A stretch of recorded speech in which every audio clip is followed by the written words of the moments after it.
Hello everyone, it is I, Ryan, also known as the Lovebat, and I'm here once again to go ahead and continue with my Let's Play of this fine little game, Heroes Hour, a strategy game, much inspired by the old Heroes of Might and Magic games that I'm very familiar with, and I got myself a bit familiar with this game in my previous episode, and learned a good deal about it and how things work and all the different UI functions and the interface and how things work on the map and in battles, and figuring out how to work with things like spells, heroes, and many different things. Obviously, it's kind of a common thing in games like this to have, value exploration in different ways, or being able to scout, do different things like that.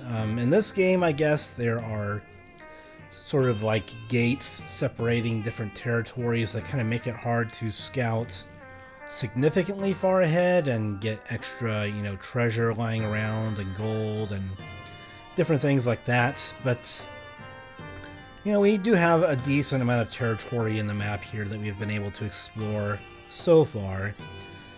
But it's not necessarily significant, at least not as much as I was expecting. But, each map could be different in how, I guess, closed off that they are from the grander parts of the world. And I'm sure that if we went to this, the docks over here and built a ship, then I'm sure that we would have access to more areas than we do right now, without having to fight through these gates of really difficult fights. Because even with the army that I have now, with my main hero Cazadra, it's still considered a near impossible fight to get through these gates. And I mean, I guess the reason for that is so that way, say, the opposing players that might be in these other territories can't get to you right at the start of the game, and you can't die to an early rush.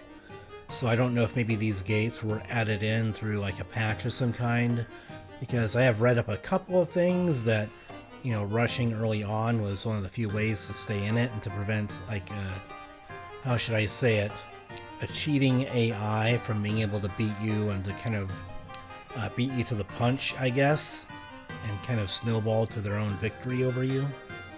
But it might be because other people maybe play smaller maps, and so it doesn't give you as much time to prepare and develop your kingdom and your army.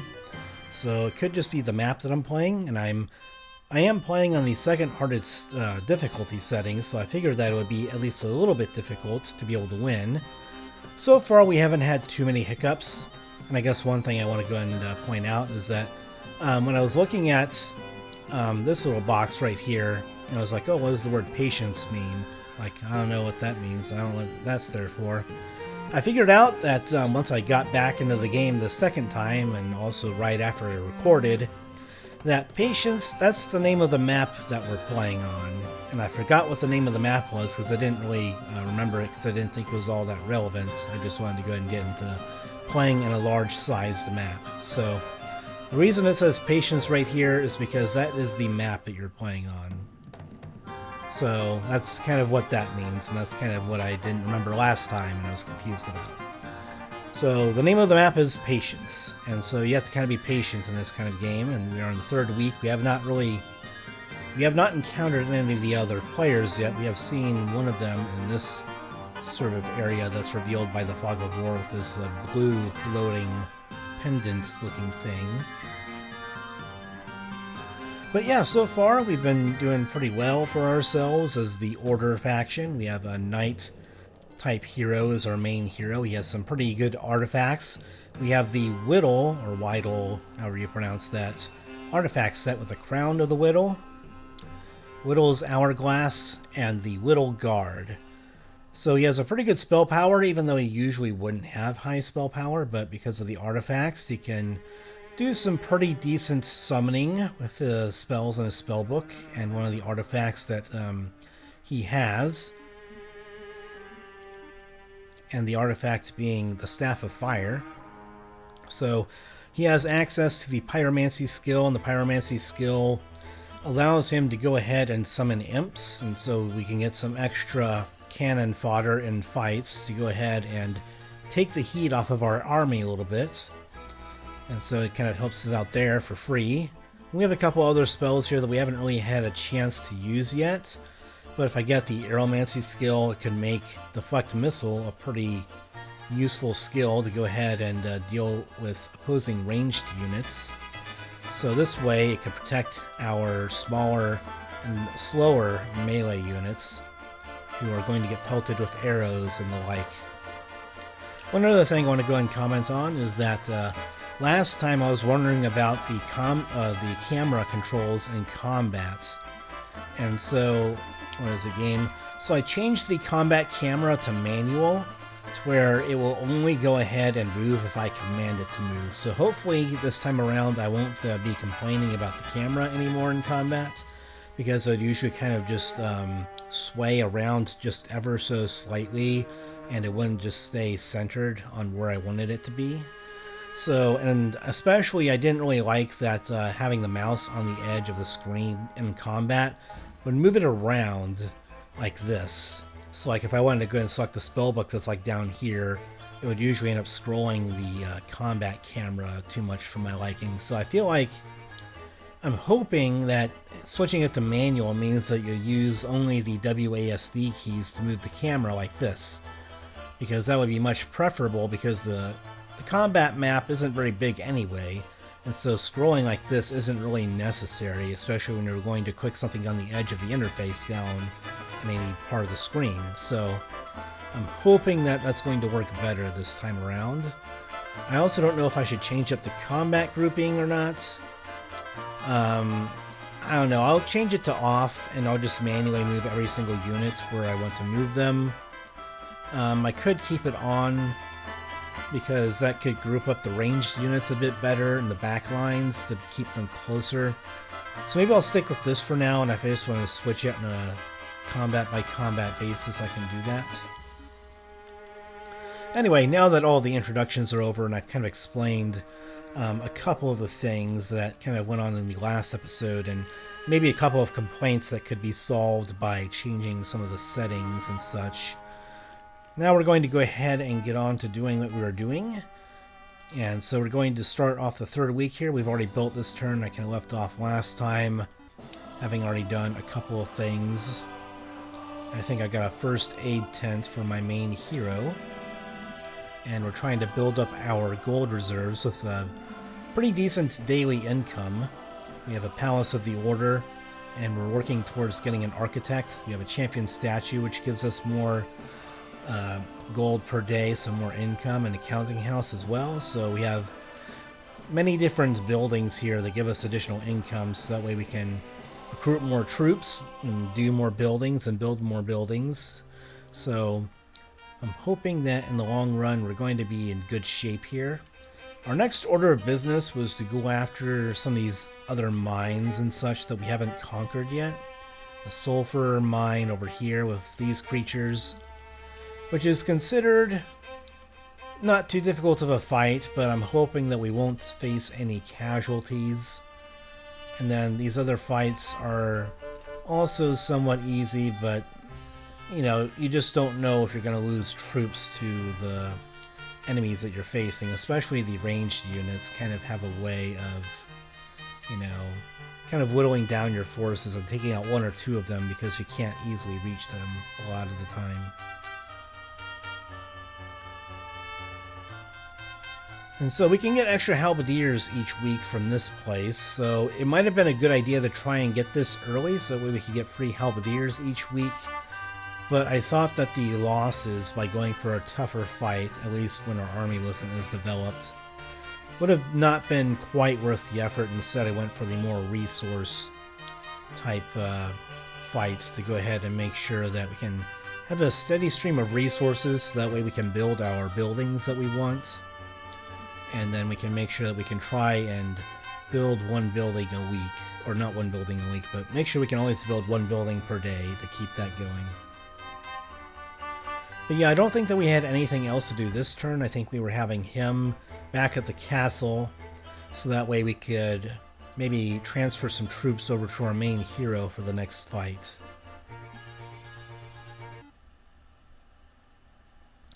And also one other thing that we did was we were able to go ahead and find some hidden treasure right over here, and that's where we got some of our artifacts for the Whittle set, as well as just some general treasure to add to our resource count.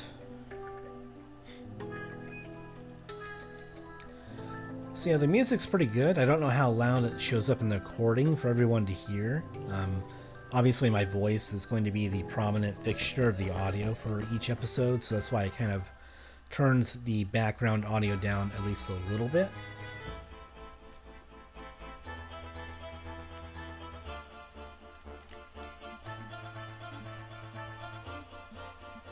I'll turn the music up slightly.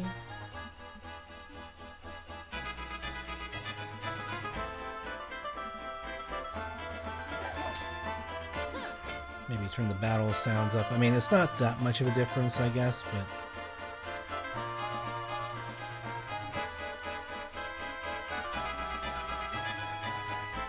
yeah, I just figured it's nice to be able to hear the music so you can get a read on what it sounds like if you were to play the game, so...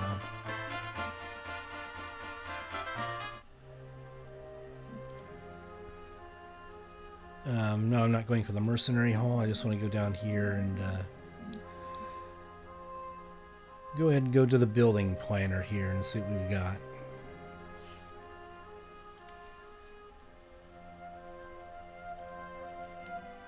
Okay.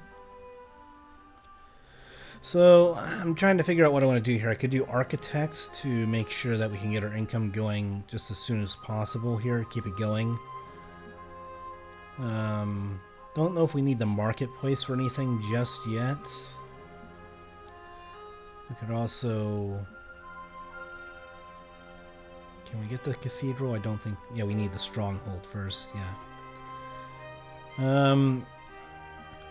The Hustler would be good soon, but our main hero isn't by there right now, so we won't gain the benefit of that yet. Mercenary Hall could be interesting just to get some other kinds of creatures going. And I don't think, unlike the old Heroes of Might and Magic games, I doubt that there's any morale penalties that you have to worry about if you have a bunch of creatures of many different alignments in the same army. Nothing in the leadership skill mentions anything about making sure that you don't have like negative morale or anything like that with troops of different sorts of factions being combined together. And one of the troop types that I have in my main army right now, the Child of Midas, I haven't seen anything that indicates that morale is a negative factor in this game by having troops of different factions being in the same armies. So I don't think that that's a thing to worry about. Obviously, in the original Heroes of Might and Magic games, the old ones, you know, morale was a thing that you had to sometimes worry about, but I think we're just going to go with Architect. And so it'll count as a lot of buildings for increasing our town level, as what I'm interpreting that as. And then you get just more gold income, and just more income is always going to be good, so...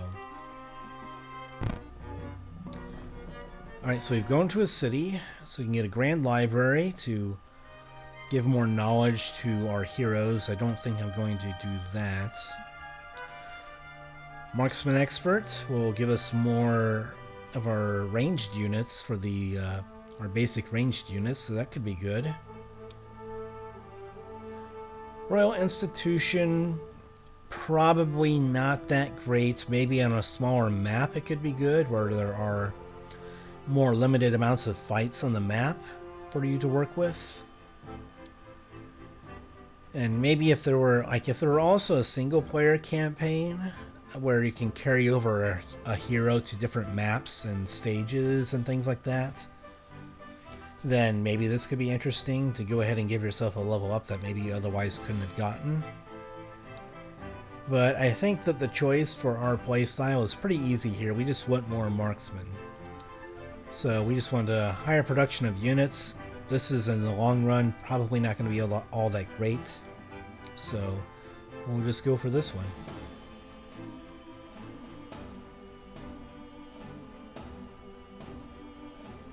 Alright, now we're squarely in town level 4.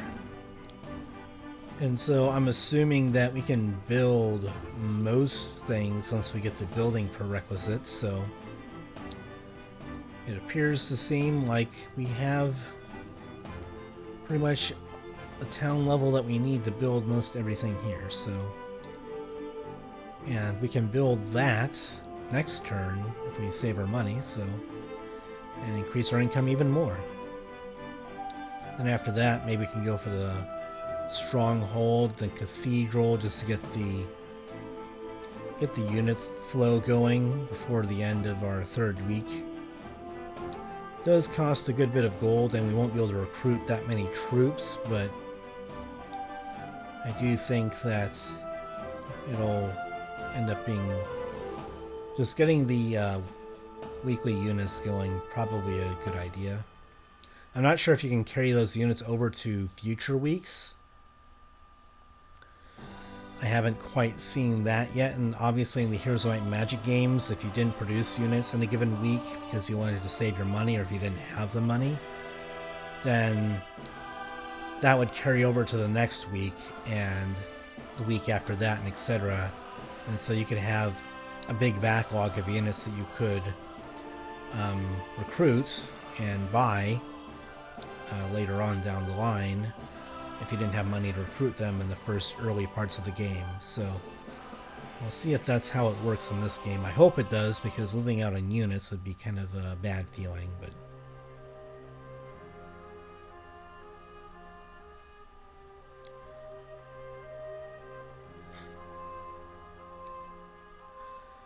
that's interesting. So you can combine artifacts to make a special unit. Once we get some... I mean, that's interesting because we do have some artifacts, but they have a pretty decent effect for us going right now, so I don't know if I'll sell them. So can we get any units here? We can. But I think... Oh, I definitely want units. I want to have enough money to get like the Empire of the Order next turn, and then after that I want to be able to get some of these other buildings. The Stronghold is very expensive for 5,000 gold. Maybe the Empire of Order gives us enough income to be able to afford getting the Stronghold in 2 turns or so. We can still get a couple of units here.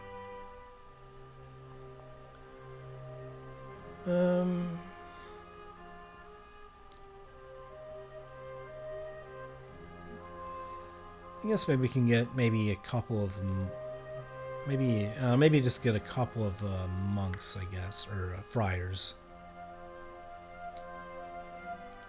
Let's get some friars and some marksmen, and we can have you take these extra ranged units to our main hero here.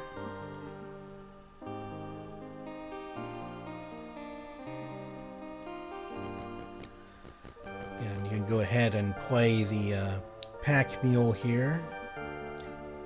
Go ahead and transfer the units over. And then I guess we'll just have you go back to the castle.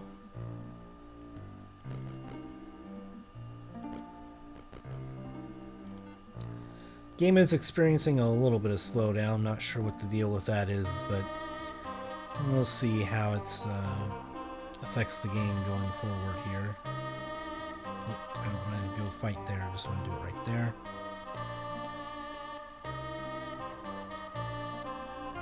Okay, and then I think after that we'll go up there to the crystal mine.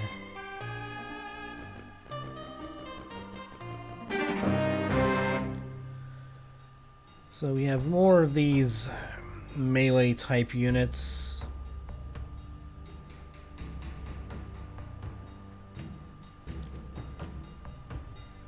So I guess penguins are interesting, that they'll try and retreat. But I'm assuming that retreat is better if they are your units, so they'll retreat, then join your army after victory. But since we're going to, I assume, be winning the battle, they're probably just going to go ahead and die, and that's going to be the end of that.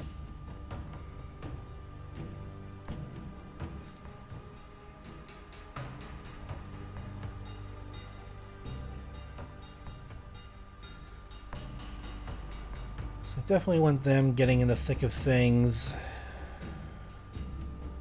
And then you can kind of go around the flank.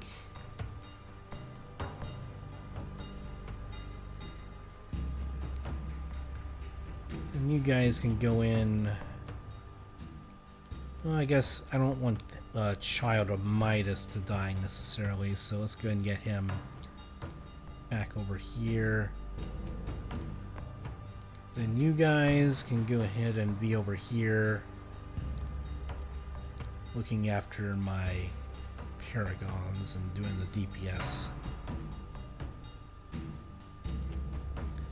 Maybe putting them right behind there might be best. This has a direct line of cover from the ground troops that they have. Alright, I forget how to pause a battle. I might need to go... Oh, I can't access the options menu here. Okay. I was hoping I could take a look at the controls real quick so I can remember how to pause it once I start the battle. But... And then, I guess there's a cooldown to casting spells here. And so I just want to summon some imps, I think, just again to go ahead and tank. Add a little bit of extra cannon fodder each fight. It's probably a good idea just to do it. Again, I don't know why it says 7 mana there, but then it says cost 4 mana in the spell description. I don't know if you need to have the spell skill high enough, or maybe because I'm getting a better multiplier there, and the power multiplier, it costs more mana because of that to compensate and balance the game bits. I have no idea. But we're going to go ahead and put some of these imps. Where do we want to put them? Get some friars over there. I mean, I guess I could put them close to the hero and... Ocean Menaces are the strongest units though, so maybe I just want to go and put the imps over here next to the Paragons.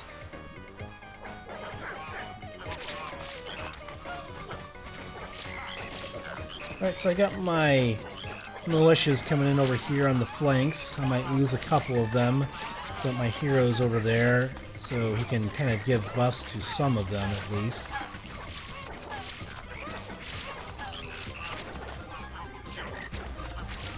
And it looks like the leadership and the morale type things are kind of giving them a bit of an edge here, as well as the fact that I have a pretty good skill to help out. Which one was it? I think it's Legion, so that gives +5 hit points to all of my troops, so definitely helps out the militias to survive battles easier. So that fight actually went better than I thought it would. I thought we'd lose a bit more troops than that, but we got around pretty good, and we got quite a bit of experience for that fight as well.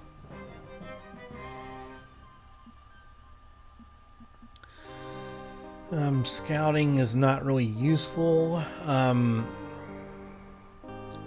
Bodyguards, from what I've seen of people talking about the game, they talked about bodyguards being a very overpowered skill. At first I didn't think much of it because I thought that it wouldn't be too impactful. But I guess cannon fodder and having extra meat shields each combat just kind of adds up a little bit. And I thought that maybe there'd be diminishing returns if you have big armies already and that it wouldn't impact the fight all that much, but maybe it's better than I'm giving it credit for, because just having extra bodies of any kind just adds up over time. And it's hard to kind of calculate how much in terms of bodyguards that actually gives you. It's hard to have any hard numbers on it, right? Because, like, say if you're playing like a game like Magic the Gathering and you play a certain card, you generally know exactly what you're getting out of the card. Granted, there might be some rules interactions that maybe you're wondering how it exactly works, but here it just basically says powers based on the power difference between the heroes and the main hero's this hero's and the main hero's army. And the bodyguard consists of various faction units, gives 50% power difference between this. Like, all that kind of stuff is a bit confusing to read. It just, basically, if you're just a strategy game player, you just think, okay, it just gives you extra dudes each combat to work with for free. And so it's hard to know exactly how many that you're getting and how that's calculated. So, like, whenever you cast a summoning spell, it at least tells you how many units that you're summoning and that kind of thing, so you can know exactly what kind of return that you're getting on it should you use it.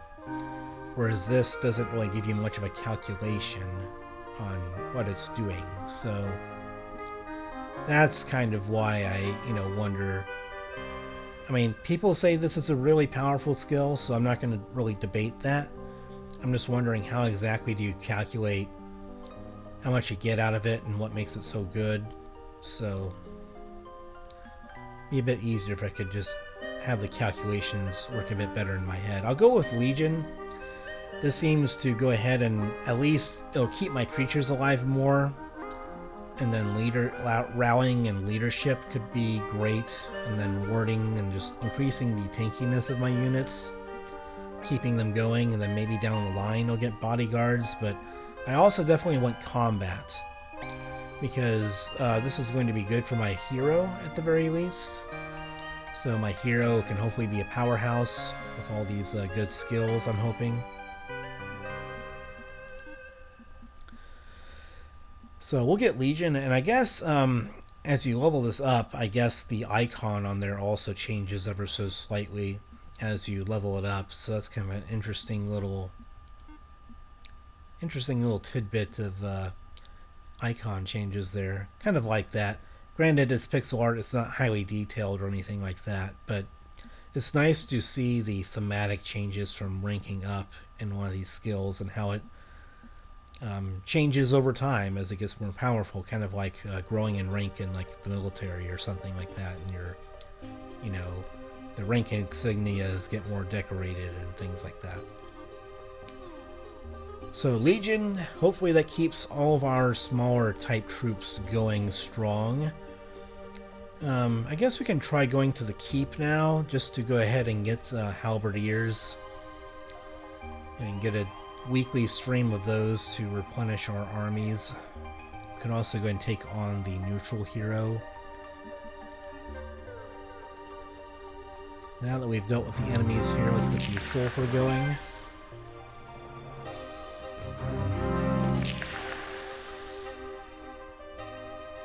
And now I guess we'll go ahead and we'll try and take the keep over here. They have a couple of friars, halberdiers, and then I think those are arbalests that they have. Arbalests are marksmen. I think they're marksmen. I could be wrong. But we'll see if we can go and take these guys out. And what I might try and do, I guess I wasn't really sure how combat would work here, but we have some ranged units to go ahead and deal with them if we need it.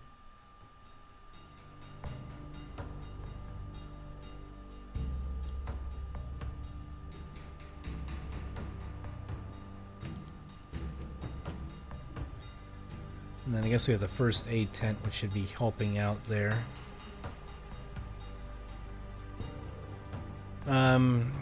I mean, I guess we could try scaling the walls since they have lots of ranged units here, it looks like.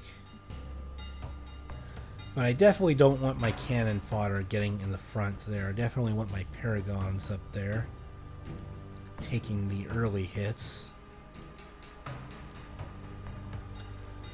And you guys can be up here taking care of the marksmen, I hope.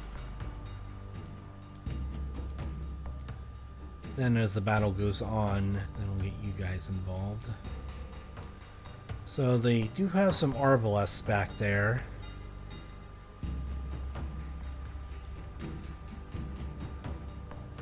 Be kind of nice if you could hover over these icons to give you a general indication of what you're going to be doing, or what the option indicates that you would be doing. Kind of annoying that the mouse cursor still causes the screen to scroll that way. Like, I understand why it does that, but it would be nice if in the options menu it just had the option of being able to turn that off for the battles, since you have WASD that many people at this point are very familiar with using to go ahead and move things around like this. So I guess we'll do scale and attack to try and get over the walls, and then we'll see if we can go ahead and cast some or summon some imps maybe across the walls. I don't know if summoning spells can work like that, but we'll see. So can we summon imps and have them right here disrupting the arbalests? Let's see. Yes, we can. So that's going to be a big help to draw their fire and just kind of, you know, distract them for a little while.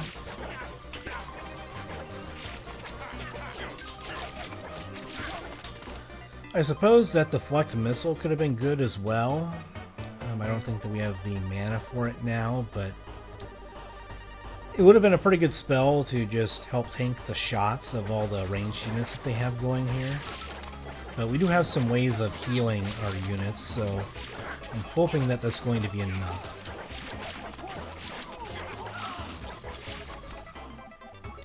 I don't think that we have any mana left to be able to cast any more spells for now. Thus far, we haven't taken too many losses. Our ranged units seem to be doing some good work, I assume. There is a big dude over here, though. That looks like he's beating down on our troops. Or is that our own good? Is he beating on our troops? I don't know. This big dude over here, the friar, looked like he was running into our own guys there. So I didn't know if that was like an enemy troop or something. So the friars definitely don't look like friars and cleric type things and robes. They look like big dudes. So surprisingly, we only lost one troop, and so I take it that the Legion skill, along with the healing from our friars and just our buffing skills here with leadership and everything, has played a big part in making sure that we don't lose so many troops. Really conserving our army and trying to eliminate casualties and make sure that the good folks back home don't have any children being turned into orphans, because we have men dying in the front lines. We want to keep every man alive if possible. But now we have a good old-fashioned keep here. And it looks like they also dropped some resources as well.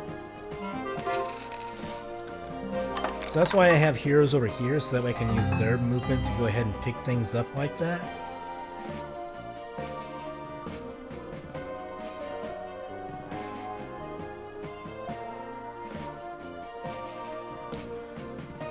Spawns halberdiers each week, so I don't know how that exactly works, because I would assume that you can just go to them with a hero and then you can add them to your army. But I guess, like, I don't know if at the start of the next week is when they will spawn. Usually in Heroes of Might and Magic, you could go ahead and recruit them right away and get the units out of a building like this that you find. But in this, it seems to work a bit differently, I suppose, where you can't just get them right away. You have to wait until the start of the next week from now. Could be wrong, could be bugged, I'm not quite sure, but that's usually how I would expect it to kind of work in a game like this. So all that being said, I mean, they have some pretty tough units with their own swordsman paragon type units. Yeah, it looks like they have paragons just like we do, so might be a bit of a tough fight, so I might not want to go for that just yet.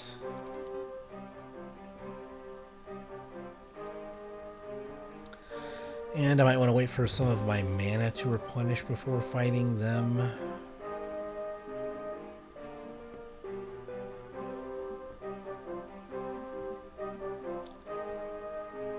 I guess we could go back here to the rallying flag. I don't know why it doesn't allow me to go there. There we go. And then I think we want to go ahead and get you over here, because the crystal mine might be the next thing that we go for, I think.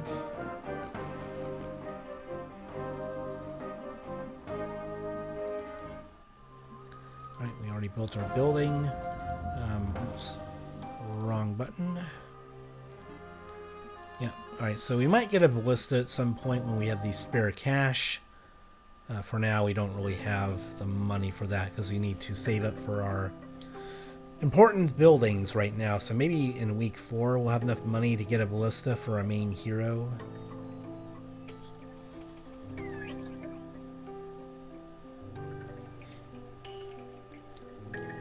I don't know if maybe the animations on the screen are what's causing some slowdown here.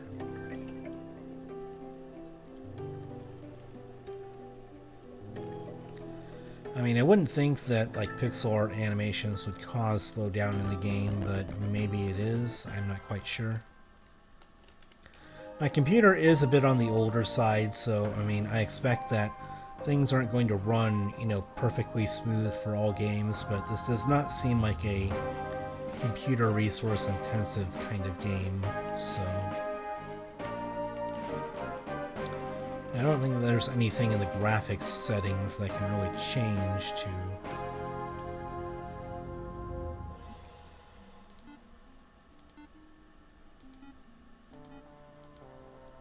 I can change the minimap size, that's interesting. I think I'll just do it with 2 times, that seems good. I can also check out the different town screens here, maybe that's worth looking into as well.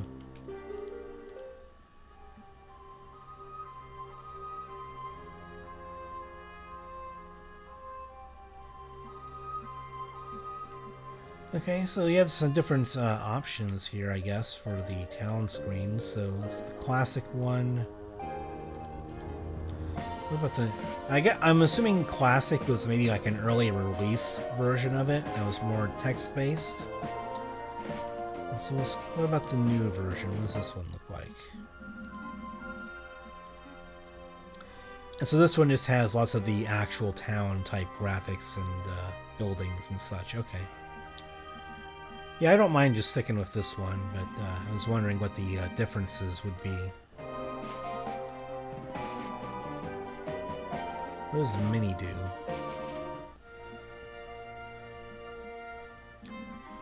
I guess some of the UI elements are overlapping with each other unnecessarily. So it might be something that they have to look into to try and make sure that the UI doesn't overlap in this way so much. So I think I'm going to switch it to new. I think I'm totally fine with that. It just takes some getting used to because pixel art doesn't always differentiate itself quite as much, at least at first, with all the buildings and the locations of everything. Now that I'm getting used to the game a little bit, I can kind of tell what some things are. This looks like the Mage Guild. And this thing, you know, looks like it's not one of the military buildings. This is where your friars and priests or monks or whatever are at. This looks like the barracks type stuff. And then hopefully I can figure out the other things as time goes along. This is the castle or the keep stronghold area. This is the town hall type area. I guess this would be like the stables area over there, so. Now, what do we want to build this turn? Well, I think we'll stick to the plan, I think, of just keeping up our income as much as possible.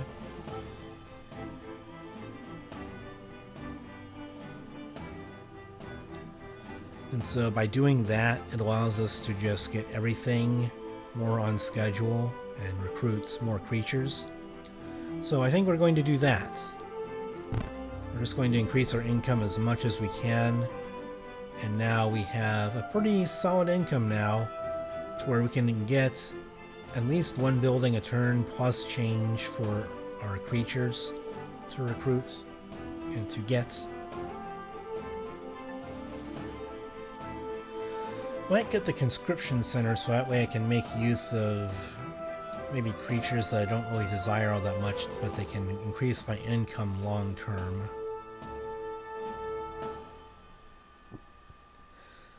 I don't know, maybe the Midas creature that I have I could just turn in here to the conscription center.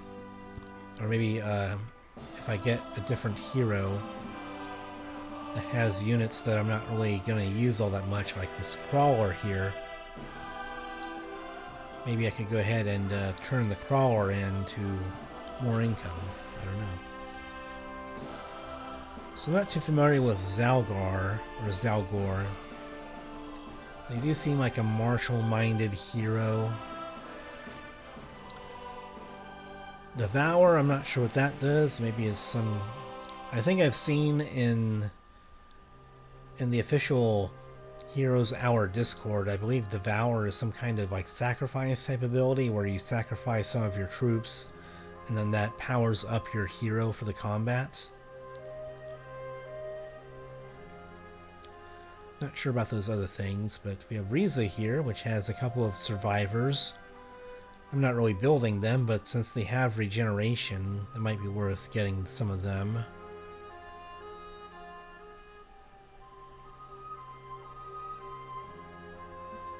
Probably not worth it because of the cost, but I don't know, maybe in the future we might consider something like that.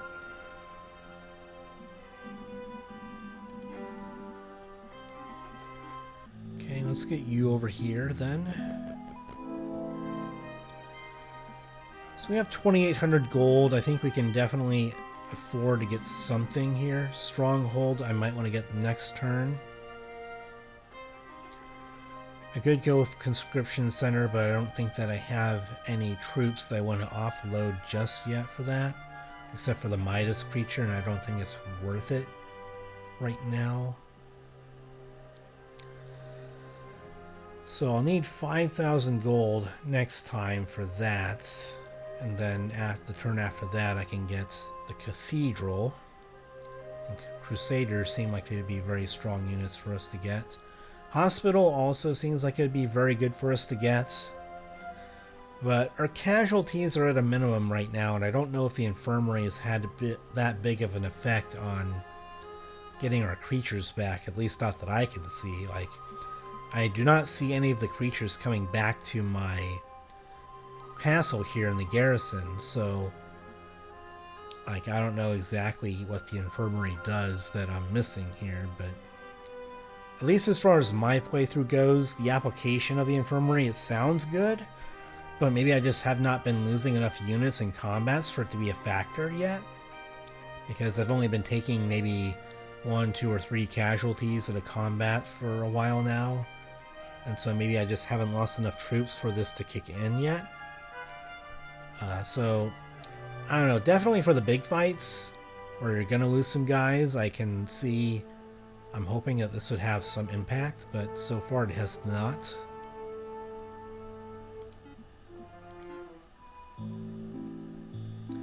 Alright, so I forgot, I need to recruit some creatures here. Can I upgrade these in the same turn? I don't think I can, no. Alright, well I can still recruit though. And so I can create a couple more of them.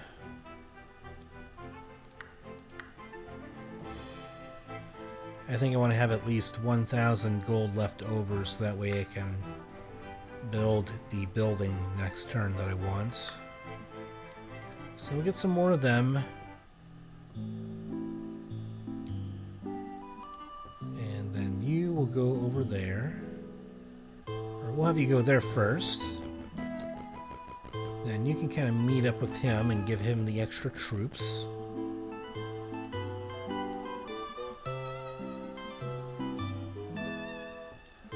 Then we'll have you head on back there in case we want to get some more troops going.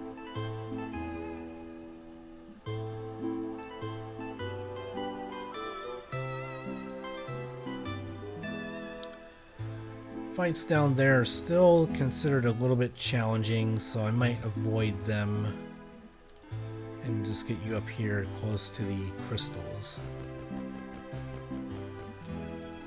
And then next turn we can have you go up there. Why won't you let me go over there? There we go, that's what I want.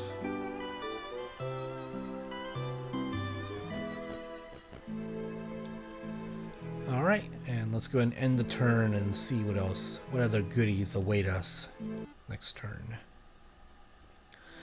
Kind of an uneventful turn, but in most strategy games you'll have some turns like that where it's just like, just one more turn. This turn there wasn't much going on, but I'm certain in the next few we're going to have lots of things to worry about.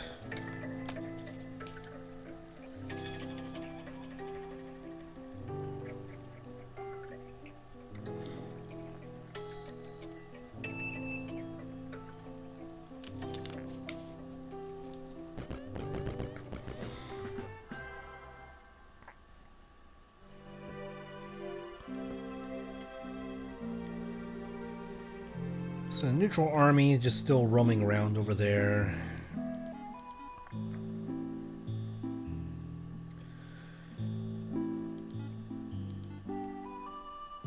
Yeah, I guess I was trying to figure out if there's any kind of graphic settings that I could potentially use to go ahead and maybe make the game not slow down quite as much at certain times if the frame rate drops or whatever. Like have a brief freeze on me.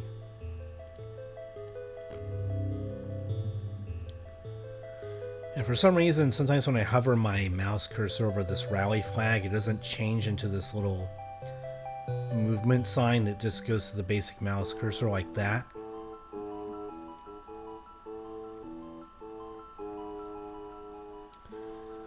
Alright, now that I got the movement that I need, I think we're going to go over here to the crystal and make sure that we get this going.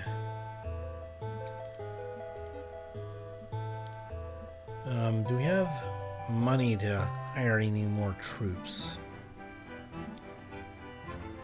I do believe that we do.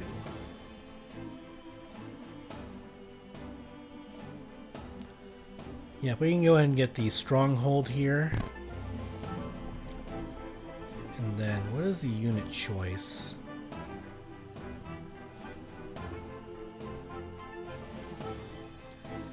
I guess...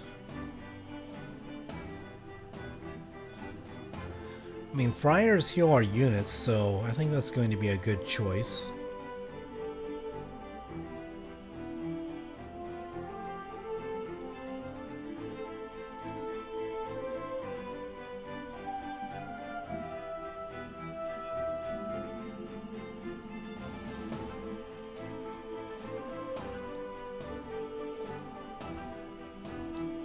So I guess maybe...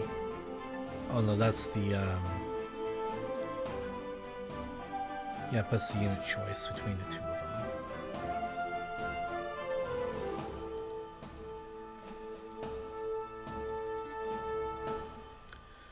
So yeah, it'd be nice to know exactly which choices that you have with your forts or your stronghold or whatever. Because I like to know exactly which ones, or which of my buildings and units are getting the extra bonus to their daily growth. So, because it says up here, increases the weekly growth of the marksman or an arbalest. It'd be nice to know exactly how many that's giving me, just as a reminder, I guess. So it'd be nice to have UI elements to tell me exactly how many that's giving me extra.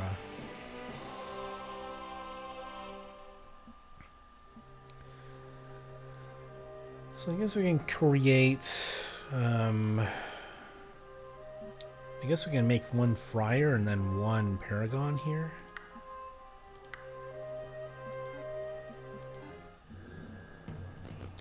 Have you go over there, grab these dudes. be on our way out.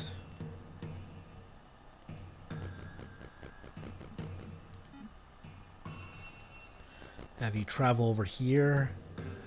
He can give you your extra troops. Not sure if it'll make a big difference in the fight, but it's always helpful just to have as many as you can to overwhelm the enemy. And we'll go ahead and travel over here for the fight.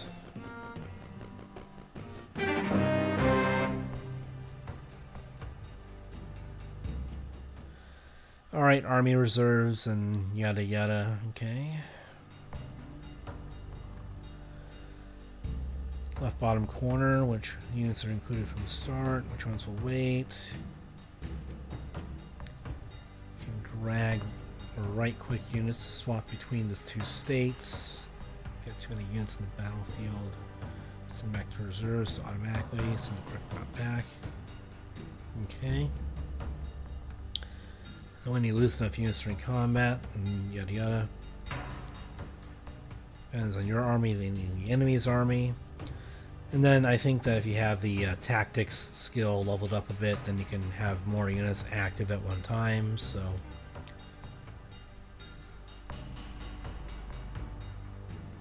Yeah, I guess the Child of Midas being in the reserve makes sense, as well as the militias. And I guess the question is, we have a couple of raiders, centaurs here. I'm hoping that we'll be able to go ahead and summon some imps right in the middle of these centaurs to kind of get them off track a little bit.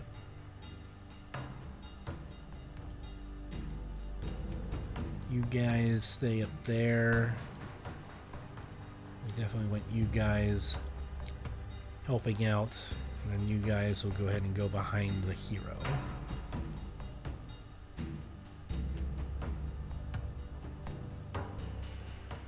Alright, let's go ahead and start the battle here. I think that's about as good as we're going to get. And then I think we should have, yep, enough mana to go ahead and just summon some imps here. And I think we're just going to go ahead and summon them now to take care of these centaurs. So they'll keep the centaurs at bay while our melee troops will get in there and do their thing, I'm hoping. We have plenty of paragons that seem to be doing lots of good work for us. Our hero is taking a good beating, but it's a good way to ensure that less of our dudes end up dying, unfortunately. Maybe the +2 up there in the green means the infirmary is working this magic. It doesn't exactly tell you what that means, but I'm assuming it means the infirmary. It'd be nice to get some UI confirmation on what the +3 means. I don't know, maybe that's something that's covered in the tutorial and I just didn't get far enough in the tutorial when I looked it over slightly. But it would be nice UI element to kind of indicate what's going on there.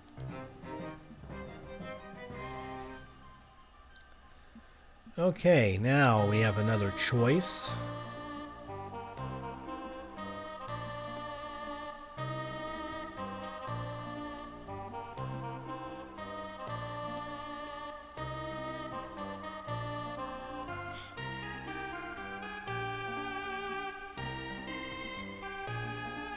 So I think we'll just go with bodyguards now and kind of see how it functions. It also gives us access to the tactics skill. So that's probably going to be something that's worth looking at. So we're going to get it eventually. Let's just get it now and see what it does and see how strong it is.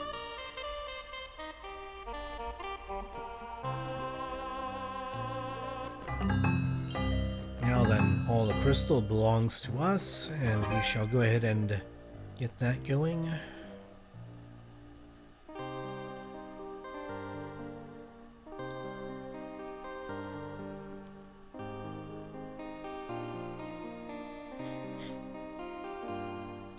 So I don't know if the halberdiers go to our castle or if I have to go there to go ahead and recruit them to get them to spawn. I'm not sure how that works exactly, but I'm sure I'll be able to figure it out at some point here.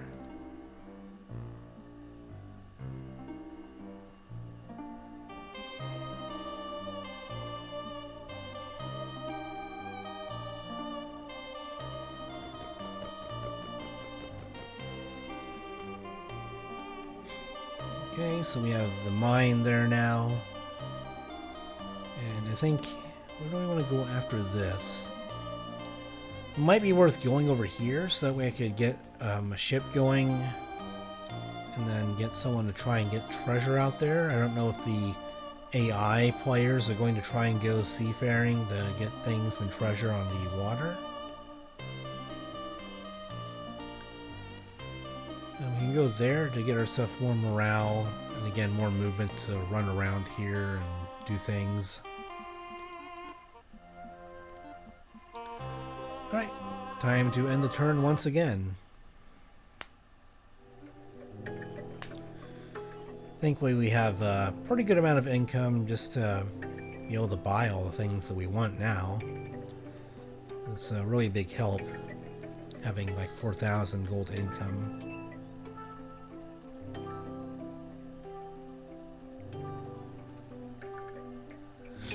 Looks like there is some treasure here that hasn't, or resources that haven't been picked up yet down here, so I'm wondering when a player is going to get down there and collect all of that.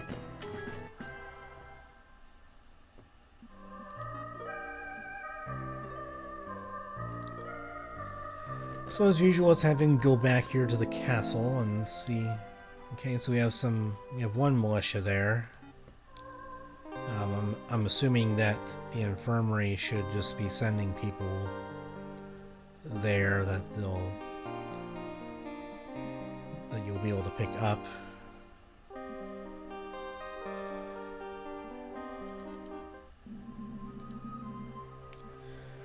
Now, what's the next one? I mean, we can build this if we wait another 2 turns and get the wood for it, so definitely down for that. We can also build this, but we don't have enough gold. We do need to build the hospital to get the Griffin Tower, so definitely a priority. I think we can just build the cathedral. We have plenty of sulfur. We also have plenty of ore. So we should still be able to get enough ore to get the Griffin Tower, I believe.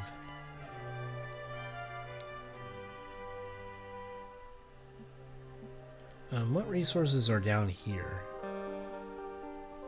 Yeah, we have some ore down there, so we can collect some of that. That should make things much easier to be able to get the ore for our buildings. So we'll do the cathedral now.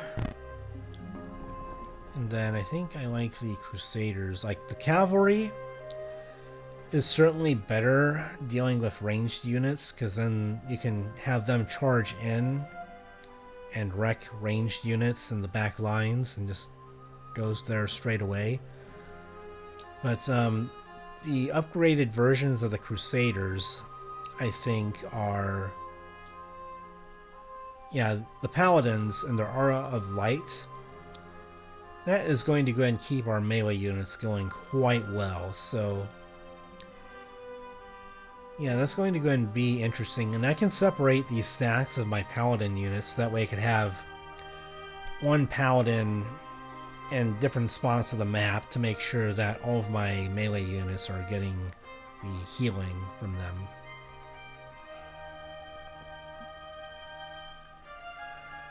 So now that that's all said and done, what units do I want to recruit to take back? I need 5,000 gold for a hospital and 4,100 income. So, and then I'll need 5,100 gold for the Griffin Tower the next turn.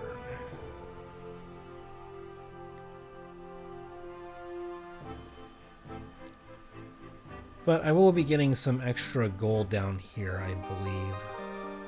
Yeah, the camp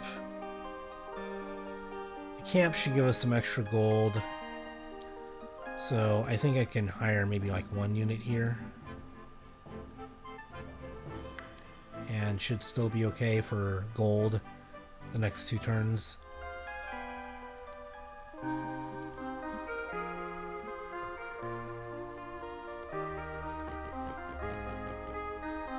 And he has 1 movement left, so let's go and move right next to him. Transfer the extra troops.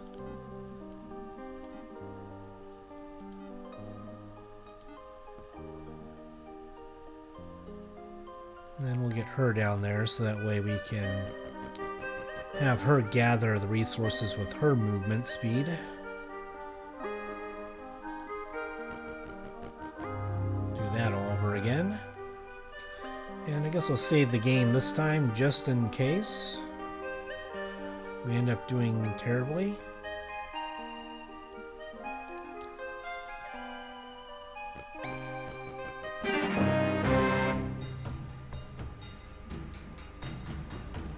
Alright, once again, I think having militia in reserve is a good choice.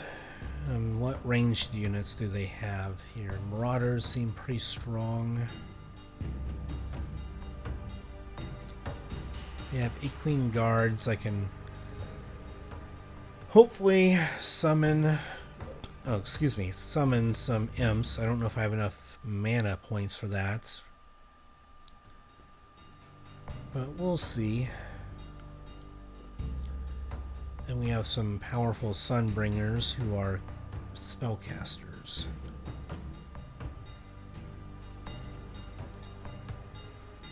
Alright, well, I want my ranged units being able to get into their ranged units.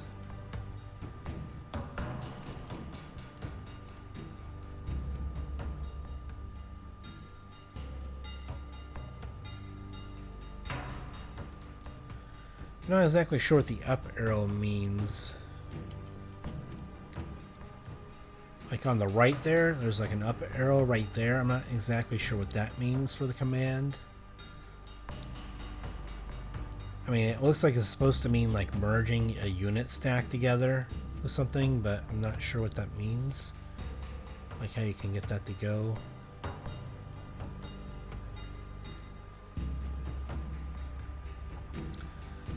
Alright, so let's separate them out just ever so slightly.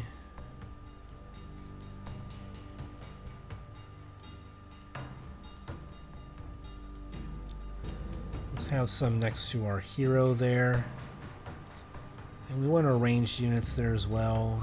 And then I think we actually want our hero right in the middle, so that way all of our melee dudes are getting bonuses from leadership and such from them. Alright, let's start the battle then and see how we can do. I guess we don't have quite enough mana here to be able to do anything. Let's order. I mean, it'd be nice if I could know exactly what this button does.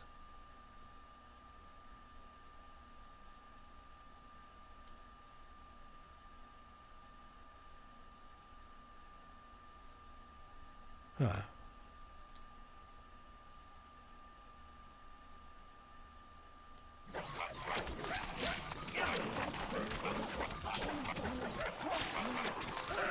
So let's see how this works here. Looks like my hero ended up not doing so hot, but I'm hoping that our troops will end up standing up to their onslaught fairly well.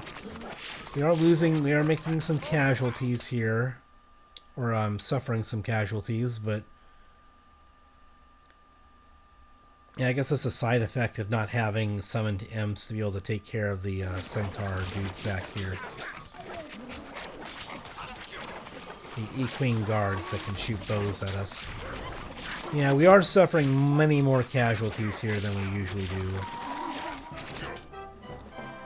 And that might be the result of not having any fast creatures to get to their ranged units. So, but we did gain many experience points here, so, and we have access to some resources that we really want, so. So yeah, I might hold back on going to that and making sure that we have all of the units that we're going to need to make sure that we don't take so many casualties, so...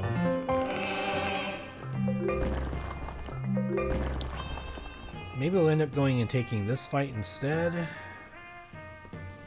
Maybe I could take a more defensive stance and just let my ranged units go to work on them. Maybe that might be a better strategy since I have so many ranged units.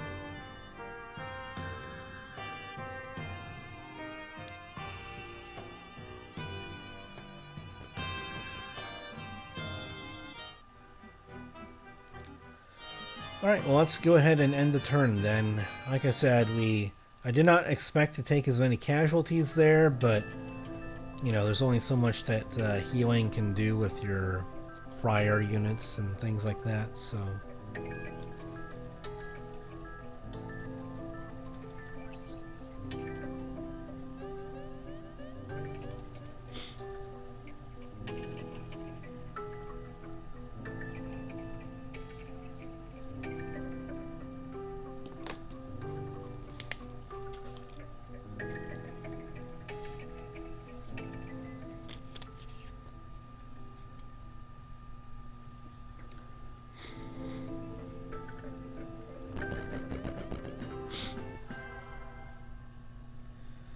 Alrighty then. Alright, so let's get the extra movement there. Whoops. So we get extra movement there as well as the bonus morale.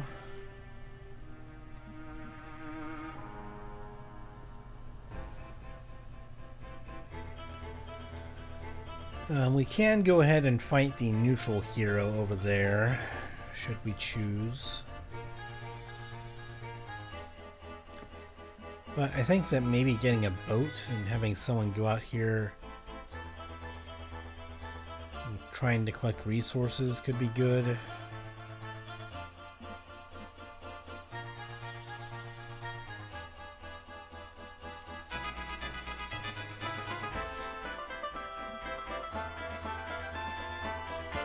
Might just be a point in time where we just need to kind of twiddle our thumbs for a short little bit and build up our army so that way we have enough to where we can take some fights without having to worry about casualties quite so much.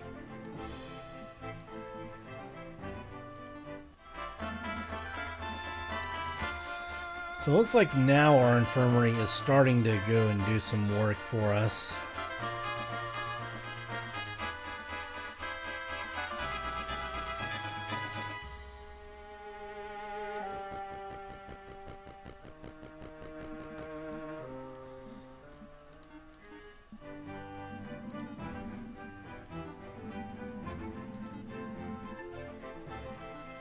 Yep, yada yada, okay, and then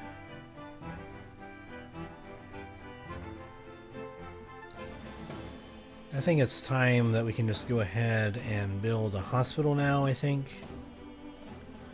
We have the resources for it. And then next turn, I believe we should have the wood to be able to build the Griffin Tower before the end of the week is up. And that should have the majority of our unit producing buildings, so I think we'll do that.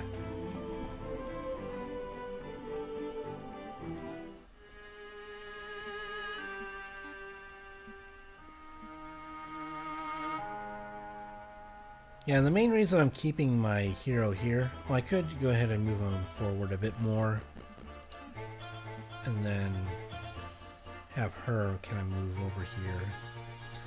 So that way I can have like an assembly line of heroes that can transfer units from the castle straight to our hero here.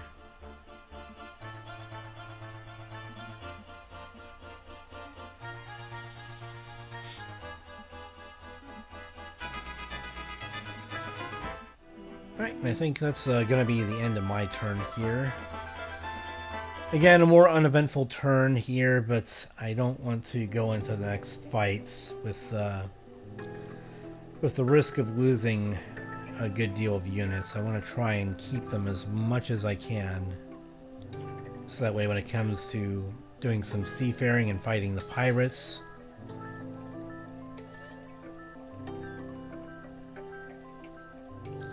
Looks like that was an enemy turn. It wasn't a neutral pirate army, so looks like they do end up exploring the seas if they are given the chance.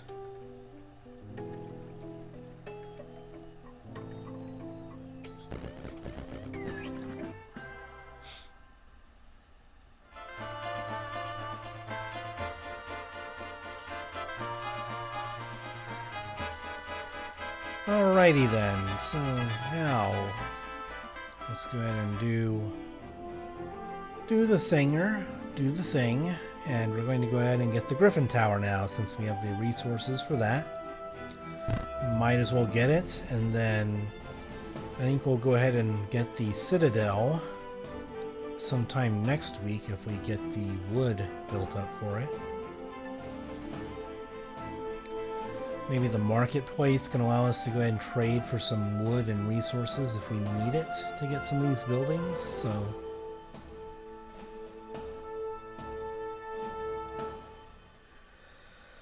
So yeah, Seraphs, definitely a strong looking unit and very fast, so having fast units would definitely change the course of battles, because then we can have them fly straight to the ranged units and flank our enemies quite a bit. So I'm definitely looking forward to that.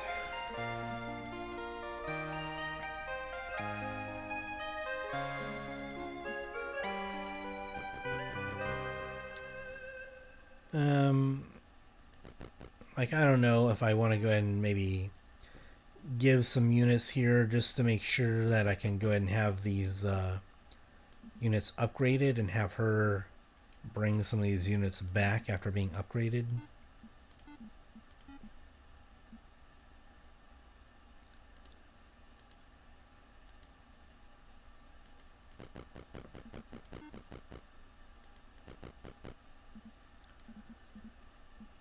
So you can give the units over here and give those units over there, and then so if you go back here, then eventually when we upgrade those buildings in another couple of weeks, then I can go ahead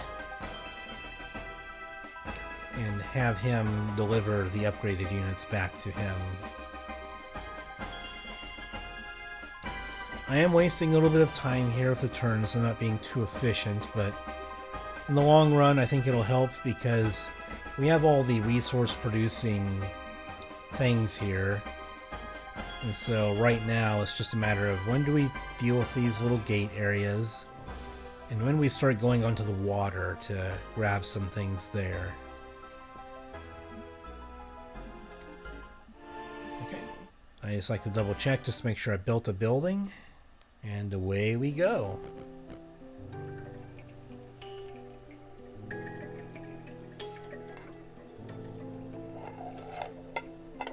Opening up a jar of peanut butter here so that way I can kind of snack on some peanut butter here while I'm playing and kind of sate my hunger a little bit.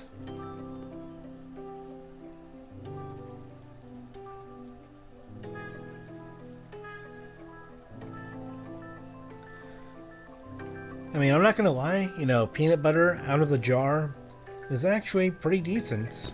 You know, it doesn't have a whole lot of sugar, but it has like a hint of sweetness like you get like when you're eating like peanut butter and jelly and that kind of thing. And I'm talking about like and I have the Smucker's peanut butter, you know, the actual peanut butter with the like the oil separation and stuff, so you have to kind of, you know, mix it up with the peanut butter and the oil and whatever, so that way you can actually get the good old taste. So we're talking about the good stuff here. Alright. So we have peanut butter, and then we have, I guess we have a regiment of halberdiers then that you can send off. They have, I mean, it says that they have 10 movement.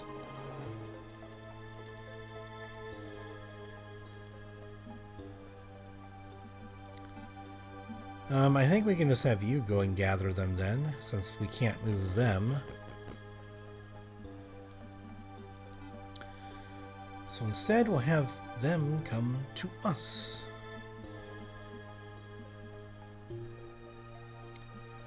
Right, so our mana is also recharging a bit here, which is another reason to wait between fights. And I guess that's an argument to just send him back here and have the Mage Guild that we have restore their spell points by staying there. I'm assuming that's what one thing that it can do.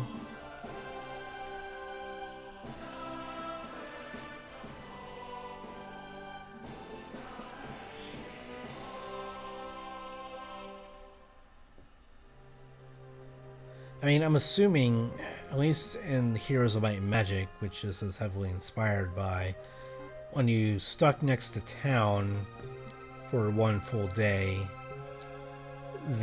for one day basically, then if you ended your turn in the town, then you would end up getting all of your spell points back or your mana back. So hopefully it's the same concept here that they're using and help me restore my mana faster.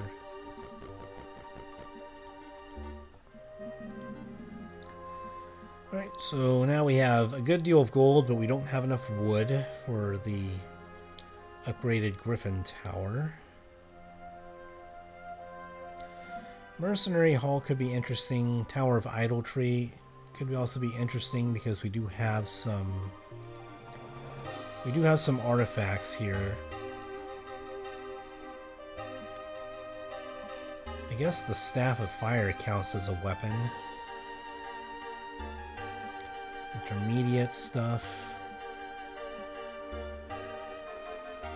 I guess the Whittle Guard is an ultimate offhand, so... But it does give us spell power to be able to summon imps better, I guess. But I guess we don't really cast earth spells to take advantage of one of the benefits of the set.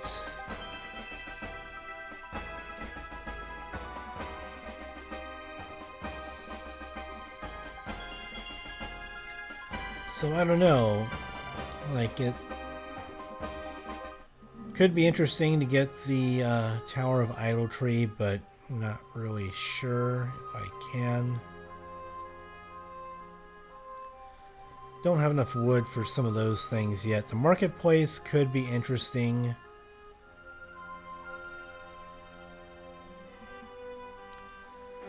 But maybe we can just get the Mercenary Hall and see how that works out. How do things look at the week? Alright, so it does carry over. Yeah, it does seem to carry over units that you didn't recruit previously like I was hoping. So it does carry over units.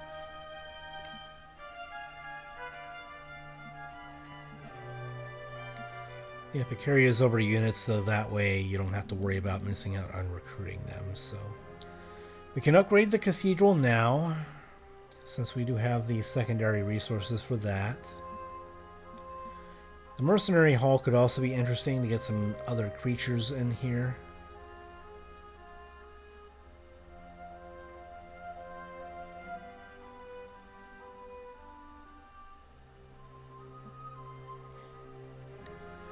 Maybe the upgraded cathedral might be a little bit better.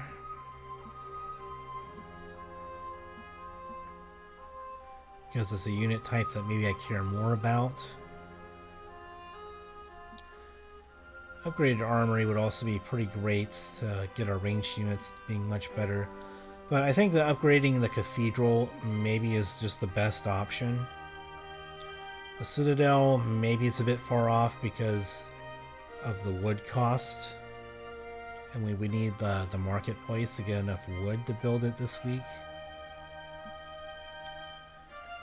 So yeah, I'm gonna go with upgrade cathedral just because I think that the paladins healing our allies might be valuable enough here to just be worth it.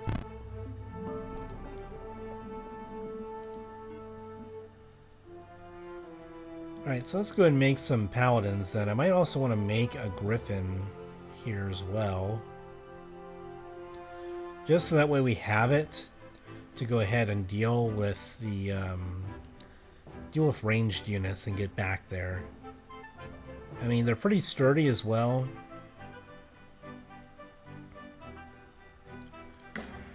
So let's get one of them and get... Well, I guess we have enough for one paladin, so we'll go ahead and just deal with that.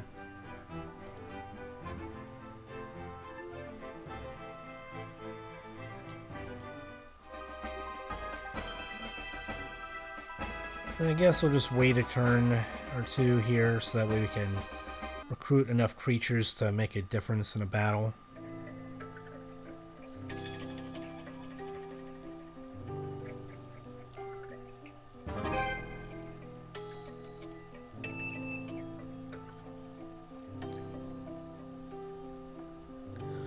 The time between turns is my peanut butter snack break.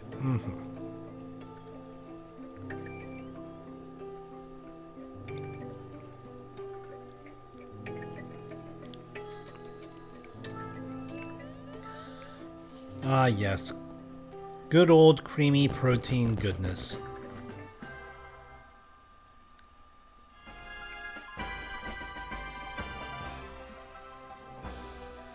Alright, let's get you back home here.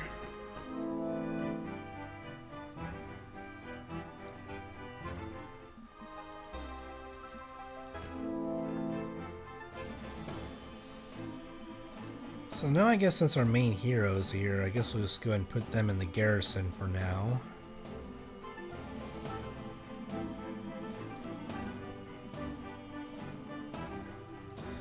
I don't want to upgrade the armory just because of the fact that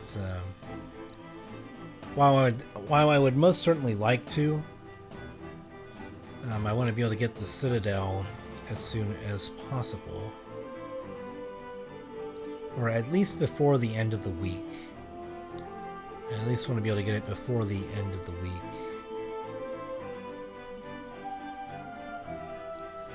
Maybe I can just upgrade the barracks instead.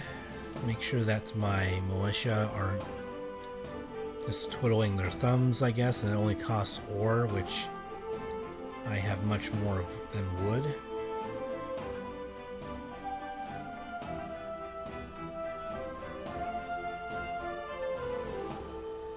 Mercenary Hall I could also get, but I think we'll just go ahead and we'll go with the barracks, then the marketplace, then maybe the Mercenary Hall, and then try and look at getting the Citadel at some point here.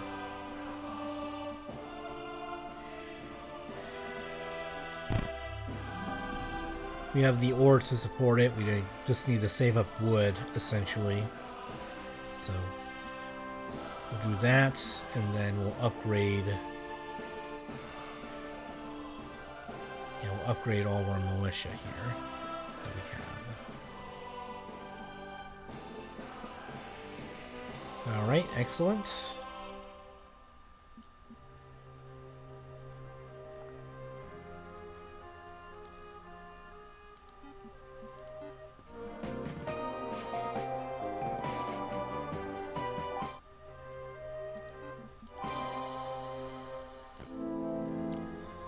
Alright, let's have him visit here. Right, so we already have the halberdiers from before. Let's get these creatures in his army.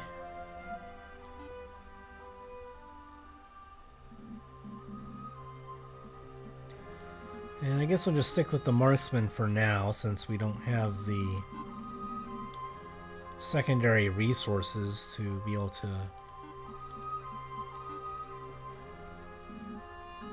get the buildings that we want, because we want to go ahead and save up for the Citadel. Hopefully get that before the end of the week. We can easily get the gold for it if we wait a turn or two to let our income come in.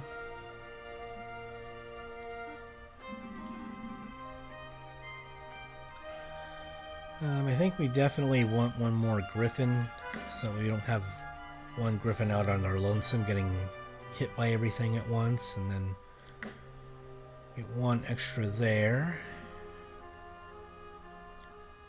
and then maybe one more of those. Alright, so now our army looking pretty snazzy, if I do say so myself. The paladins will hopefully heal people on the front lines, and Unfortunately, they don't have the same defensive bonuses as my Paragons do. My Paragons have similar, I mean, not similar, but comparable health. They are pretty healthy. Obviously, they're not as good as Paladins in a vacuum, but all the defensive bonuses that they have, it does make them a very good pound-for-pound type creature. Obviously, 10 Paragons are going to defeat 2 Paladins, so just because these are pretty tough for their pay grade, I guess you could say. Now, do I want to go down there and fight them, or do I want to go over here and try and go on the water a little bit? I also have this neutral hero over here with these extra spawned units and treasure, so I guess I could look into that. I did not even notice that until just now. Maybe that just happened this past turn. Maybe it's like a random event that happens now and again.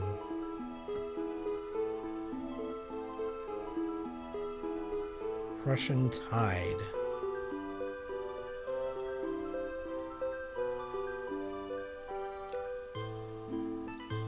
I mean, I'm assuming that that's a player and not pirates. It doesn't seem like a neutral army.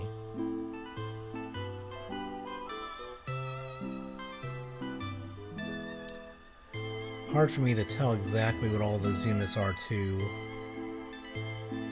because I don't have too much experience with this game, so...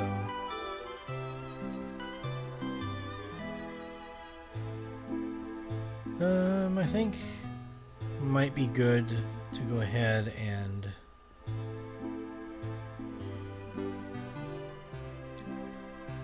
let's go over this direction and see if we can get going against this neutral hero.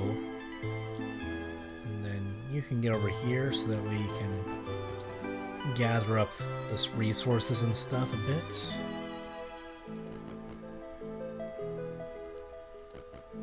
There we go. And then next turn, if we recruit more men, we can have him deliver them to Cazadra. Marco delivering to Cazadra. Okay. And that is the end of my turn. I'm going to have to pay attention to what they're doing. Obviously, they look like a strong hero, and they have quite a few men. So I might have to go ahead and bite the bullet next turn and maybe recruit a bunch of men to try and do battle with them.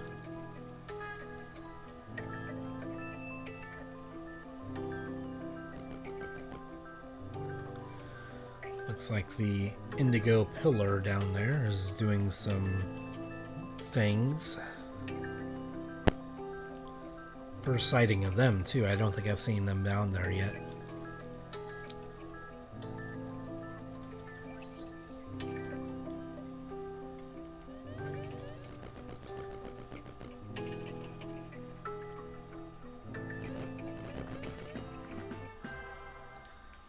Okay then, so we learned something new today.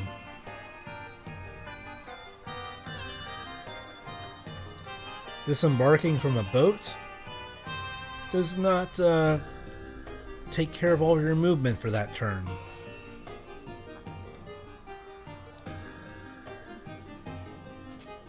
It does not indeed take care of all of your movement.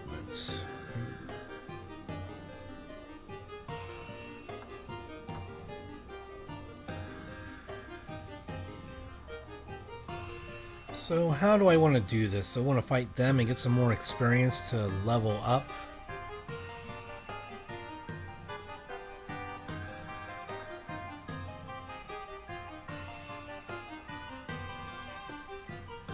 And I guess one other thing that I wasn't sure about in the first episode was those little boxes of men up here. And I think that what those boxes of men are is the extra garrison that you get if it's attacked. I'm assuming that that's what it is. Those are the garrisoned men. that if you get attacked, they're going to be part of the garrison and all that kind of stuff, defending the town castle. So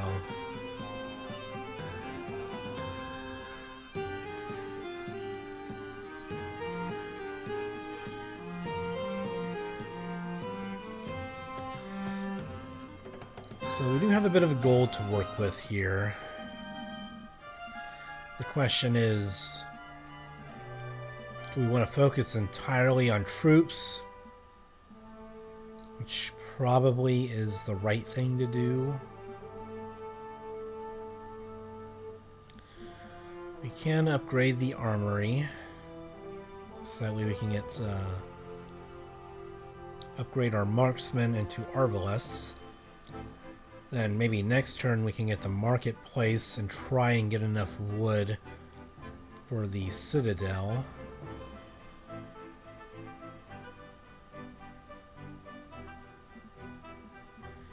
Can also upgrade the Griffin Tower to upgrade the Griffins into Seraphs.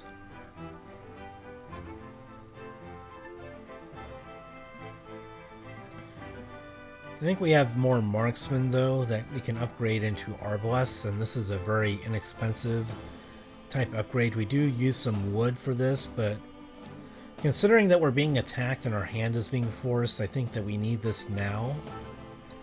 Next turn, marketplace, and see if we can work our way into getting enough wood for the citadel. So let's get the armory, and oh, we've grown to a capital. Okay. That's another little benefit here. +2 defense. That could actually be pretty helpful. One-time boost to level up. Don't really want that. I'm not sure if militias and halberdiers are going to be the most impactful unit. This will increase the effectiveness of all of our units with our heroes. So I'm going to go for the mithril armor because we have a knight type hero anyway. +2 defense I'm sure will benefit the hero as well as all of the troops that he has. With the Cazadra here. Or Cazadra. Hard to pronounce that with a Z. Cazadra. So yeah, mithril armor it is, and I think that'll increase the hit points of all of our units. And then I think it'll give him extra defense and such for when he fights as well. It also gives it to all of our other heroes as well, so not just him. So if we need someone else to fight a battle for whatever reason, then that'll help them.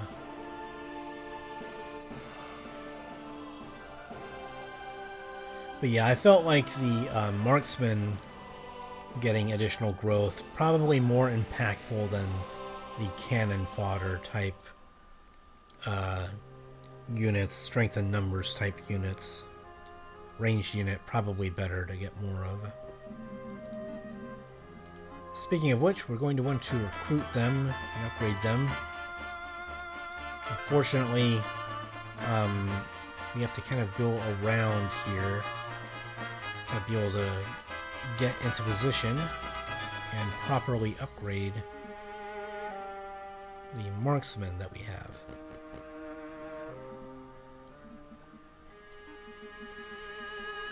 Okay, so let's go ahead and do that. Let's go back here and upgrade them.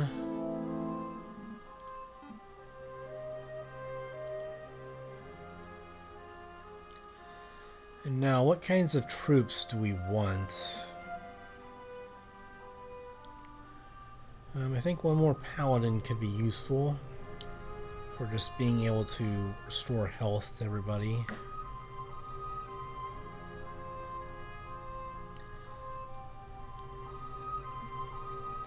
And we have quite a few paragons already.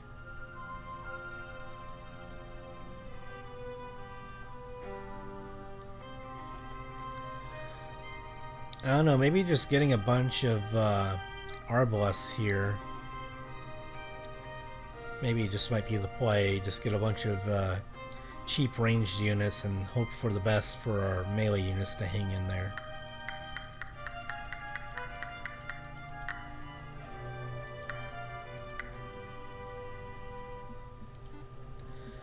Alright, well we got quite a few of them.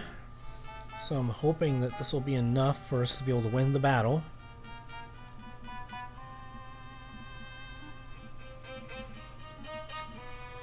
So we have a couple paladins that we can distribute along the battlefield and heal up our paragons and keep our griffins going as well, I imagine. And our friars can also be able to heal allies.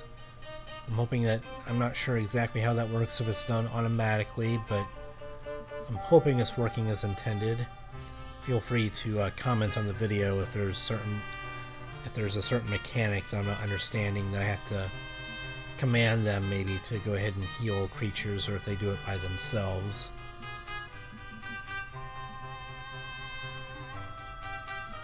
Alright, and I think it's time to go ahead and a very good time to save the game, because any time that you are doing a fight that will probably decide your fate if you lose, probably pretty important. We'll have you go back to the castle here. I guess we can't garrison him. We can garrison troops, but not heroes inside of the castle, so I'm not exactly sure how attacking castles works necessarily against other players, so we'll find out. I guess we'll keep her down there. We'll save it one more time for good measure. Now we moved him up there. And let's go ahead and initiate the fight.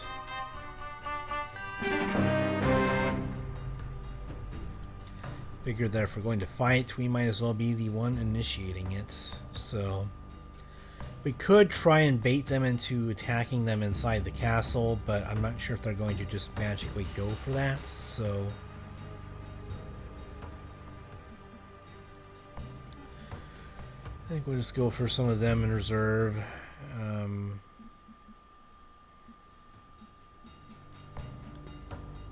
Right click a little bit of them to go in reserve. I think we want as many ranged units, and we want our griffins getting in there early.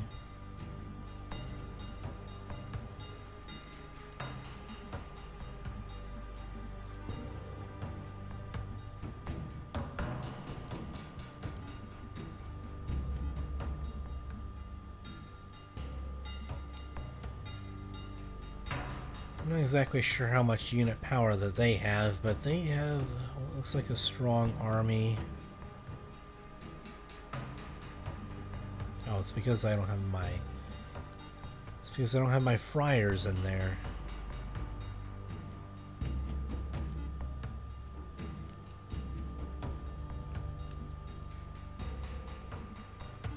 Now I just need to get rid of one of these dudes.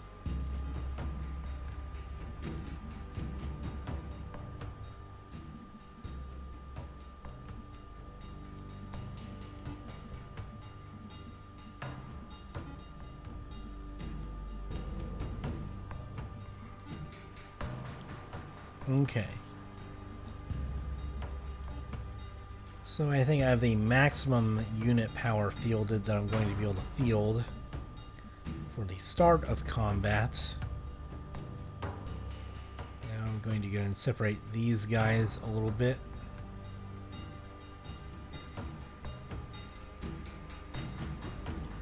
Want them to kind of be separated here so that way they can heal up the many different aspects of our army here.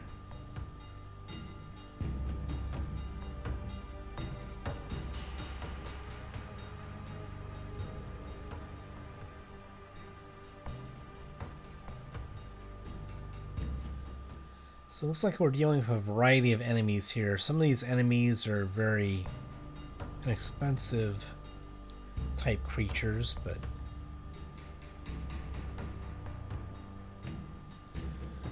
Blastmasters could be a problem because of the whole range and dealing high damage. I think we definitely want our Griffins to be able to get back in there. So maybe we can have them start off up here a bit. Definitely want the Griffins to not be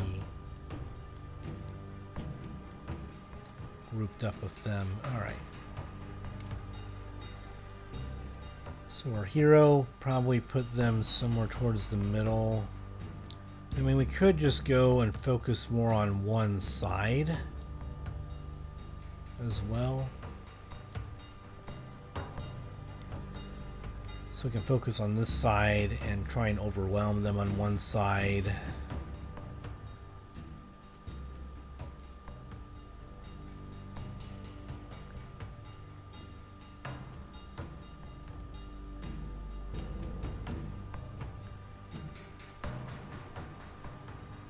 Then maybe the halberdiers can kind of do a bit of flanking while the griffins can come from up top here and then get back to the blast masters to try and get them into melee range. Honestly, it's probably my best bet, and then I can hopefully summon some imps to go ahead and give our griffins some support, so that way they're not back there by themselves.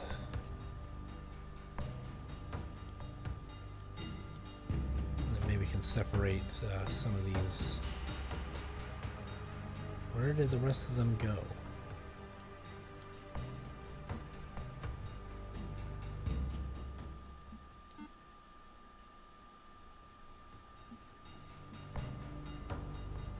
Alright, well apparently they went down there.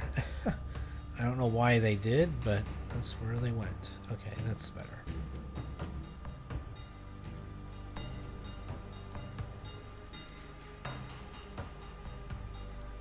So let's get some of these paragons in here.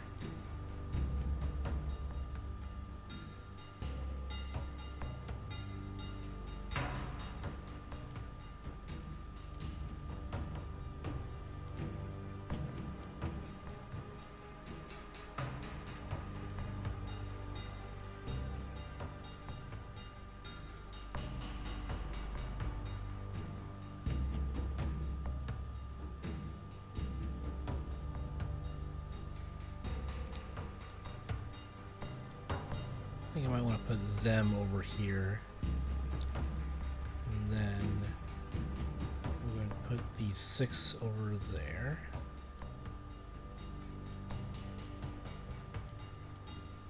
There we are. And the friars, we definitely want them in the middle of everything, since they were going to help heal.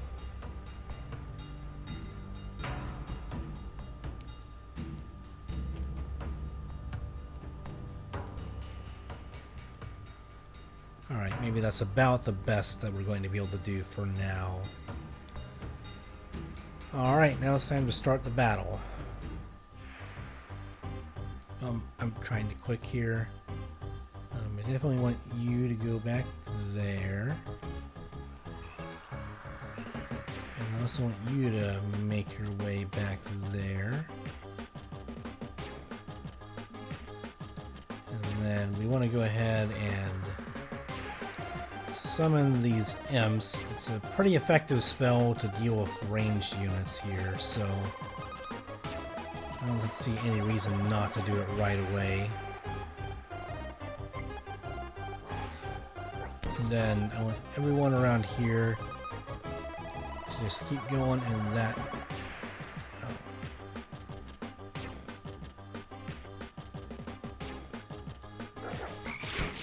Oh, nope. Griffin. Dang it. One griffin went down there by itself. Alright, well that's okay then. One I'm hoping should be enough. Looks like they're trying to wreck us with their own summoned creatures back here. But thankfully I have enough marksmen, I think, to hopefully deal with them. Plus I have lots of sorts of creature buffs.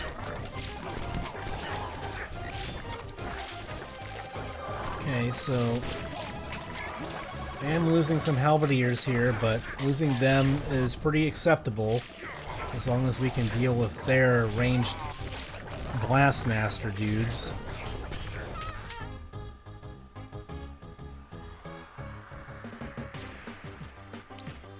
I think we should just go ahead and summon some more of them, honestly. I think we have 8 mana. This costs 7 mana to cast, so let's go ahead and deal with the Blast Masters as much as we can.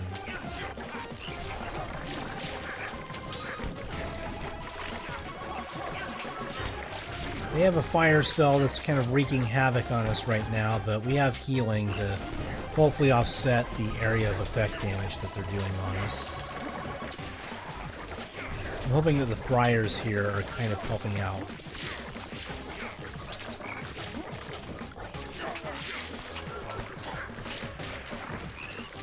We did lose a paladin, but again, that can be acceptable, I'm hoping, because this is a really big fight.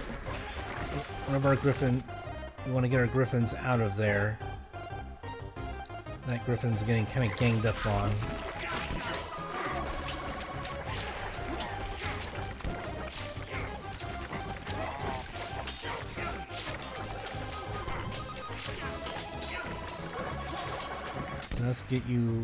Let's get you retreating. We don't want to lose you.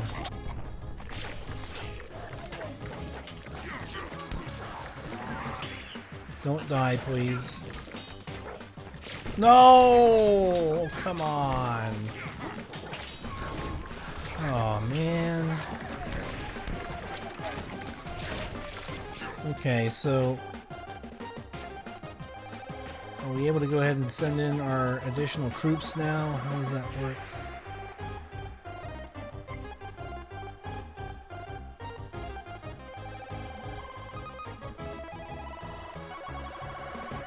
Like I'm trying to figure out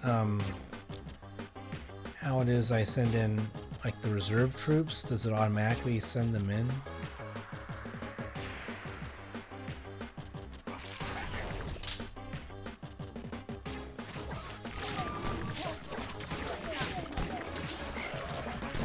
Looks like they have lots of skeletons and stuff, so I'm not sure how effective that they're going to be, but I've lost quite a few paragons here. Not that that was unexpected necessarily, but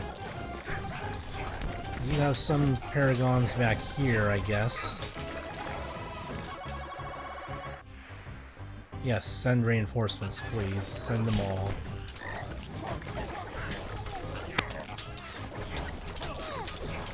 I mean, we do have a bit of an edge here, it appears, but I'm not sure how long that's going to last.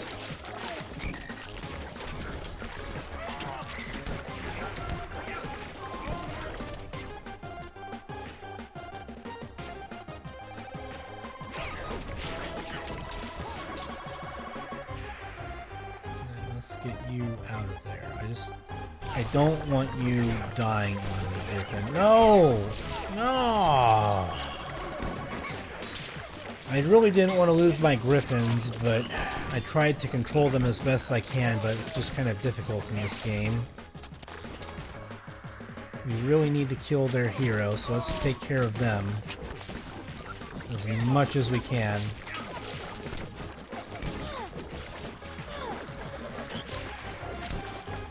Yeah, it's just kind of hard to control everything amongst the chaos that we have going on here. I think we need to try and get to their ranged units over here as much as we can.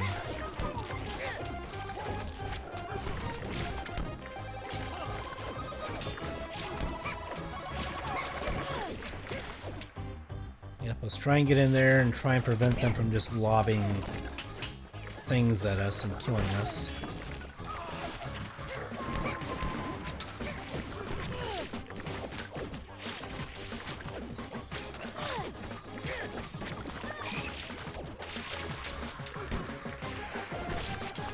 I have no idea if we're actually winning or not, but I'm hoping that we're doing okay.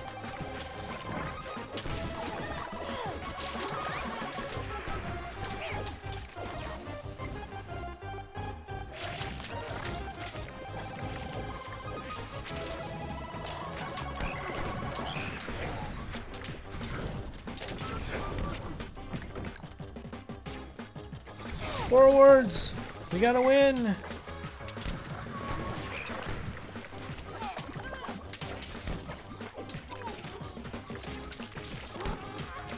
We don't have too many men left, but I'm hoping that it will be enough to win.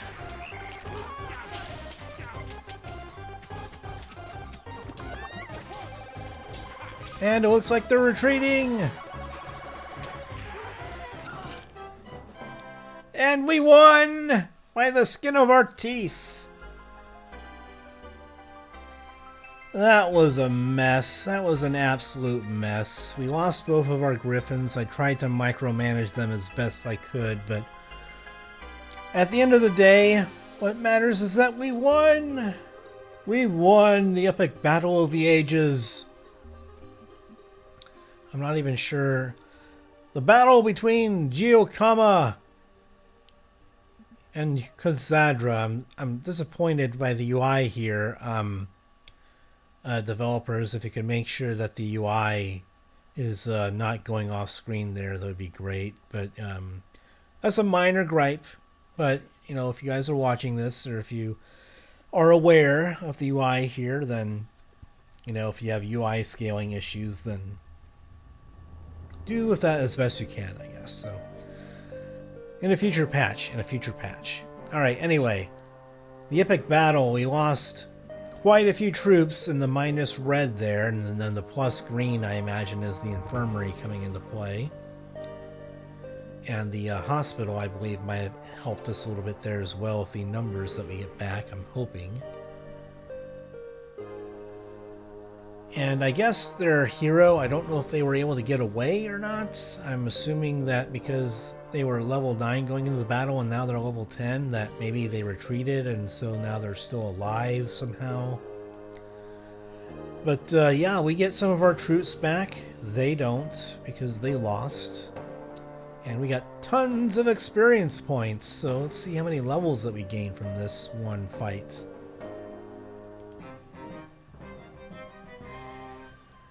Alrighty then, so let's see, recruitment could be useful now that we have all of our buildings. Tactics could be useful. Not now since we just lost so much of our troops, but in the future tactics could be good, so...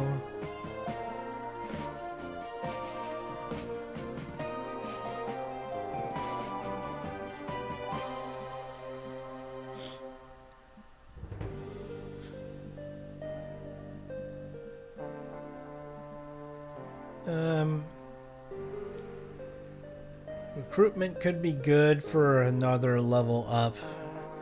We might be able to level up one more time before the end of the week is over. I'm not quite sure. Let's see how many times we level up here though. Let's get rallying since I kind of want that. I don't know if I've seen a big effect from bodyguards. Maybe it got patched to be nerfed compared to how people were hyping it up before. Like, I don't know if it's made a difference. I mean, not as far as I can tell. I could definitely be wrong, and feel free to tell me if I'm wrong about it, but I haven't really noticed this making an impact so far, so we'll see. Maybe battles are so chaotic, it's so hard for me to notice the impact that it's having with the amount of numbers that are on the screen, but, you know. I think I'll go for rallying first, just to give my troops an edge when with my hero nearby and stuff. They're fighting quite a bit in there, so let's just go with rallying. And level 11, I could go for warding, so that way these stronger creatures don't hit them quite as hard. At least not as often. Oops.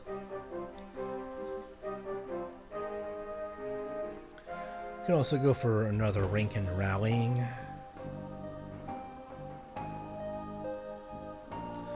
I do want combat, though, eventually.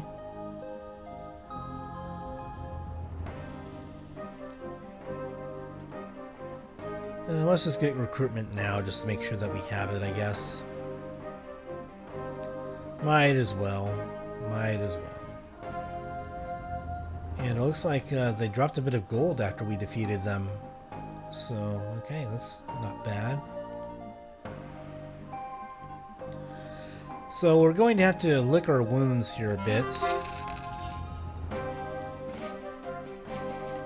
right? So it's only like, what, 100 gold or something like that, so it's kind of minuscule. But it's something, I guess. Our troop count is so whittled down now that we're not going to be able to really take any fights, so... Again, we do get a decent chunk of them back here from the good old infirmary and hospital, so... And we did get a griffin back. Okay, so that's very good news, because that's like a 2,000 gold investment per griffin, or whatever it is. Yeah, 2,000 gold. That's a lot of moolah. So, we actually came out of that better than I thought that we would. The hospital and the infirmary now finally providing a really big impact by giving us troops back after a huge fight that I didn't think that we would win.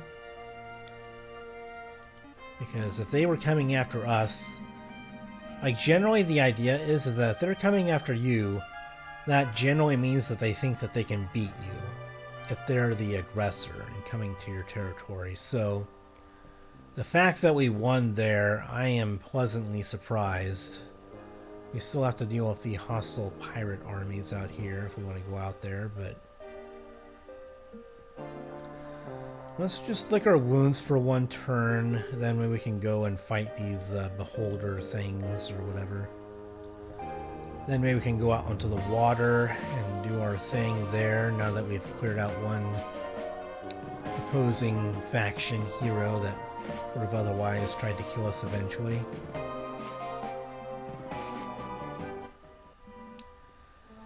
So our town level is maxed out, so it makes sense that we've gotten all these 3 upgrades here.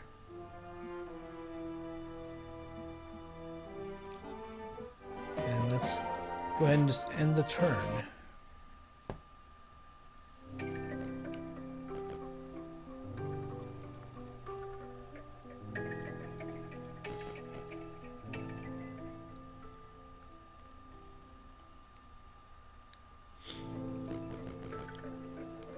Looks like the other AI-controlled players are up to their own shenanigans.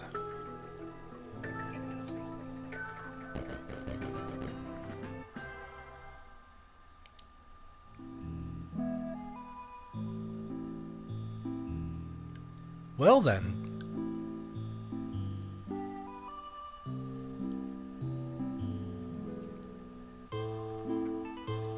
Well, that's some interesting news indeed. I don't know if... I mean, I think that Violet Decay was a hero that we just fought, maybe. No, it wasn't. It wasn't. Yeah, it wasn't Violet. It was a different color thing, I think, that we just fought. But it's interesting that so early in the game that one of the factions has already died off and been conquered, so... Very interesting indeed. Now, did that restore... It did not restore his mana. Well, I guess my curiosity has been sated. The mage guilds don't restore your mana in this game if you're in the town.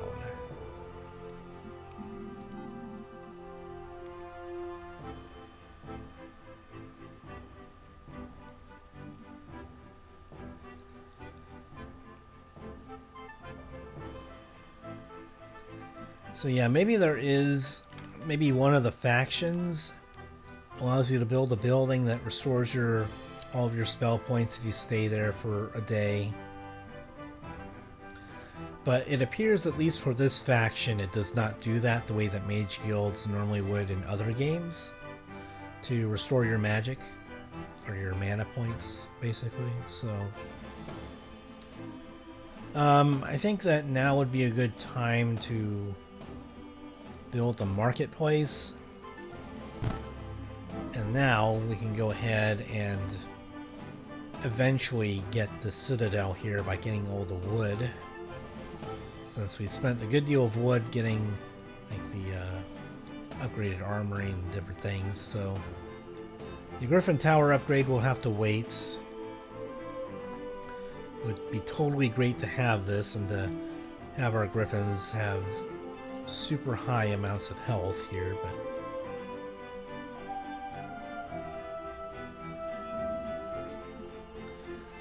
for now, that's what we're going to have to go ahead and sort of stick with. What are the exchange rates for...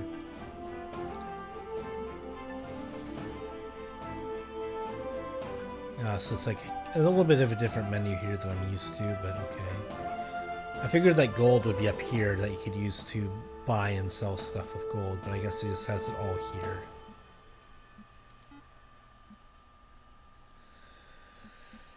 So you buy and sell resources with gold instead of being able to exchange resources for a different resource.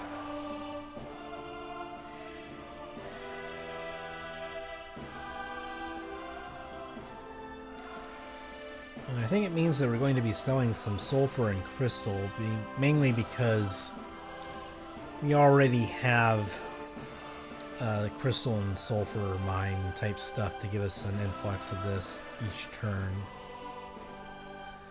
So let's just get some of that. And then I think we want to start recruiting some more units here to replenish our army. We still have a decent amount of melee troops available, so I think that maybe we can just go with... I mean, we could just get some paladins here and just try and overwhelm the enemies and get the health regeneration going.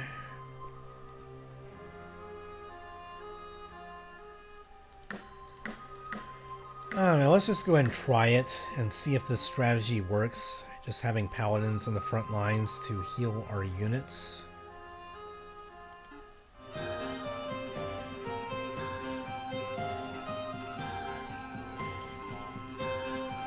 So just keep you back there, and then we'll get...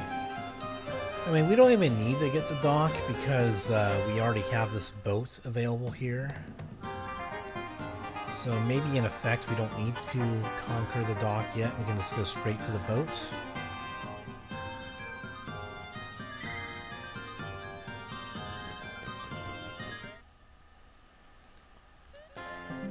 Alright, well we got some wood that we desperately need for some of our buildings.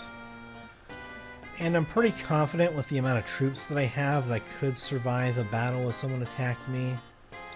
It's a decent but not great army that we have.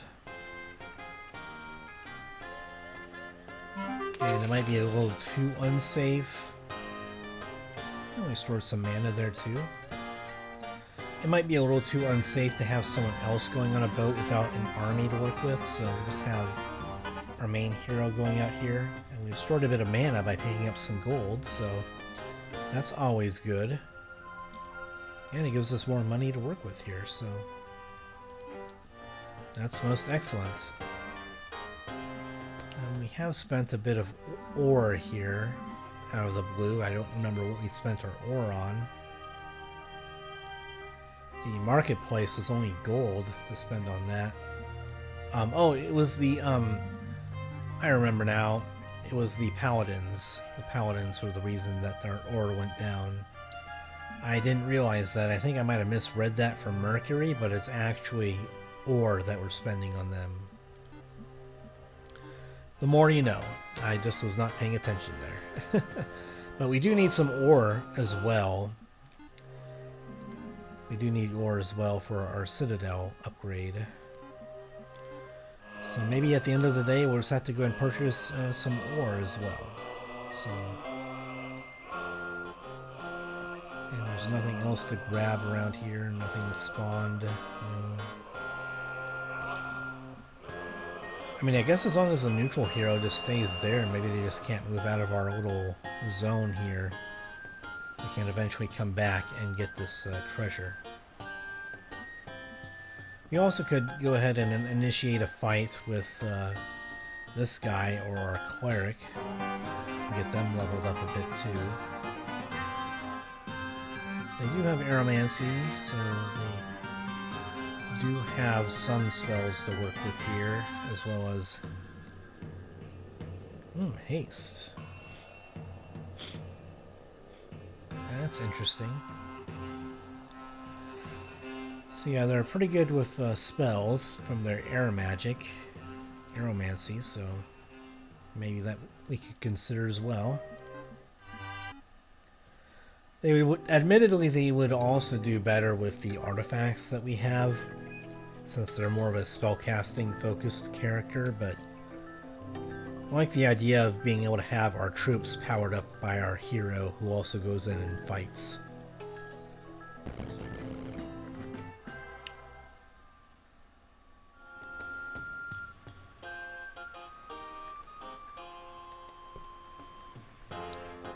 Alrighty then.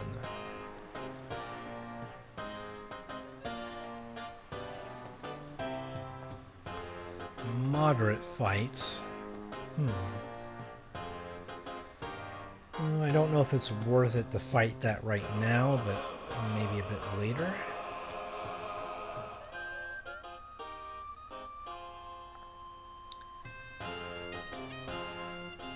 Oh, an easy pirate fight though. Might be worth it just to get rid of them now. But we'll see. Let's go over here and get the gold. And at the very least, exploring around is going to be good for us.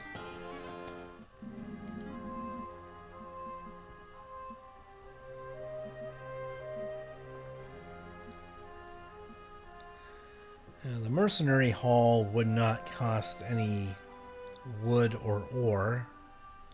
It would deplete our money a little bit though, because of the fact that we need to use some money to trade for some wood and ore before the week is over.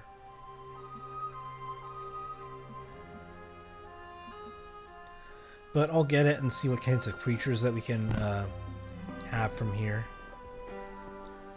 A goblin guard, which is a ranged unit, so that makes them decently viable for us, and a berserker. Well, berserker is a reasonably fast unit, so maybe I could use them to go ahead and flank. But I think the goblin guards being a ranged unit maybe offers some value here. I mean, they are slow, but that doesn't really matter if we have quite a bit of melee units to support.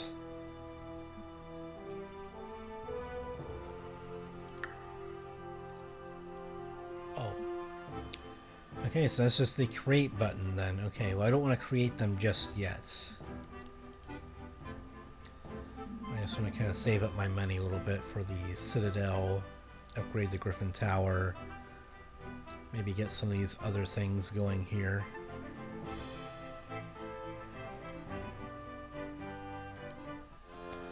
Alright, well now that I know what it does, I guess there's no real limit to the mercenary center.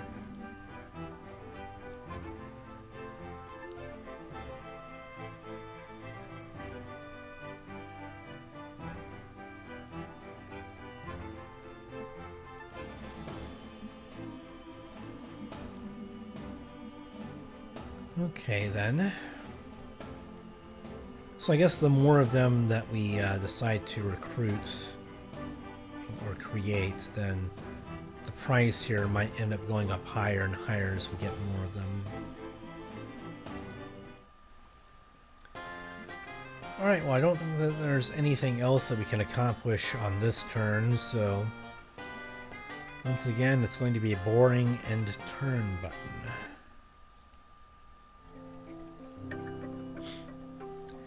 And I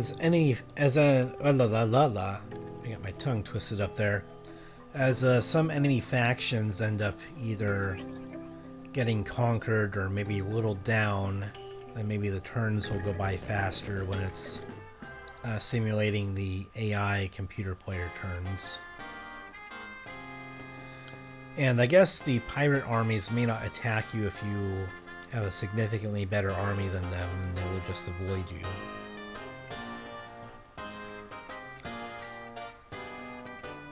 So, good to know. Good to know.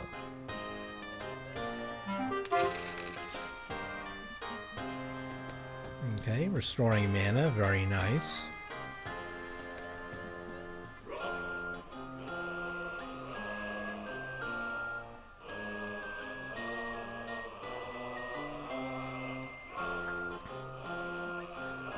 So I don't know what a shipwreck encounter is. I don't know if we're going to fight anything to get treasure or what, but we'll see. So I'm saving the game. I don't know if there's going to be some massive undead infestation that's going to come after us and then totally wreck us. Nothing found. Okay.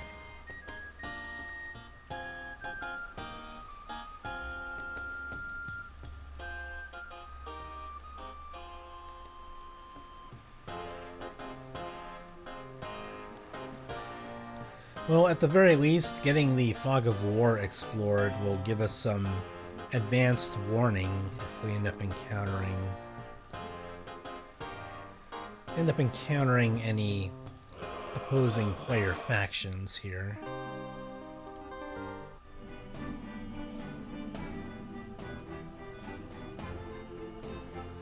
I guess the conscription center, I mean, no, we don't want to build it now because the wood and ore cost would be too much. We're wanting to get the citadel down next turn.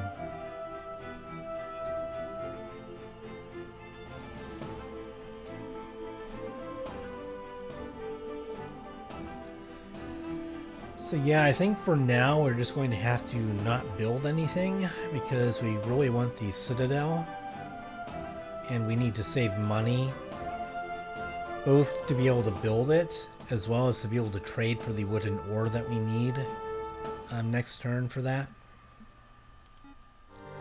So this will be one of those few turns where it's just better off not building anything this turn. And there's nothing else that we can gather around here. What's that?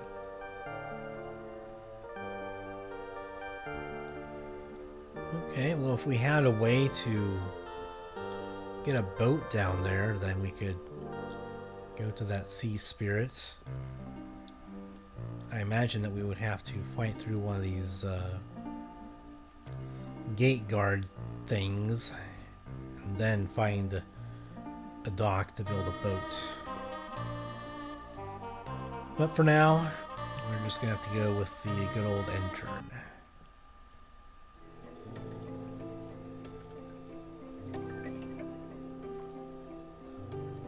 Usually in games like this, I usually like to go ahead and call things a shipyard instead of a dock. And it looks like we have another player boat coming after us. It's the Prussian tide again, coming to go ahead and die to us.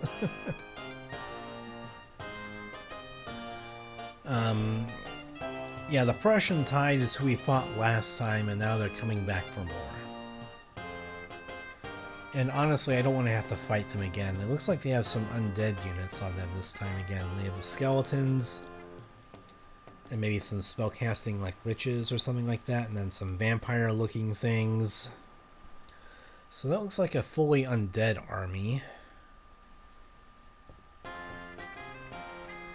I mean, I think our army is probably still better than theirs.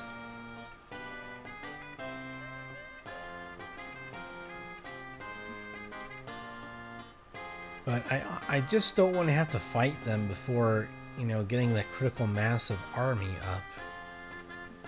This is tough.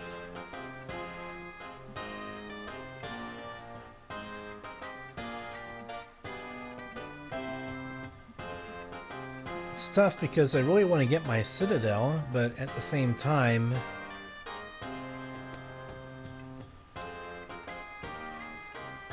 I mean, I'll let them attack me if they feel like they can take me, then I'll just have to live with that. We do have most of our mana, though. And we did explore a good bit of the ocean there, so we have some warning of when they might be coming after us.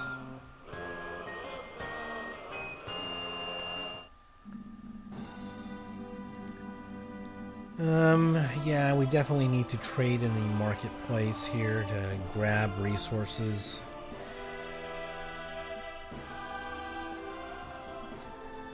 And we definitely want to sell these as much as we can. We're going to get a nice steady supply of them to replenish, so not a big deal.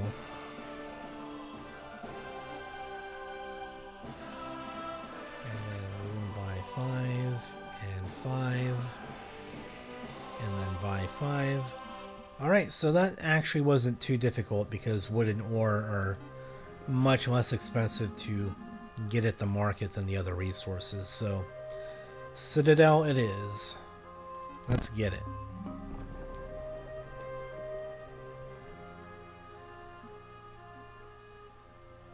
I mean, can we increase griffin growth? Like...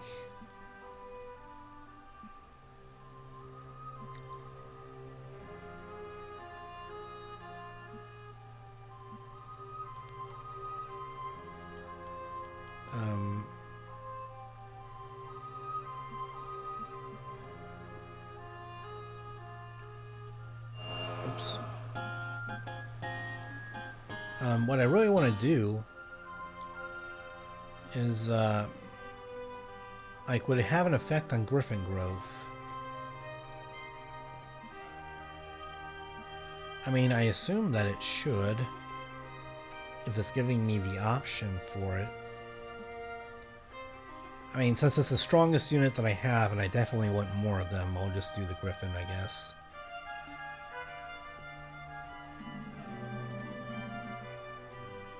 Okay, so we'll get 2 griffins next week. Okay. So it does have an impact. I was hoping that it would.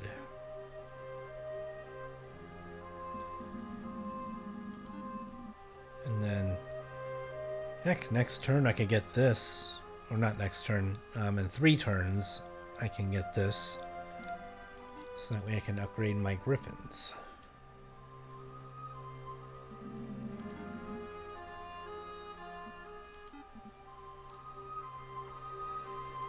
Alright, and then I don't know if they can get all the way to my town this turn, so I'll just leave that for now. I won't buy anything until I'm certain of what I need to do here. So I'll go ahead and save my game here in case they attack me, and I just, you know, if I lose the battle, then I might, you know, be in a really tough spot if I lose my easily strongest hero, so we'll see what... Excuse me. There we go. Just adjusting a little bit. Sometimes you have to adjust on the couch here since I do couch gaming. I hope you don't mind like the little noise that makes. Okay, well, let's end the turn now. We got what we needed. We got the Citadel. Let's see what happens now. Will they keep digging in, or are they going to go ahead and run away now that our hero is over there? They lost the last time that they pushed the issue. Are they going to continue to push the issue? They are, it looks like.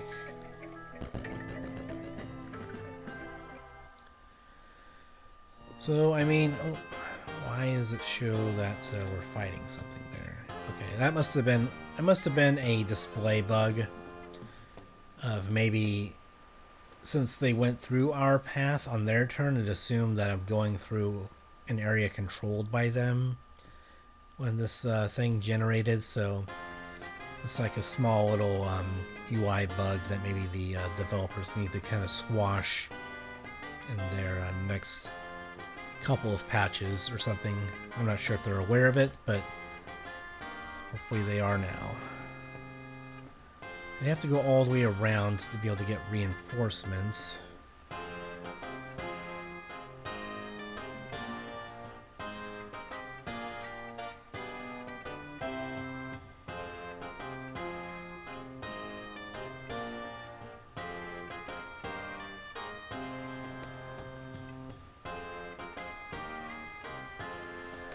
I guess that's the closest, like, coastline.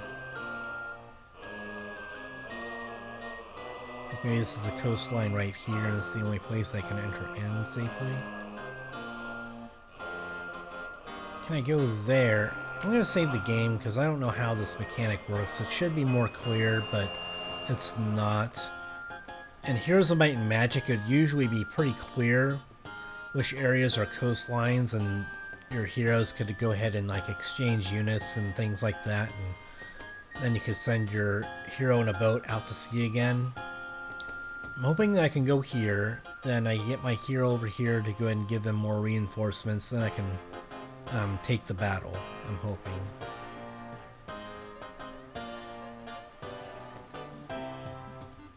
Oh, and there's a Halberdier regiment too that I need to take care of.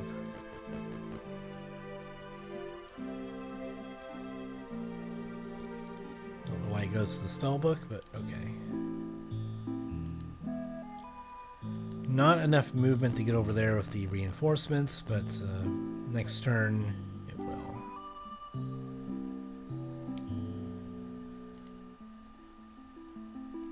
Okay, so I can't get out there. Why can I not get out there?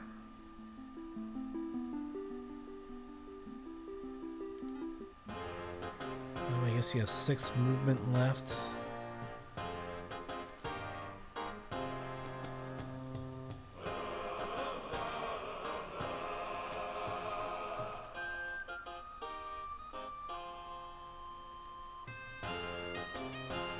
I don't know why it's not giving me the option to move over into that spot, but okay.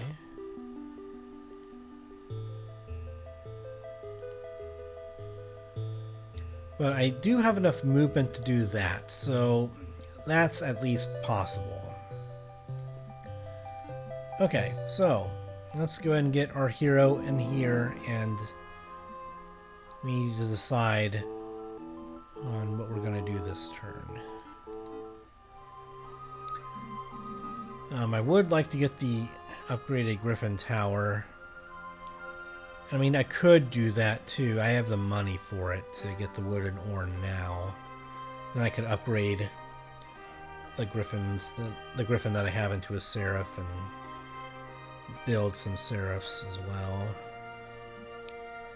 Probably worth doing. What's the resource that we need for them again? We need mercury. Yeah, we need mercury to build the building. 3 mercury to build the building. Then we need crystal to produce the units, I think. Let's go and trade for the wood and ore first. And then we'll see what we need to produce these seraphs if the resource need changes. So let's go ahead and we need to buy 4 wood and 4 ore.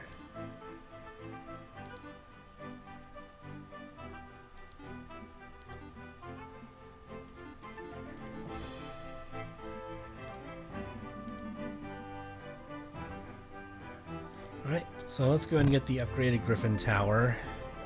Does cost us a good bit of change, but do what you gotta do. Alright, so it's just increased gold costs, still 1 crystal. So we can just go ahead and... yeah, I think we can just go and sell all but maybe 2 crystal or 3 crystal or something like that. Let's go ahead and get...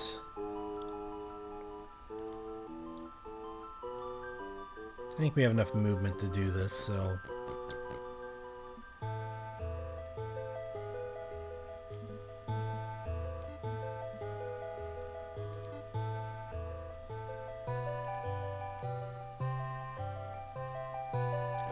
we should anyway. I don't know if we do. No, we don't. Alright, well, I'm going to reload my save here. I don't want to, you know, metagame and do all that kind of stuff, but I was just curious if I would have enough to be able to do all this stuff at one turn. Obviously, I would be able to go ahead and do it if, say, I had like another hero close by, or if I recruited another one. But yeah, I'm just trying to figure out how this game works and all that, trying to calculate everything.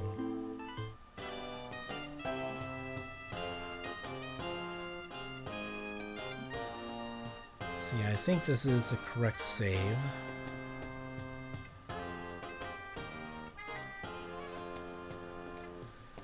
So let's just go and get my hero down here then and do the same thing as before.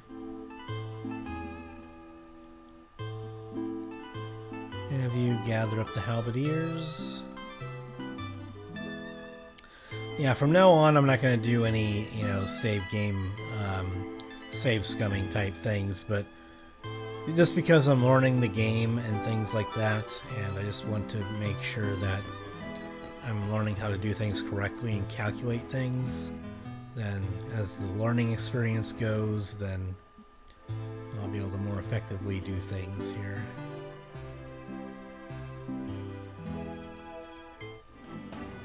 So same as before, we're going to go ahead and buy wood and buy ore.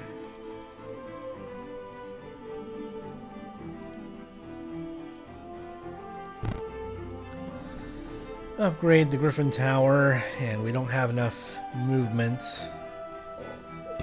Oh, excuse me. A little bit of gas. Okay, so we don't have the movement to bring creatures back, upgrade them, then get back to our hero, so... And we only have enough money for one Seraph anyway, so... Let's just go ahead and get one of them. It'll be a pretty big boon for our army to have that. And let's get one more of them.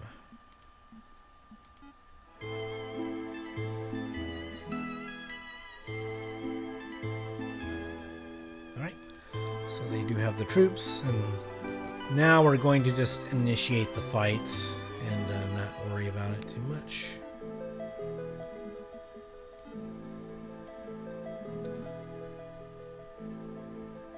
What happened there?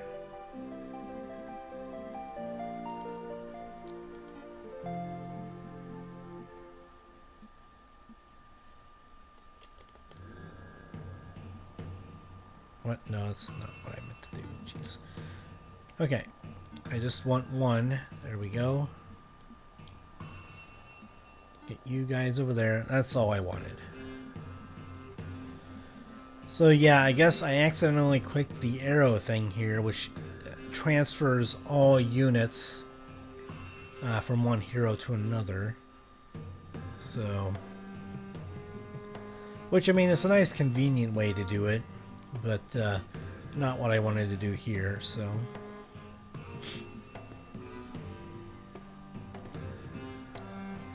I guess we'll get you back here to the castle.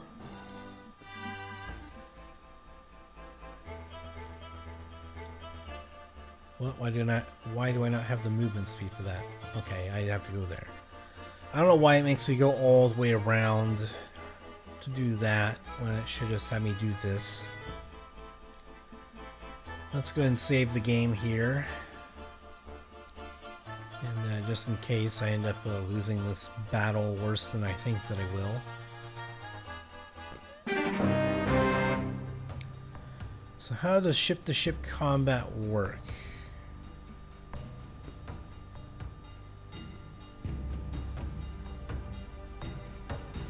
I have no idea how it works unnecessarily.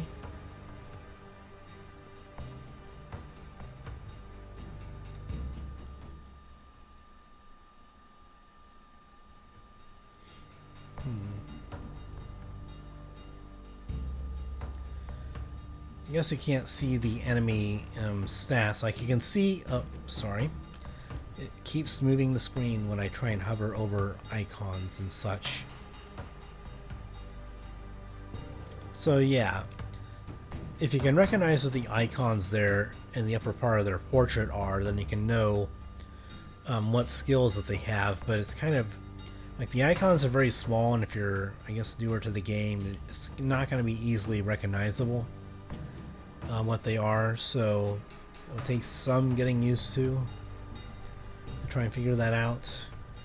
You do get to see the traits of the enemies here, like the enemy units, but not of the hero.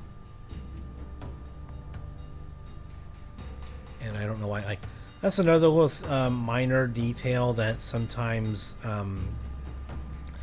like UI elements overlap certain things, and then it gives you a pop-up that I guess you're not really asking for. So for example, if I put the enemy hero portrait over here over top of another unit on the battle map, it'll give me the creature stats like I'm hovering the mouse cursor over it, when in reality I'm hovering over the opposing hero portrait.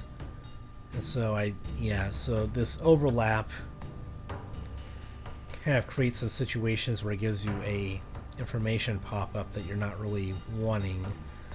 This also occasionally happens like in some of the other screens in the game as well that you might have noticed. So hopefully it's something else that can be fixed in a patch, so that way if you're hovering over, say, one of these boxes up here, you end up getting the foreground box description instead of the background, like that. Okay, well, enough of the complaining. Let's see.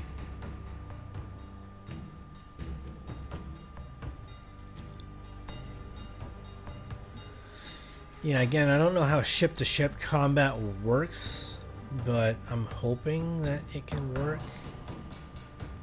I don't know if flying creatures have like a major advantage here because of that.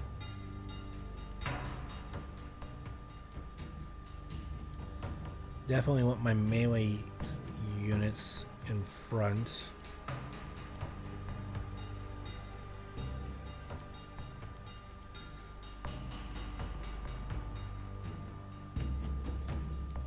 And then you guys can sit back a little bit at least, since you guys have super long range.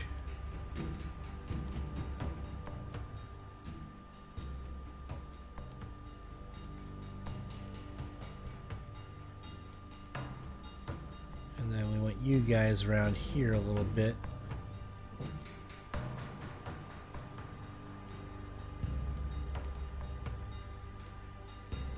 I don't want you in there. I want no. I want some of my melee dudes up with each other.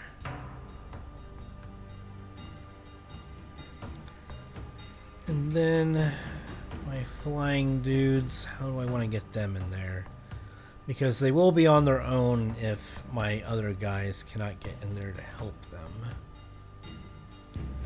But it doesn't look like they have any ranged creatures out there right now, so I might not even want my griffins to go in there and attack yet.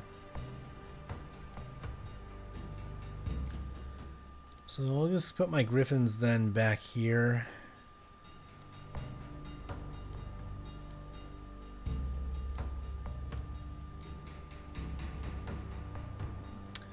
And let's start the battle then. I don't have any idea how this is going to work.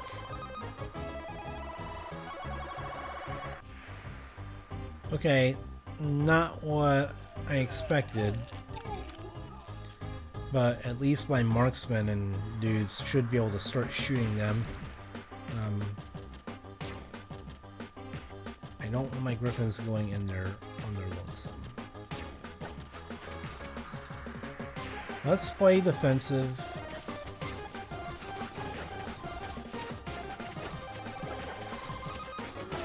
Okay. Now, jeez, I just want to select my griffins here. Order. I only want to select my griffins to go. No. I only want to select griffins. I don't want to select the people in the area. I only want to select griffins. But it's not allowing me to do that very well. Like if I only want to select one individual unit, it would be nice to know exactly how to do that. Like, do I need to right click? I don't know. It's not really working, so. But while we're holding that thought, let's go ahead and summon some imps to get over here and take care of their ranged units here. They're plucking away at us. Then we're going to order... Again, I wish I could just order my flying units to do stuff instead of having them grouped in with like ranged units that are now going to move to the front. You see, it groups up so many units right here. I don't want that. I only want the one individual unit I'm clicking on.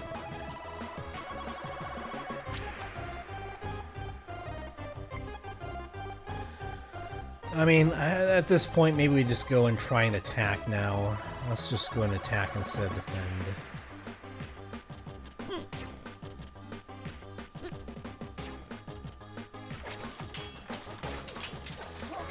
Well, let's just get my Griffin dudes in there and not worry too much about it. And that's probably all we can really do. Oh, excuse me, hiccups. Hiccups, they can just come and go as they please. And now's the... Excuse me. Let me go and pause real quick. Okay, now that I've hopefully dealt with my hiccup ordeal, now we can get along with the game and the battle here. Okay, so... I've been kind of looking up here, and I think that maybe if I use this to give a command, maybe that will be a better way to go ahead and get certain units of mine to go ahead and go the direction that I want without highlighting all the other units that are around them.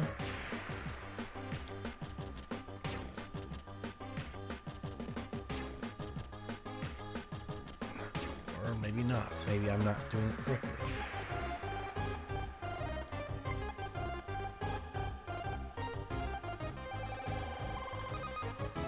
See, I want them to kind of go more towards this direction on the flank, I guess. And then I want them to definitely go more over there. And then you as well. I want you to get over there. Honto. You're going the wrong way. You're going the wrong way to get over there, my friend. But they are kind of wrecking shit right now.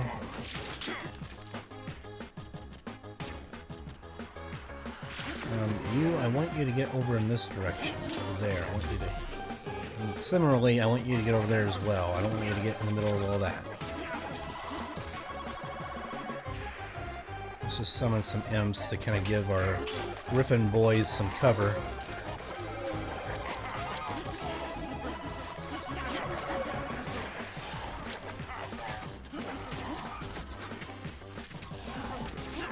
Yeah, I mean, I don't expect the imps to last very long, obviously, but I just want them in there just to make do with what I've got. All of our paladins, unfortunately, have died. But our griffins look like they're still holding pretty strong. And those are our strongest units, so...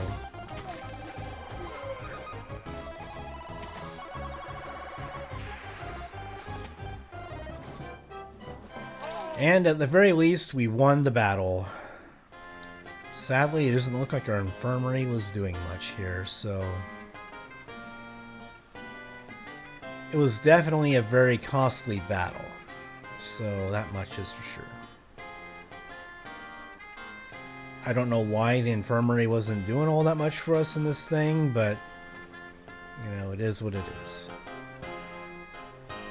I do need to understand the mechanics of the game better. Does C-to-C combat not allow your infirmary to do much, if at all, for your armies, or what? Because it needs to... Like, it needs to kind of explain that.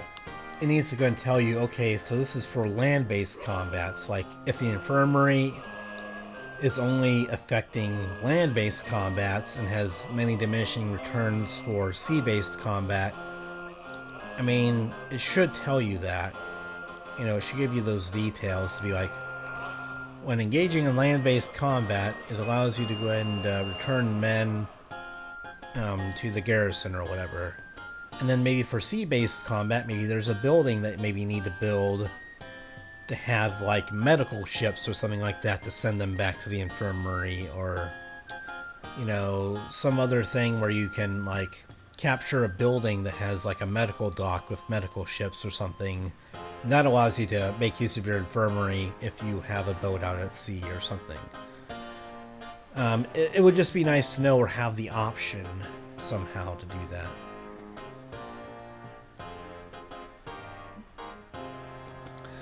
Because as it is, I was just under the assumption that my infirmary would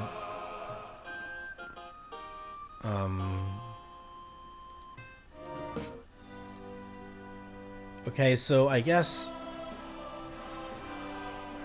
maybe my question was partway answered there, but not entirely, because the game needs to actually display it on the end combat screen. How much the infirmary is bringing back to the castle. So it didn't give me any of the plus green numbers to go ahead and tell me how many were being brought back from the infirmary. So again, maybe just another UI bug there that just didn't explain it properly, but you know, hopefully they'll fix some of this stuff up as time goes along. So it is an indie developer, so there are some things that probably, I assume, would slip through the cracks and that they wouldn't be able to catch everything early on in development, so.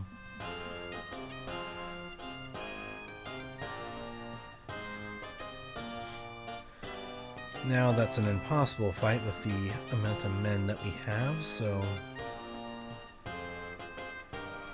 Time to head back down and replenish our army, so. That's about all we can really do, honestly. You know, I'm just glad that we won the fight, so.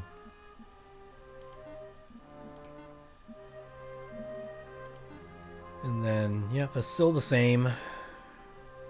And then we can re-roll the Berserker or the Goblin Guard. The Goblin Guard seems like a pretty decent option, reasonable damage and a ranged unit, so I'm definitely okay with that.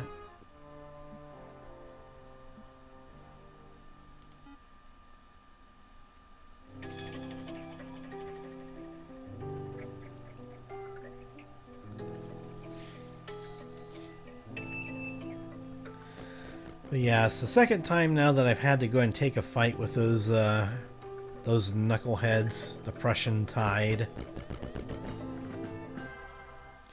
And thankfully there wasn't a neutral army, like a neutral pirate nearby to make things hell on me, so.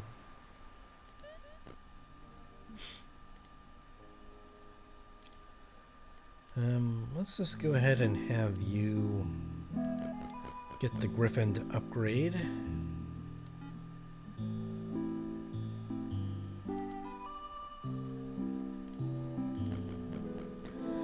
Don't think that there's anything here that we're going to be able to have him benefit from.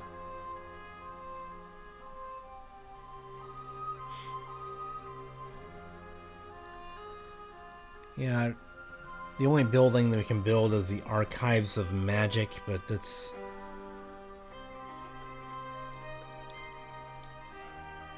yeah, it's not really something that I really need right now. Spell casting is not a high priority. We just occasionally summon some imps for the most part.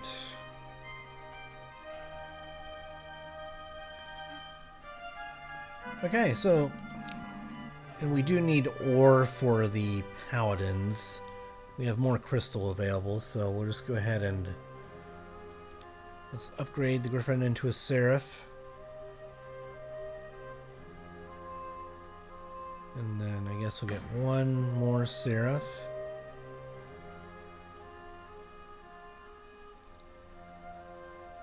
And then...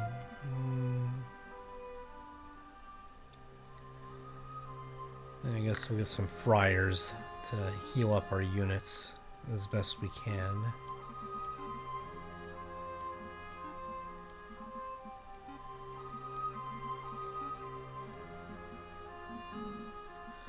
One thing I like is that you can have as many stacks of units as I guess you want. That way you have a bit more flexibility as far as how many unit stacks and different unit types that you want in your army. And it's just up to you if you have too many as far as like army size. if you have reinforcements that you can send in as reserves, and you can kind of pick and choose what you want at the start of the fight, and then what you want to send in as reserves later on in the fight. So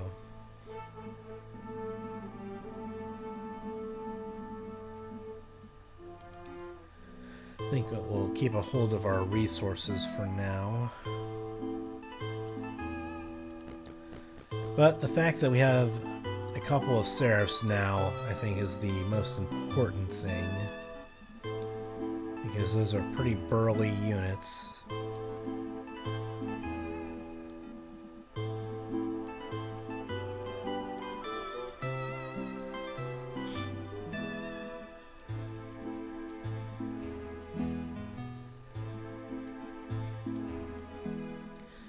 Yeah, just rearranging my units a bit into a ranged and then melee.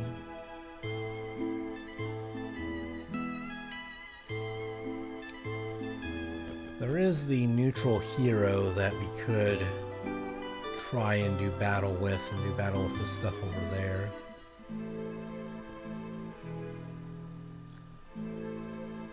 But there are some resources up there that are calling my name and are going to be a bit more difficult to acquire if we wait on it, but it is a more difficult fight.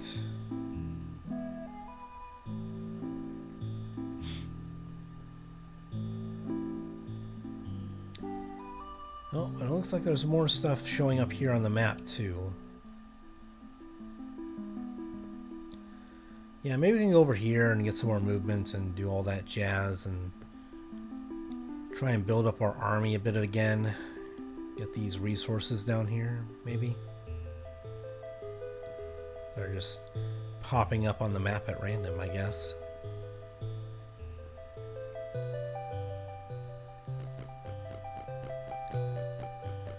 So yeah, we can do this fight, and then maybe we can do that fight too.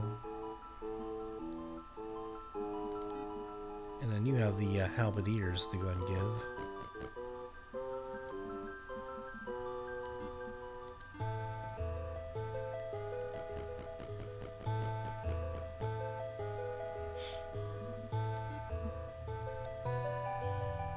So we can't initiate the fight this turn, but maybe next turn we can gather up enough men to make that fight much easier.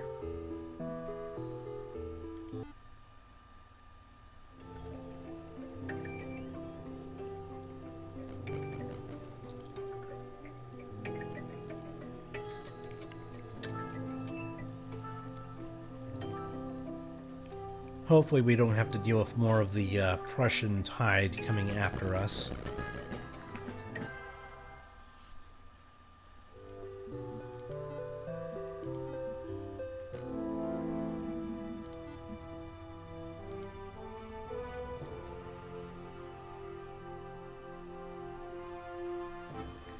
So maybe at this point we just want a couple of strong melee creatures going in, and then having ranged units to back them up.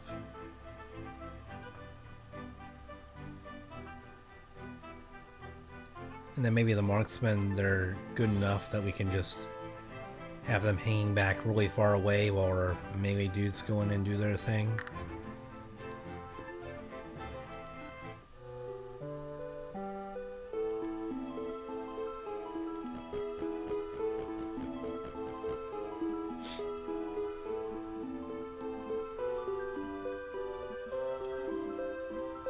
Okay, now we have quite a few marksmen and a couple of strong melee units to go in there.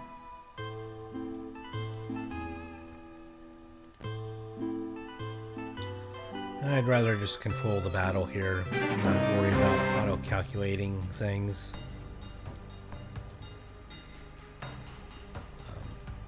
Trying to quick my units here, it's not doing anything. There we go, that's what I wanted. Yeah, I want to kind of separate my units slightly here.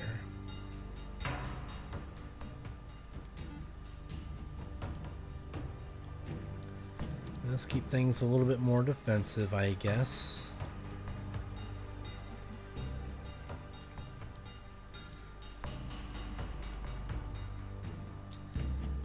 we'll just have these serifs going in there.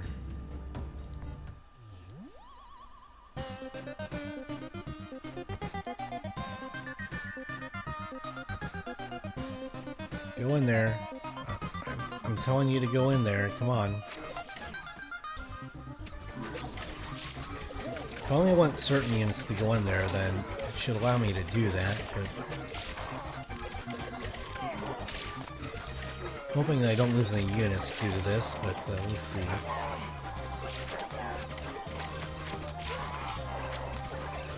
Alright, well, losing a halberdier or two, not too bad. I was hoping I could have my serifs do the heavy lifting. Because I put them on defend to keep my other units back, and then hopefully send my serifs in there to go and do all the work.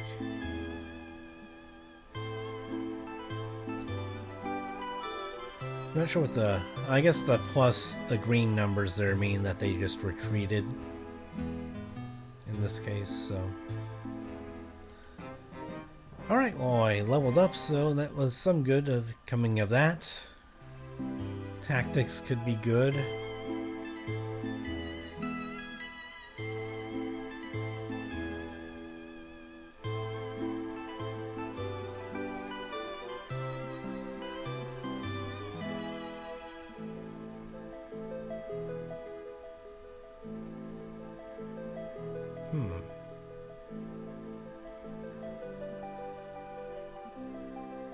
So getting estates seems like it could be good, giving just extra gold over time. Just get a bunch of units and keep your armies nice and strong.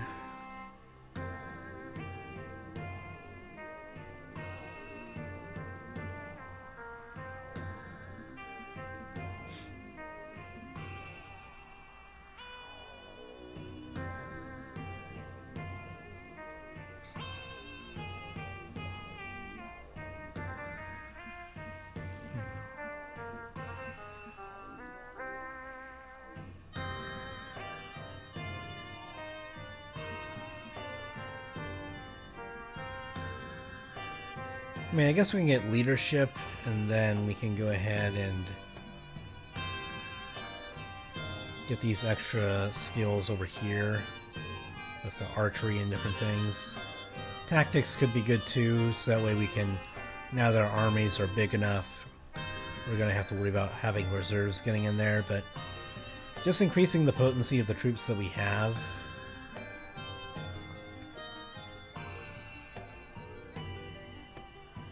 Again, I'm not sure exactly how much that the bodyguards are coming into play each combat, but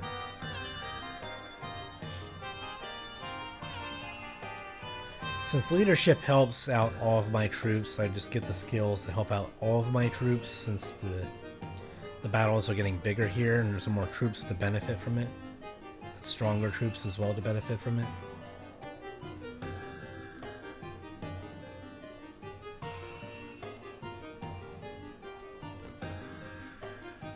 So let's go over here, and at this point the experience points I think are still what I'm going to want, since sulfur is in pretty good supply for us.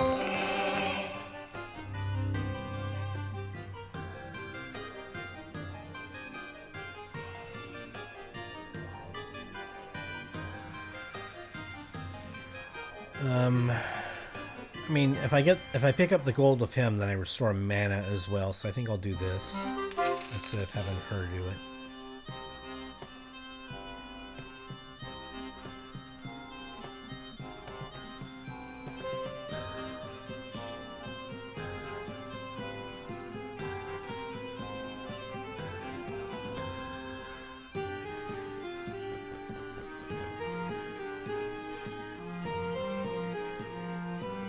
I can have them go in and give some reinforcements to them.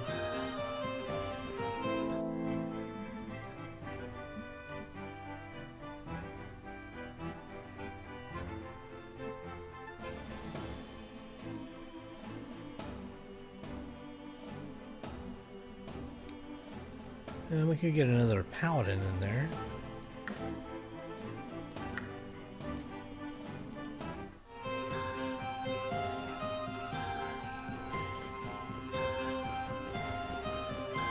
So we have an extra paladin now on the front. Another extra marksman or arbalest. And now let's go ahead and just get in there and do our thing.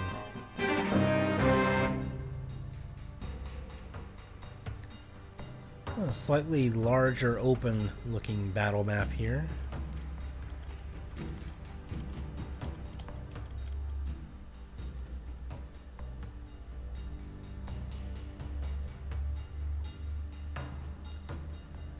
Flying and knockback, quite a few of them, but I think that our ranged units should be able to do pretty well on them. So we have a good number of melee units to kind of, you know, catch them and prevent them from advancing. Equine guards.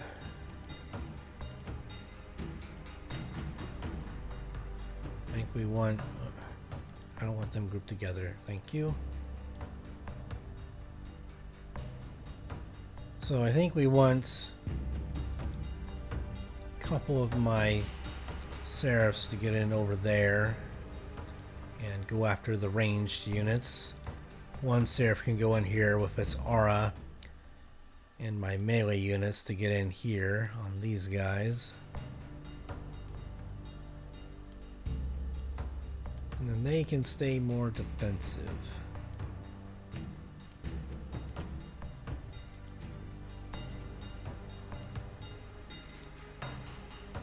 Maybe my hero would be better served going in here with my main army.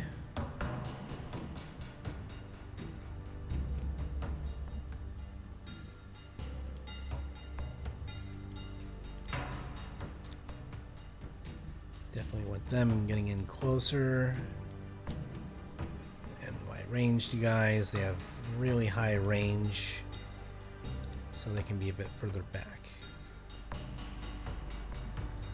Alright, I think that's how I'm going to run it. So let's see how this goes. And then maybe one. Where are the paladins? There they are. And maybe a couple paladins down here to make sure that these guys have that healing aura going.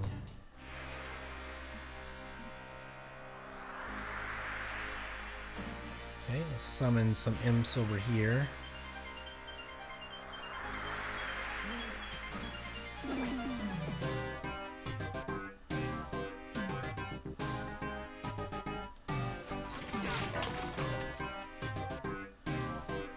Have them go in there.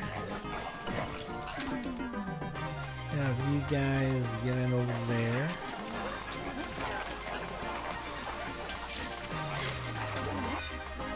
See, I'm trying to take care of their ranged units as much as possible here and make it easier on us.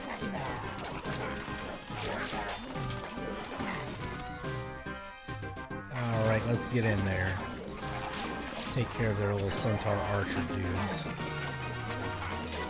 We have lost some frontline troops here, but that's what they're for at this point.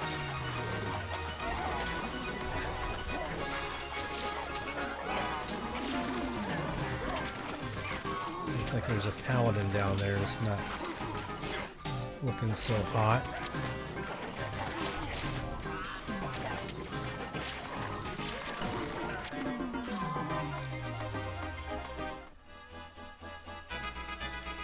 Alright, so we lost some cannon fodder troops, but, or at least we lost some of the more basic, you know, run-of-the-mill type troops. I don't want to call them cannon fodder necessarily, but they are the troops that are sort of like the pawns, the standard basic troops that you expect you'll end up losing at some point, so... Alrighty then, so we lost some troops, but we were able to go ahead and get some good experience points. Our strong troops remain strong here, did not lose any of them, so... That was a pretty good battle, all in all. We did not gain a level because we're so high level right now, but at the very least, we're getting closer. And I think we'll just keep going with experience points for now, because we have a good steady stream of resources coming in, and getting extra levels for those skills at this point may be kind of more important.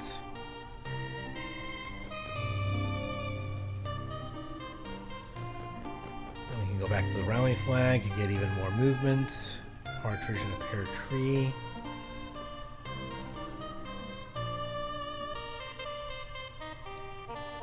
And I guess we can send him over there even though we don't need to.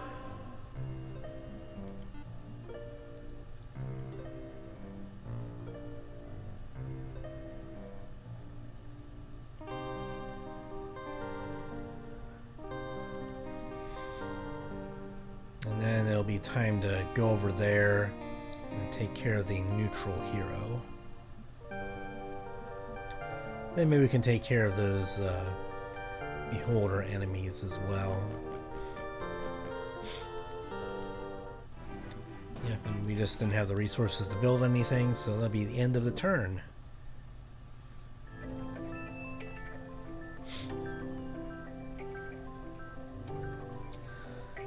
Plus spending gold on mainly your military units, so trying to save as much as we can for that.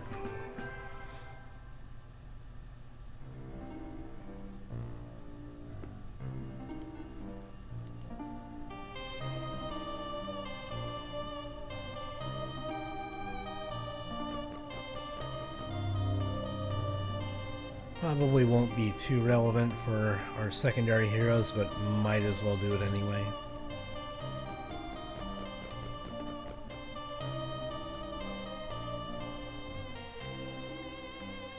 And then I don't know what Mr. Neutral Hero is doing.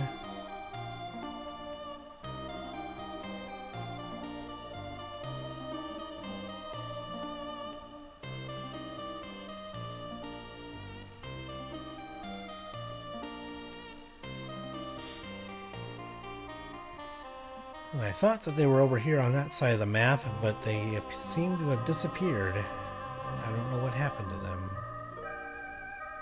Unless my eyes are deceiving me, we have a neutral hero over there. Most definitely not the same one that we were looking at earlier. I have no idea where our own neutral hero thing roamed off to.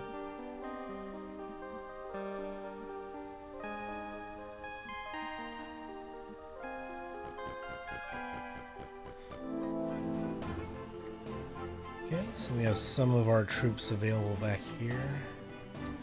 Yeah, we mainly lost halberdiers and paragons in that last fight, so it makes sense that those are the only ones available for us from the infirmary hospital.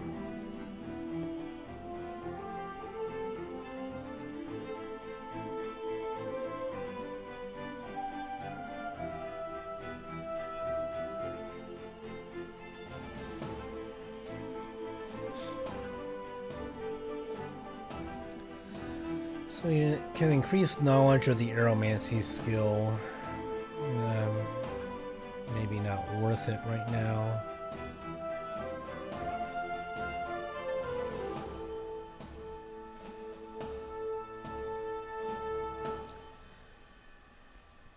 I mean, discharging creatures for increasing daily income could allow us to put the halberdiers in there and give us some extra income for the better units. I'll go ahead and give this a try and see how this works. I haven't done it before, so...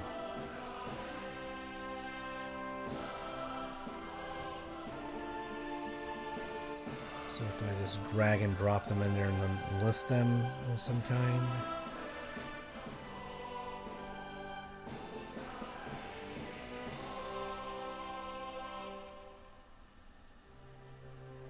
Yeah, I definitely don't want to do enlist. That's like that's a sort of last resort kind of thing that I imagine that you would do, because you would never want to do this unless it was just an absolutely necessary, I need units now because I'm being attacked. and I need to win the fight or I'm dead.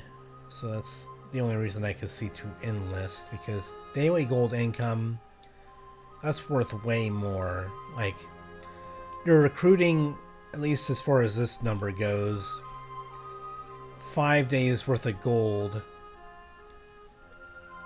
of units, and then once you go past 5 days, then you're basically losing, you know, money on the investment, basically. So, not good for the long run. What does this do?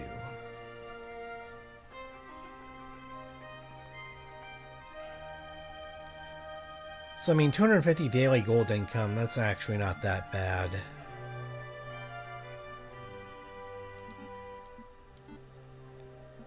Let's see how much we increase our daily gold income by putting these guys on there.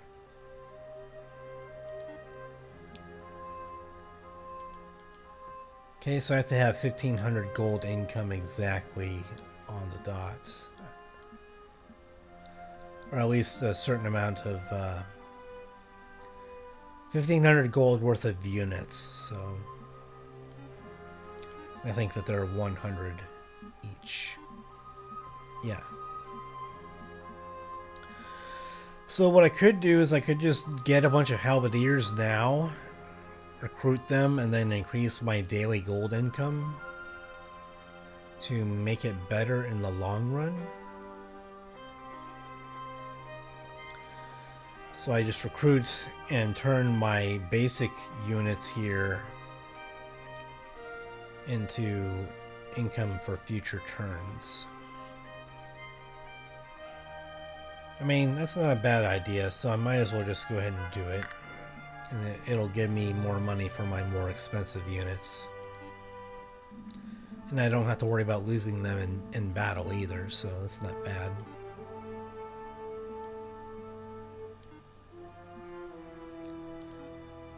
So let's just go ahead and increase our income about as high as we'll be able to get it. I'm assuming that there's a maximum income that you can reach, which is like this little green bar going across here. So I can't just do it in like perpetuity or whatever to keep on increasing it. But now we have much more income, so that's going to be very, very good. And we don't have too many buildings left to build, so from now on, I'm assuming it's going to be a lot of recruiting units.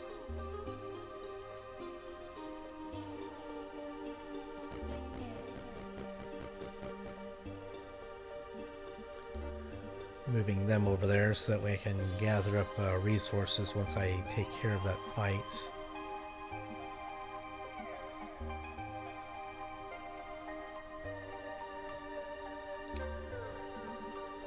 Alright, I think that's going to end the turn then. So it's good to know that I can easily just turn halberdiers and basic units like that into additional income from my better, stronger units. What on earth is going on here?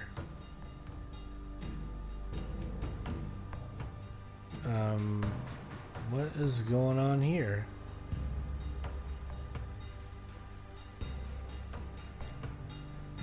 I have no idea how that works or what's going on here.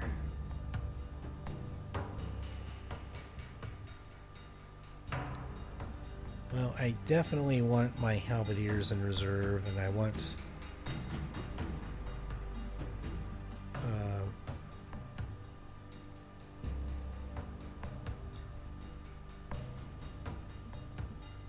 I mean, I guess I can't take them out of reserve because they're in the garrison, so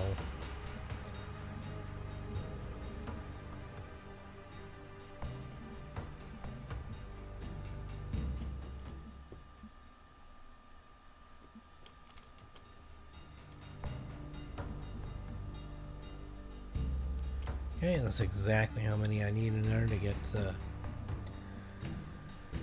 the exact unit power fielded. I don't know how I'm able to get attacked here. I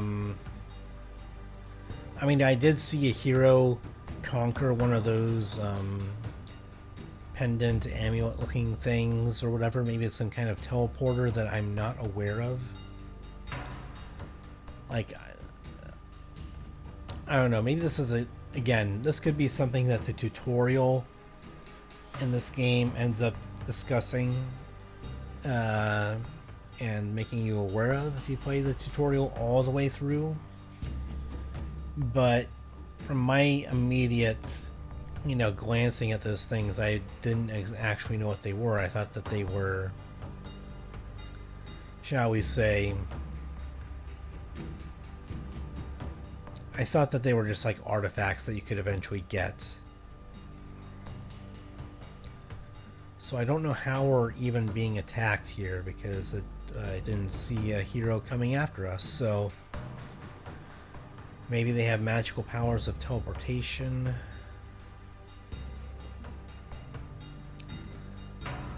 But yeah, our power here is definitely not able to match what they're doing. And we've already had to repel like several different attacks from another AI player.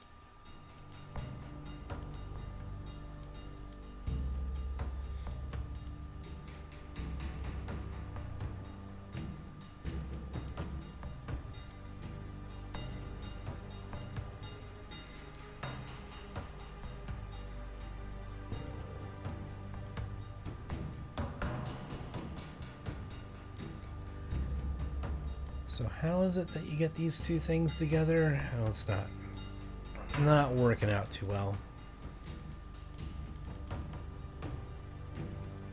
Like, I don't know what that up arrow means up there to combine unit stacks. I don't know. Is it like the up arrow on the keyboard? I mean, that doesn't appear to be what it is.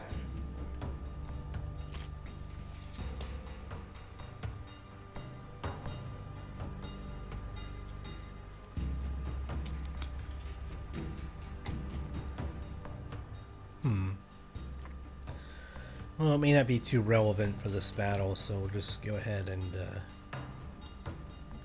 try and separate these as best we can.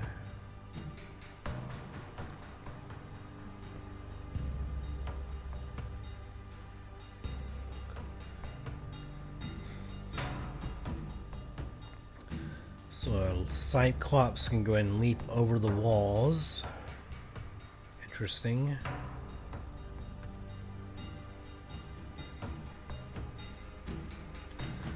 Looks like they do have some ranged units on them.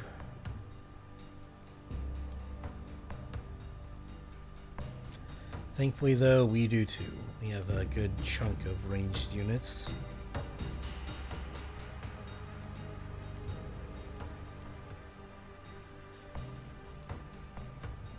So I don't know if I want to just go defensive for now and allow them to come into me.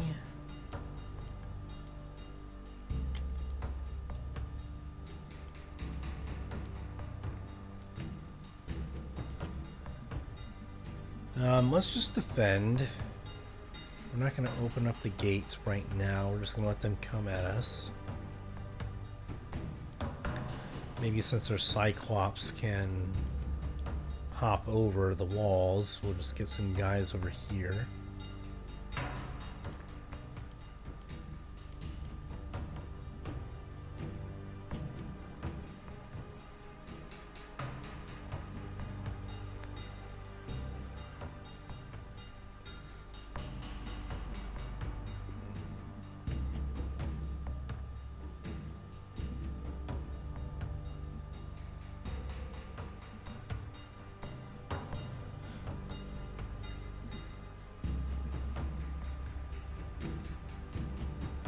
Alrighty then. Well, let's do the best we can with what we've got here.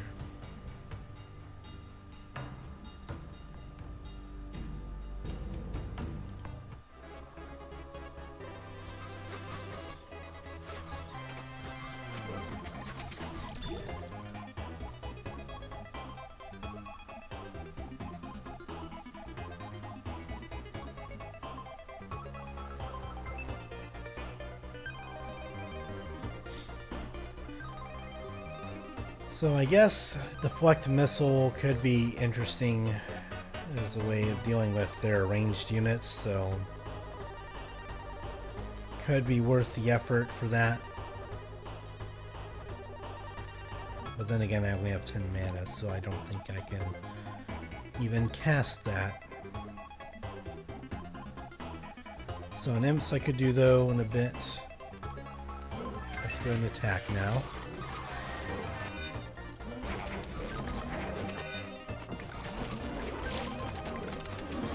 Okay, so they have stuff that's wrecking shit in there, so let's go ahead and get some imps summoned to go and help curve that a little bit.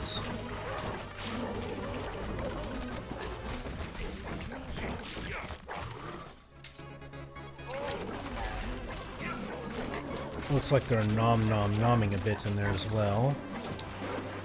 So far we haven't lost too many of our marksmen just yet.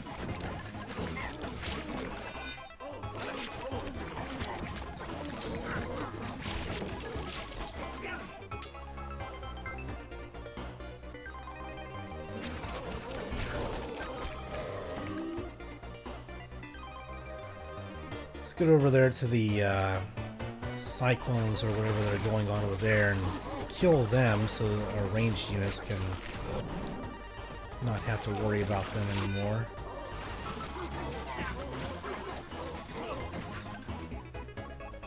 Let's take care of the rock pummelers and stuff over there.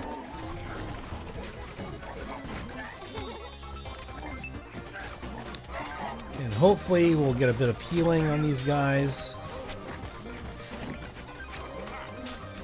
Trying to protect my ranged units so I can try and mount a defense here as much as I can.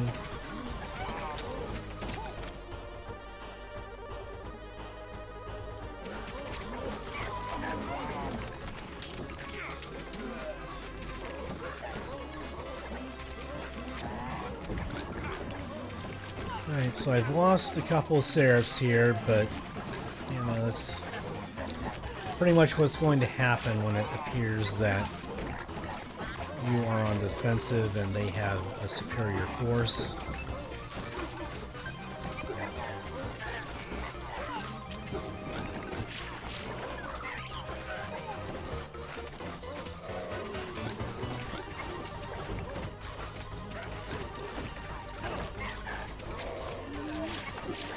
So yeah, if this were Heroes of Might and Magic 3, it would be possible to go ahead and win in a castle siege if they had a superior force, as long as you had a really strong hero and you could make use of your defensive structures and castle combat, and then really strong creatures. You could kind of, you know, manipulate the battlefield as best as you could.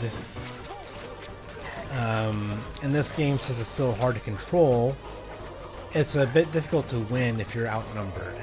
So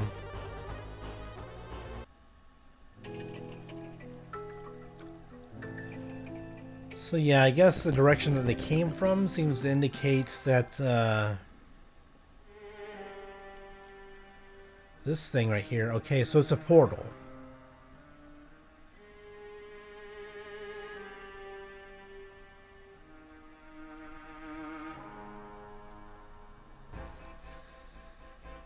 Okay, then. Well, I mean, had I known it was a portal, then I might have, you know, played a little bit differently, I guess. I thought there was like an artifact of some kind. The problem is that when I hovered over it with the mouse cursor, it would only give me a fight. It wouldn't actually tell me what that thing is. So another thing for the developers to look at is that, like, for example, when I'm hovering over here, it tells me that it's the docks, even though there's a fight to happen. But before... Well, I guess it does tell me that's a portal. That's actually my bad. That is actually my bad. So yeah, I guess I didn't notice before. Like, watch as it does this. Alright, so it looks like it's fight. Yeah, so hovering over it, you know, sometimes it's hard to tell what it is, but it is in fact a portal, and the game does tell you that. At first I wasn't exactly sure what that meant. Because see, look here. It has a battle, even though you're hovering the mouse cursor over it, and it doesn't tell you right away, so... I don't know. Maybe that can be improved a little bit, even though the game does tell you. I guess it wasn't immediately clear to me when I was hovering over it for, you know, a brief second or so. But yeah, now we have no chance because getting our castle back is impossible with the garrison that they have. And they have an army that's impossible to beat. And I don't think that any amount of save scumming is going to help us here. I don't think. If we had 1 or 2 more weeks, then our income would have reached the point to where we would be able to get an army that we could maybe repel them. But I mean, maybe it's just me, but I kind of hate the portals here. I mean, I would like it to be where my neighbors are the ones that can attack me instead of people that can teleport from across the map who have been untouched and then kill me. Would be a preferable mechanic than just getting annihilated by someone who's been untouched by the other players and have been able to build up their army. Excuse me, untouched.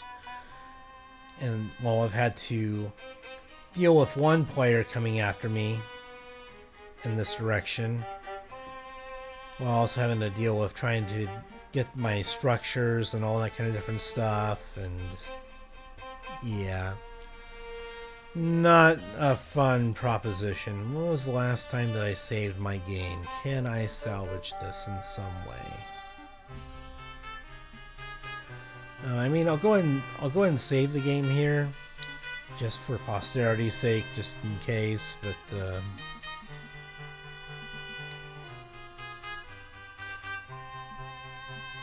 so let's enter the game for this one, and like, I don't even know if it's possible for me to come back from this. Maybe what I need to do is I need to abandon. Maybe that's not the save game that I was looking for.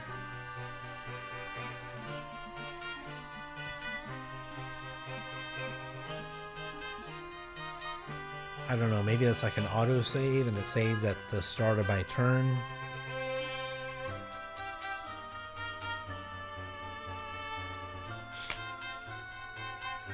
Stay for week 5, so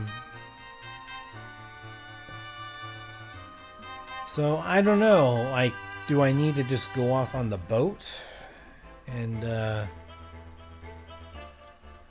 try and make the best of what I got there? I mean, I don't want to do any save scumming or stuff. Like, you know, I could just be dead here and I just need to accept that, but I just wanted to know, is it possible to salvage it? Because that seems kind of unfair. Maybe that's where the difficulty complaints are coming from that I've seen in some user reviews, is that the AI can just kind of cheat and curb stomp you once you get to the mid-game or whatever. And then they'll just come in and curb stomp you with an army that you can't deal with. That you can't deal with at all, I guess. And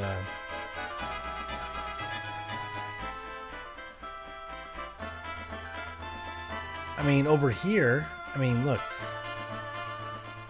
I'm hovering my mouse cursor over this teleporter thing, and it's not telling me that's a teleporter for some reason. So it's like, for this one, it won't tell me. But down here for this one, it will. Like, what's up with that? I'm kind of curious as to why that's an issue at all. So, I don't know. It needs to be more consistent. It needs to tell me for all of them when I hover over them that they are teleporters. So, and yeah, it needs to not get the signals mixed up for when I hover my mouse cursor over a teleporter that is right next to a huge enemy stack of hit points, or huge enemy stack of enemies to fight.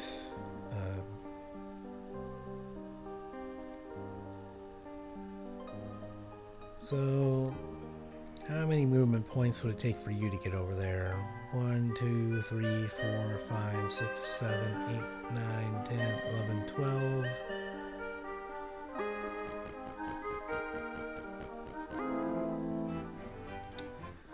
And then, okay, well, let's go ahead and get you over there. We'll have her deliver some reinforcements to you.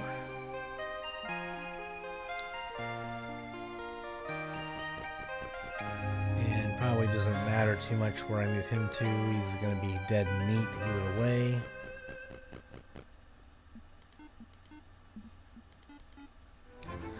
And again, I doubt that I can salvage this, but if there's a chance, I at least want to try. Because that was an unwinnable fight, and maybe it's just me, but I don't like the teleporter mechanic. I just would rather have a chance to be able to develop my forces up without a random teleport coming in and killing me. And if I can repel my neighbors, then more power to me. And then at least I know that who I'm fighting and who I'm up against and who I need to worry about in the immediate future, instead of someone teleporting all the way across the map and then wiping me out, instead of traveling the traditional way or going for their more immediate neighbors instead. So that's just my take.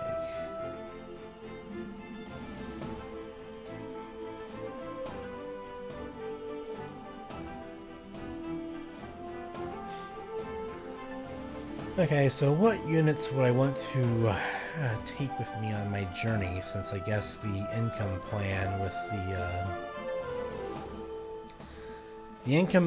with the conscription center not looking so wise at this point, so I am just going to have to deal with that.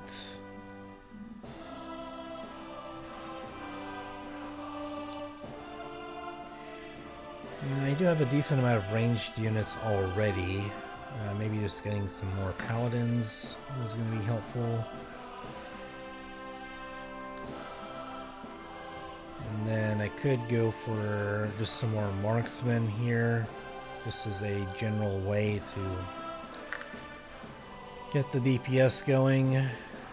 I don't know, do I want to go ahead and sell my resources at the marketplace to just get as much gold as I can here? Maybe. Just sell, sell, sell. I'll have the mines for a couple turns more after this, so right now all I really want is just as many troops as I can spare.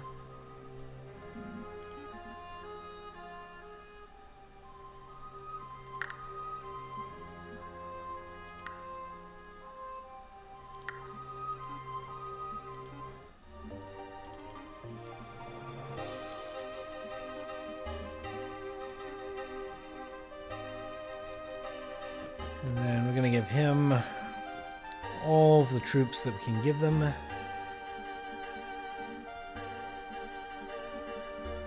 And some more paladins and arbalists here. So we have a nice good old army of long-ranged arbalists to get in there, do some work. We have some strong melee combatants.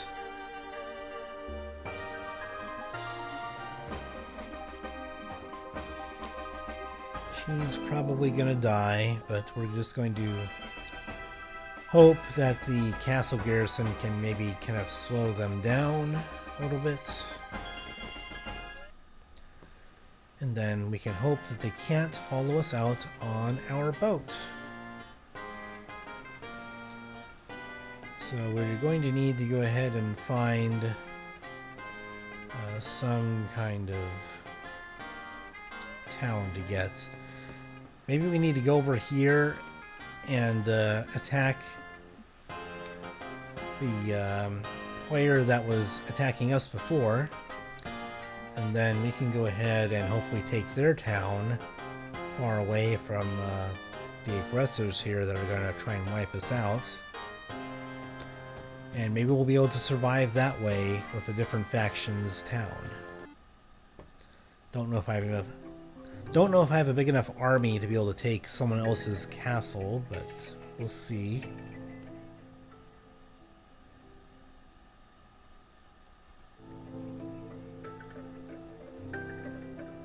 Yeah, so we can find where the Prussian tide is at. Okay, so I guess...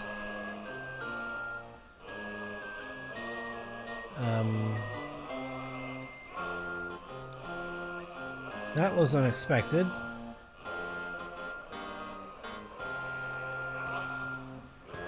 I mean, maybe there's some random number seed that didn't go the same way this turn. I have no idea.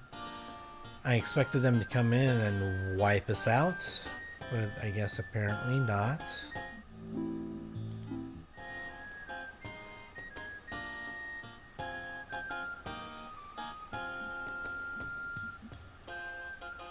I think the men that we have for now will do okay. So I don't know what to do about the whole conscription center thing. I mean, I don't want to have to buy back wooden ore for that, so maybe we just get some more men for now.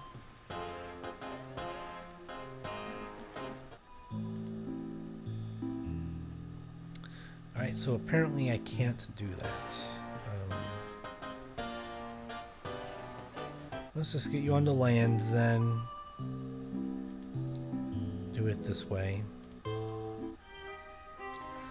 So I'll sacrifice a little bit of daily income just to make sure I can get some troops away from the town in case they come in and bombard it to hell and take it over and conquer it. And I sold all my resources, so I can't build any buildings right now, so...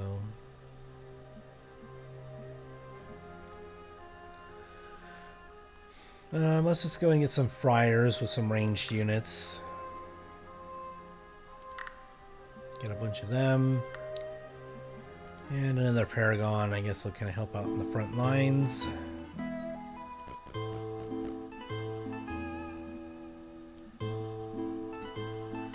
We just want as big of an army as we can muster and can try and make the most of it.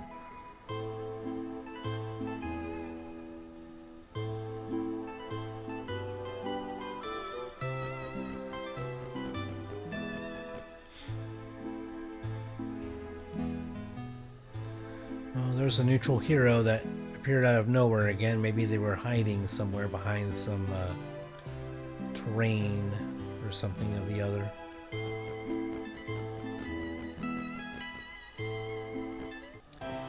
Get back on the boat and let's go ahead and do a fight here and get some resources in case we want to try and get that conscription center anyway. I'd rather control the battle. And I don't need any of my cheap units going into the battle.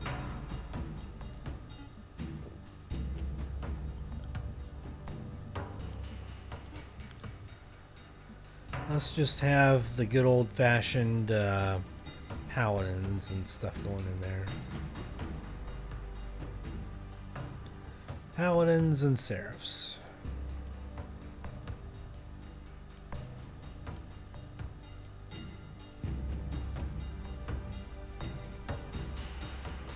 I do have some blast masters in there, but I'm going to get to my seraphs in there soon enough.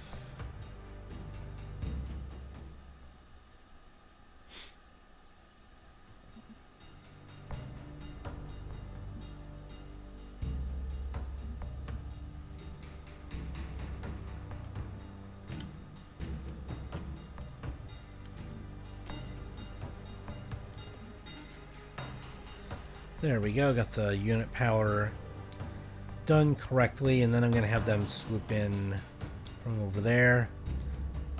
Temptresses. I guess maybe that's like the succubus type unit or something like that.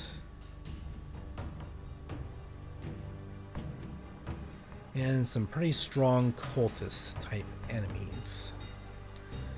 So I'm hoping that my ranged units can do some work here, and then my Seraphs can get in there and take care of these units before they can deal a lot of damage.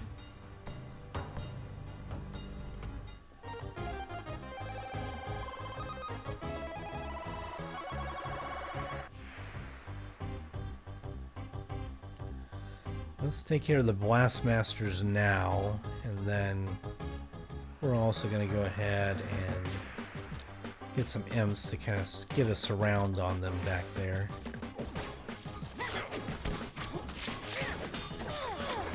And then our ranged units, I'm hoping, can pulp them all enough where it's not going to be too much to worry about. Hopefully my paladins can hold the line for us up front.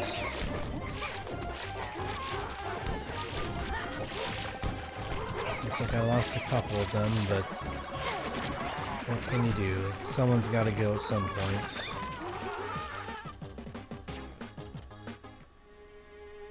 Alright, so at the very least, we only lost 2 units. They were strong units, but we were facing strong units, and our ranged units were kind of putting in a lot of work there, so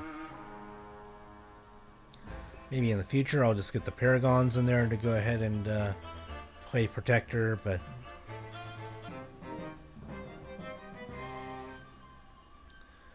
I wonder, can you get more than 3 ranks? You can. That's interesting. Let's go and get Archery, since we Archery rank 3, because we have quite a few ranged units to go ahead and benefit from this, so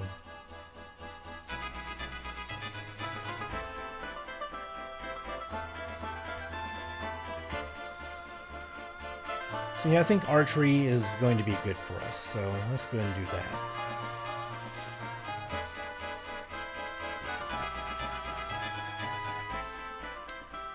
Alright, let's end turn and see what happens. I don't know if we're going to die here or not, but we shall see. In the future, I'll probably not have my paladins in the front, and I'll save them in reserves. And more Prussian Tide. Like, they just never stop. They just do not stop. We have 1 paladin there. I think it's time to just get the conscription center. By 1 and by 1.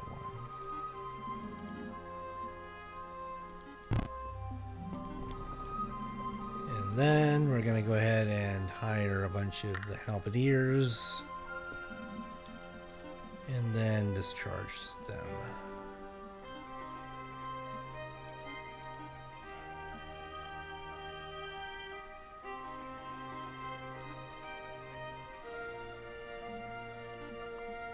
Oops. Wrong one. Also wrong one. There we go.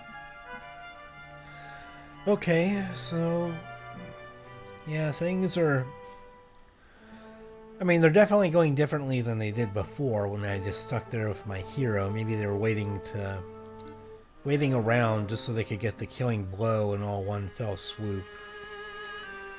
I guess also the little minecart things rolling around here should indicate that an opposing player has been through there with a resource that's getting delivered to them.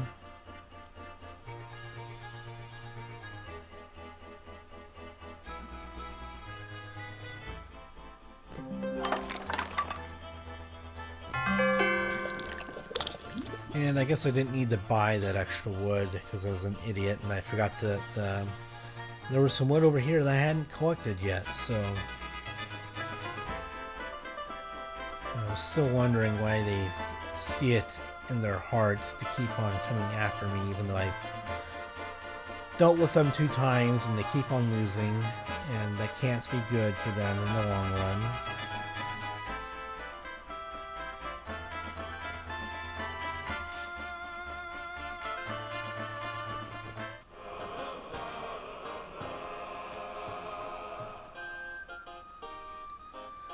So, I don't know, maybe the plan is just how would I even get over there? Oh, I have to go through a portal. How would I get to said portal? Over there. Okay, well that's definitely not what I want to do, but we can go down here and grab some more treasure and stuff, so maybe that's the play.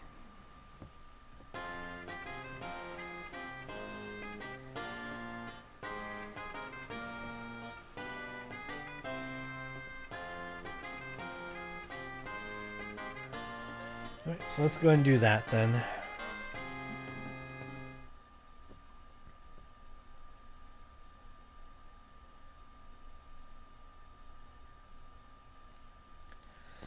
And I guess if you die, you die.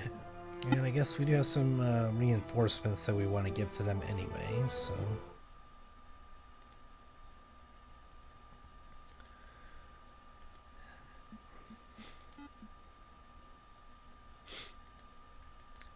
And for the next week, if we want to get the halberdiers, we'll have him standing by to deliver them off.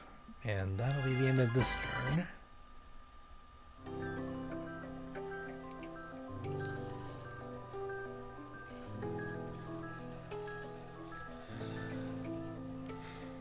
I don't know what changed the enemy's behavior that curb stomped me before, but...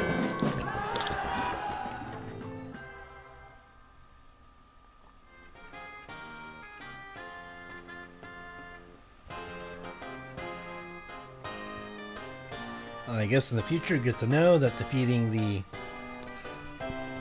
how should I say it, pirate boat armies will end up giving me extra treasure.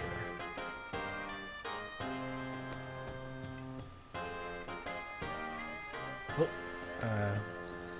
didn't exactly want to do that, but I guess it's already done, so let's just deal with it.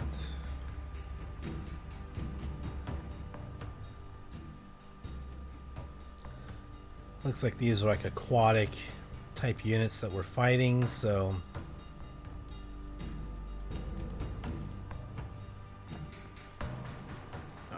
come on, I want to separate my seraphs from them. There we go, that's better. Okay, so Paragon's not going to be useful here. Let's keep the paladins out as well, and the halberdiers. Let's just get the seraphs in there. Seraphs and as many of my ranged units as I can muster here. Man, there needs to be an easier way to do that. Getting actual precise amount of units in here.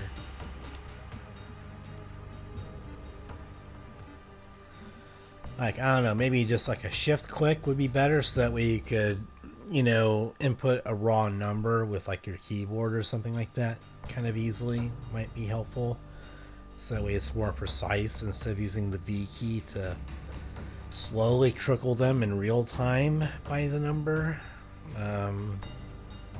Again, that might be just a programming thing that maybe is a bit harder to do for them, but still something that they should heavily consider to make things a bit easier. I mean, I definitely want all my griffins.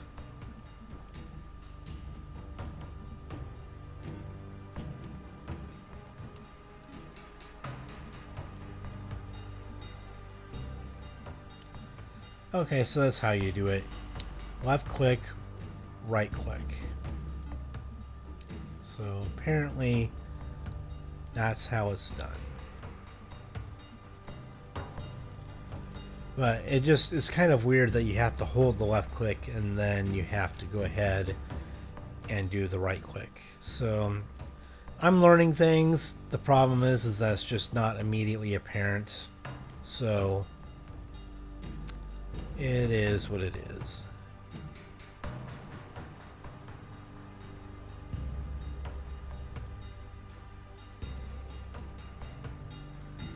Okay, so they have a long range, so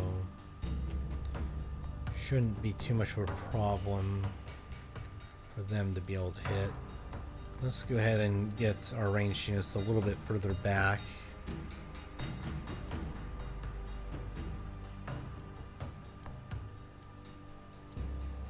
And then our Seraphs are just going to get in there.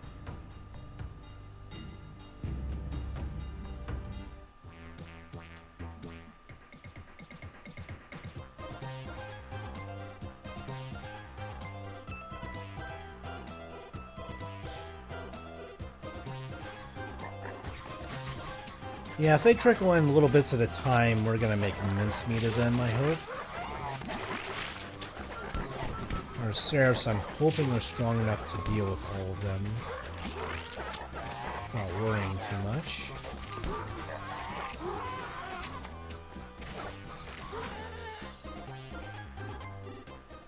Alright, that went about as well as I could have hoped. We avoided casualties, and that was the important thing, so...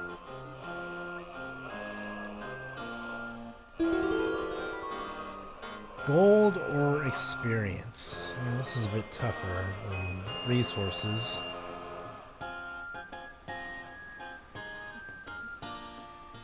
We're not anywhere close to leveling up right now, so maybe now it's time to just start going to the gold.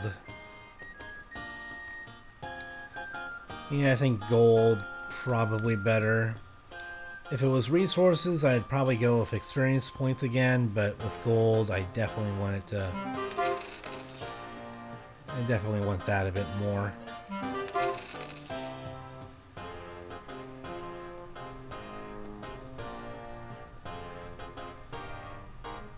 It would be interesting if I get the Palace of the Wild.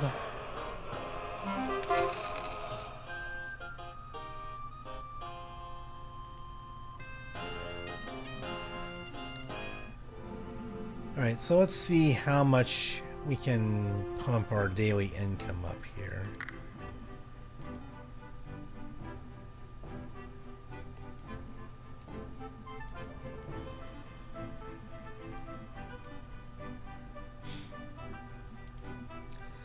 Conscription center, and then we'll discharge a number of these dudes. Alright, we're up to 5,100, and it's the end of the week here, so next week we're going to be able to hire more of them to be able to get in there.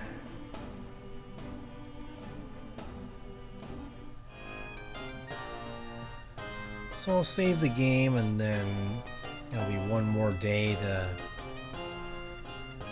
get an army up to deal with them and their nonsense. Looks like there's another wandering stack of creatures down there for some resources. So maybe coming back inland and hoping that the dude down here doesn't come after us. I don't know, maybe something changed in the random number seed to where there was another bigger threat with a different player that suddenly came into play. That caused them to not pay as much attention to us and going through the portal. I have no idea.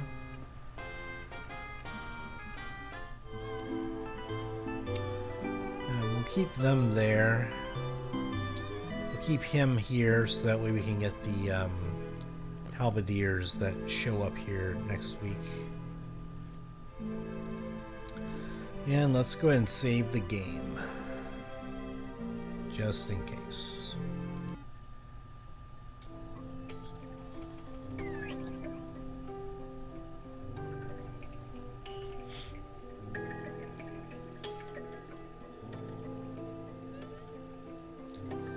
So what's the Prussian tide doing?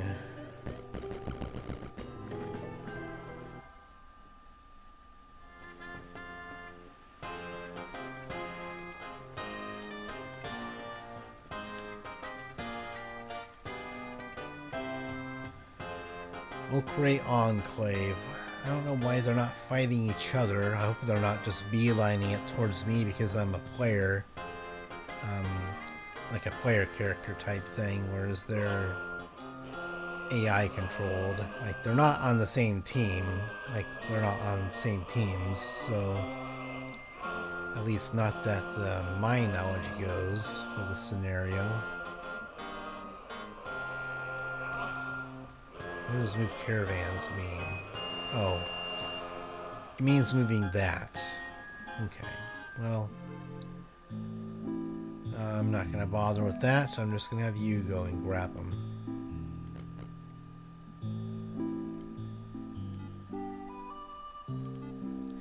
But it's good to know that it replaces the end to turn button over there, so...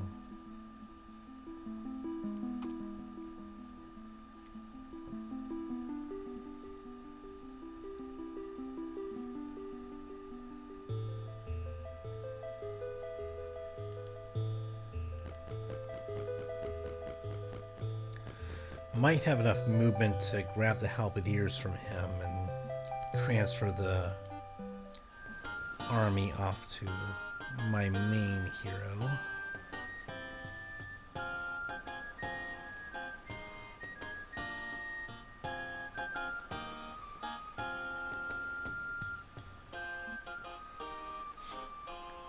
Don't know if I want to deal with them just yet either, though. So I might just come mainland here.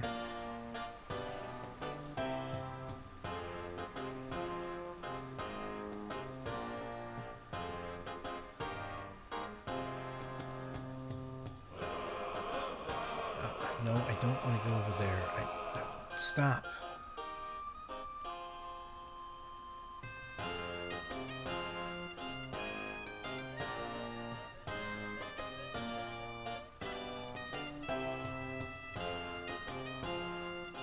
Let's go over there, and then we can have you get some reinforcements from here.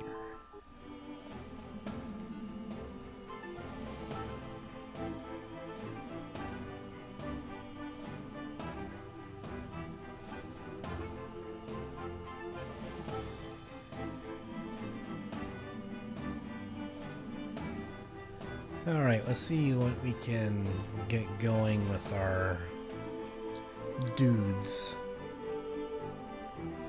So we do need one more ore to get all of our paladins. Definitely want the seraphs.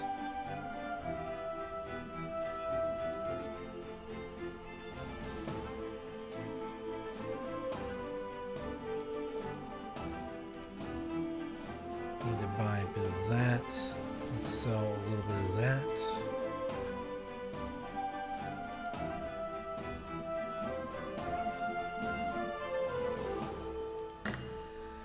Alright, let's get our paladins, and then let's get some more arbalests for our archery, since they're pretty good damage dealers, and these guys can be up front, making sure to keep the heat off of them.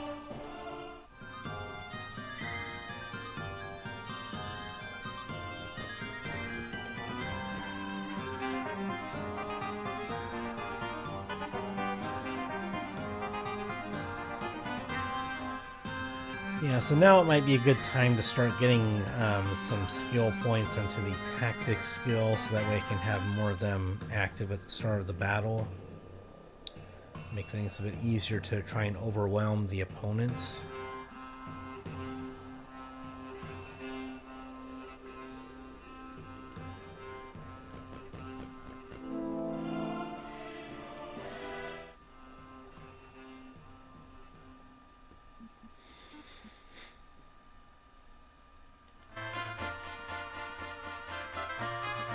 So I think we just take care of these guys now, make it easier for getting boat traveling going.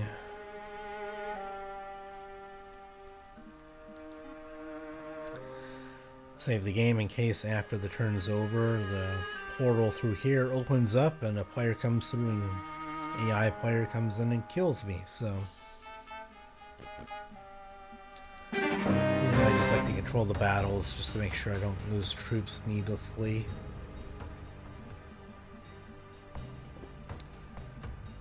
let's take out the paladins and the halberdiers. And throw in as many marksmen as I can, or arbalests.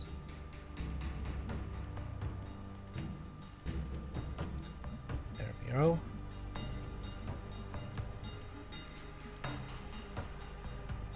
Alright, I think that's a pretty good spread. Just trying to make sure I don't put any units out here that I'm likely to lose.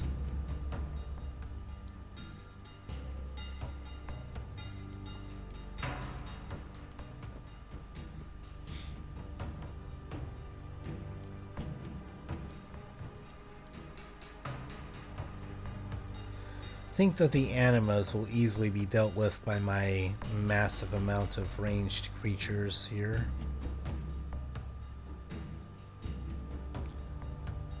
Thunder Gods, those are really strong though, so I might need to just play it a bit more defensive here, even though they are ranged.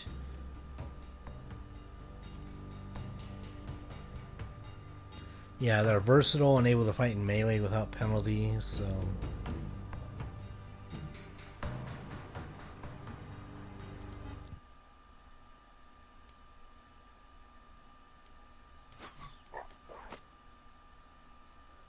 Just gonna have them stay defensive. Oh, come on. Let's just have you guys try and stay defensive here and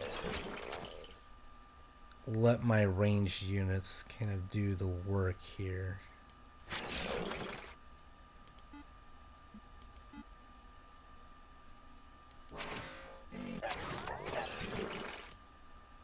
Let's go over there and defend. Let's just try and keep the heat off of my ranged units here.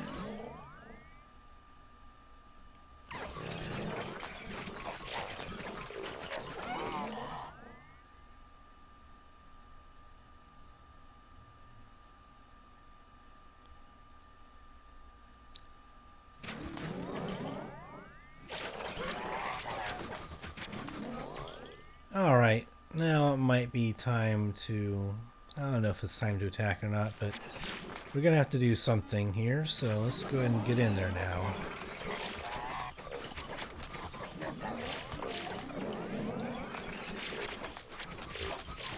My hero is taking a bit of a beating. I think it's time to defend again. Get our Seraphs back over there. Oh, I think I lost one. Nope, let's back things up a bit and let's Alright,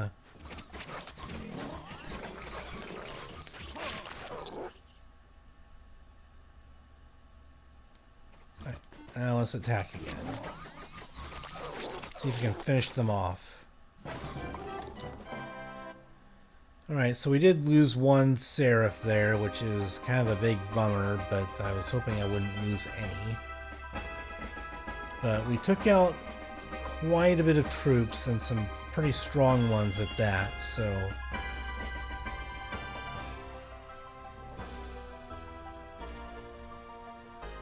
Yeah, alright, so I'm just gonna have to live with that result.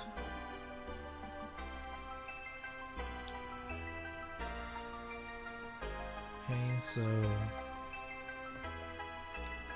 I guess first things first, let's go down there, I guess, since we're here, and go ahead and take care of some of these fights, get the resources, and try and get our army built up once again. Hopefully we don't die by someone going through the portal again.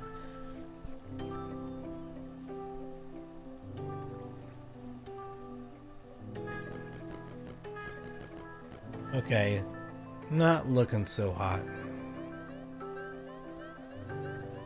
Hopefully we just don't get... Alright, good. They finally attacked someone other than me. That's good. I'm glad that the enemies, or the AI players, finally fought amongst themselves, and they don't just attack me all the time. And that's a near impossible fight, so what am I gonna do now? Could go over here, try and deal with those. Looks like they're gonna get that artifact over there. I would very much like to get that artifact over there. I mean, I might be able to, by doing a bit of like unit transfer, doing a battle over there, transferring the artifact back on over to here. Trying to do it in a single turn would be challenging, but maybe by next turn I'd be able to go ahead and get back on the boat and do the thing.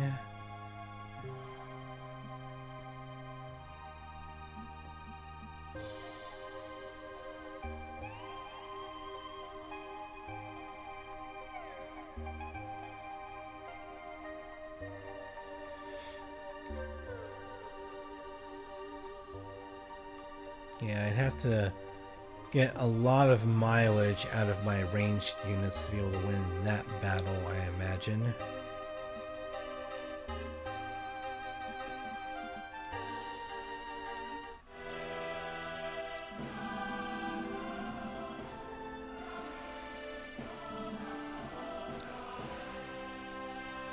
Let's do that again for more daily income, if I can get more of that going.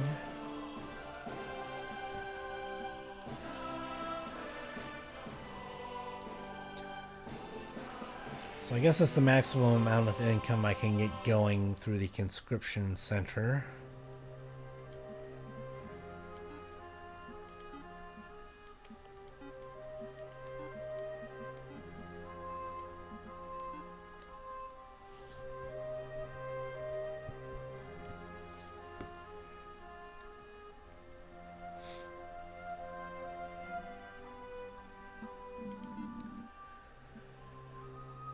So let's see, I don't think that there's anything notable that we can really build.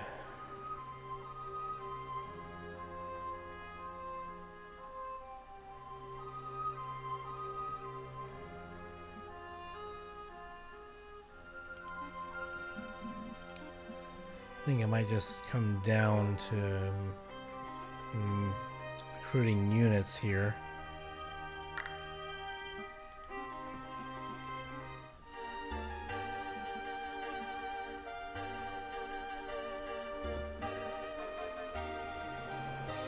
So maybe what I need to do is do this, where I just go ahead and send as many of these units over as I can. Send all of them over except for a couple.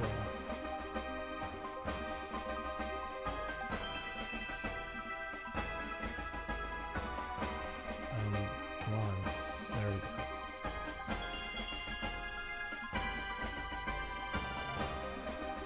Alright, so we'll send these guys, frontline guys, into the battle.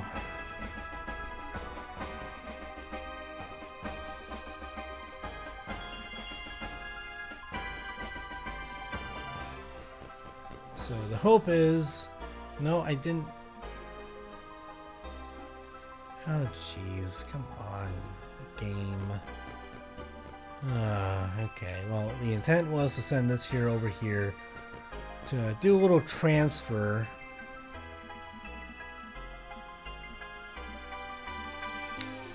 So we'll have them do the fight to get the artifact over there and the different resources.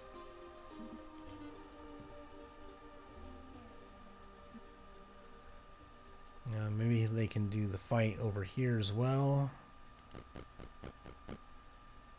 Battle.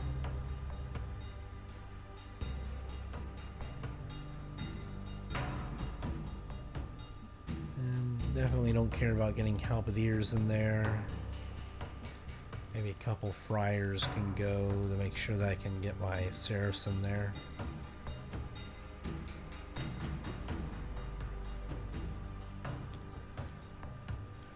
Alright, so yeah, this is just about the power of the ranged units and the marksmen for the most part, so let's see what we can accomplish here.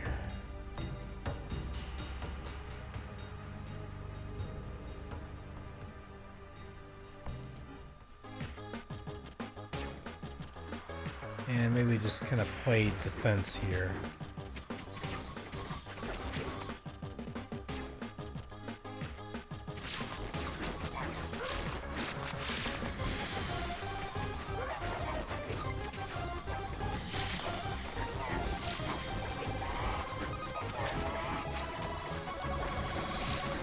Yeah, I'm just kind of hoping that my marksmen can just kill anything before they can even get close to do all that much.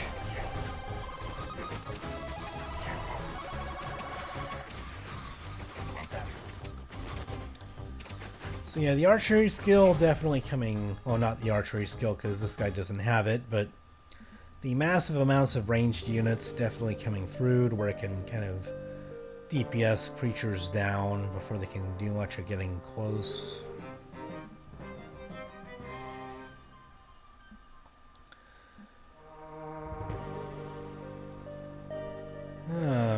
That's actually pretty interesting.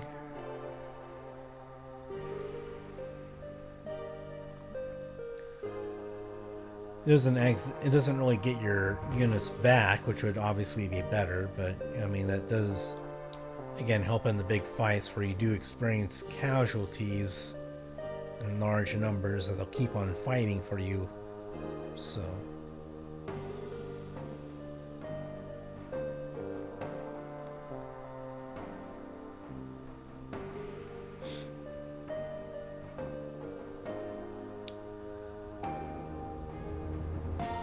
yeah, I'm not sure how good blood warping is because you should probably already have elite creatures by a certain point in the game.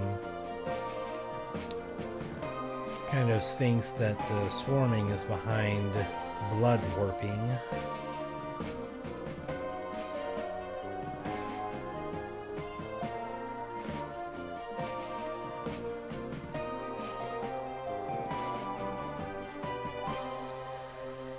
Champion would be pretty good to have.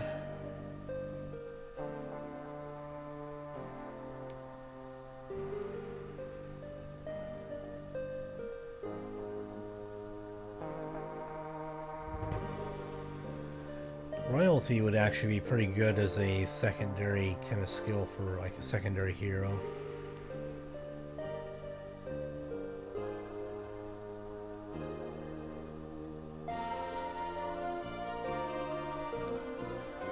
Yeah, getting paladins would also be pretty good too. So I think I'm going to go for this direction because this direction doesn't have as many things that I'm looking for on this side of the tree. Whereas on this side, there's plenty of options that I quite like, so...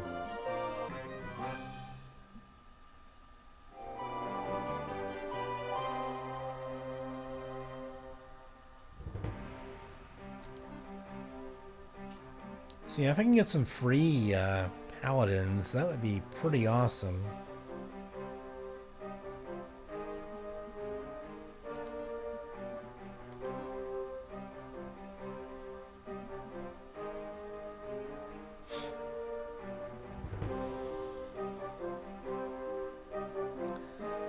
I don't care about getting the sulfur for now, because I can have this hero get it. And then we'll have you go down here and do the battle.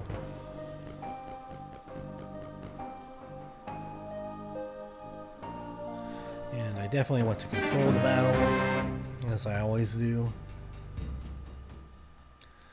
I just like to make sure that I can minimize casualties.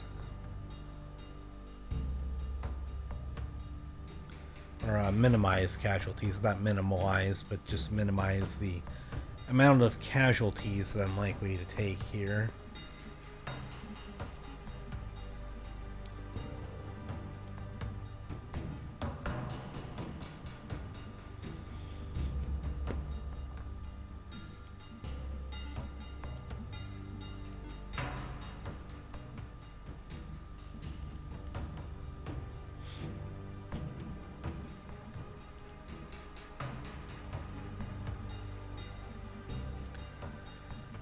Yeah, we can get one less marksman in there, and there we go.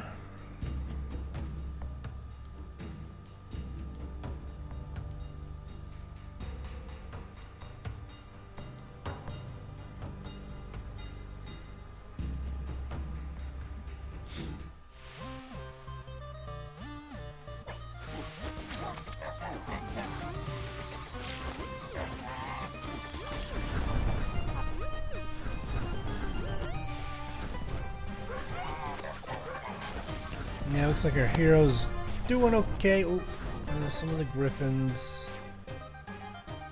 not doing so well.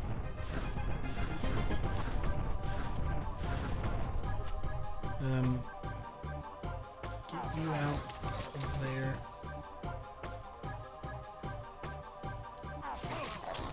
No, get out. Get out.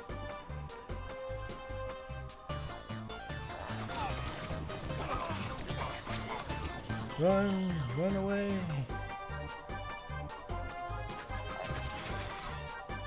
Like, why does it keep on getting hit with fire? Like, what's hitting them? What? Oh, come on. Like, what's hitting them with fire?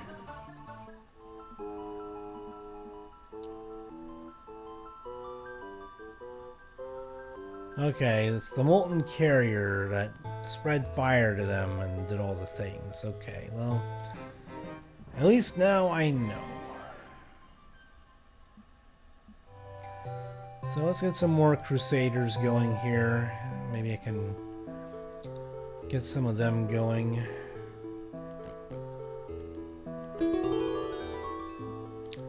More gold will be nice for now.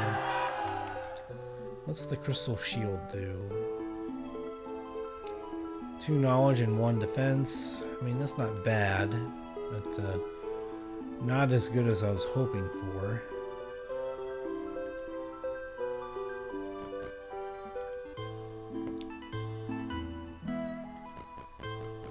And let's get the sulfur. The next turn we can transfer the troops back up to her along with the artifacts and hand it off to him.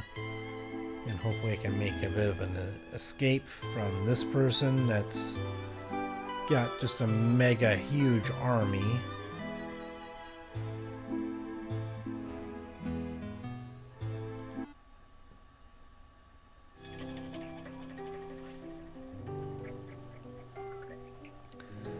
I mean, it was bound to happen at some point, but man, they've probably been untouched for most of the game.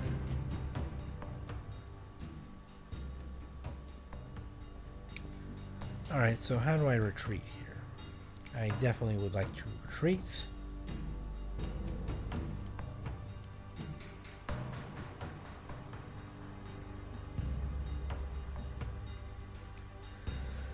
Yeah, you don't have like a pre-combat, you don't have like a retreat option or a surrender option or anything like that, so it'd be kind of nice if we could just do that at this pre-combat.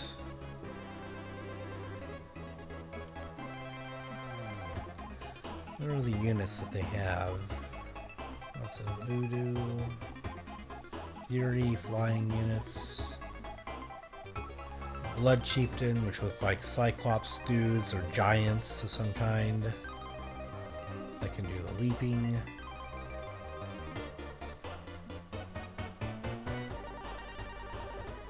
See some ranged units. Marauders that charge in. Sand Devils that fly and have confusion. Some more ranged units. Like, they don't have too many ranged units. They have some, but not too many. They have some Sunbringer casters and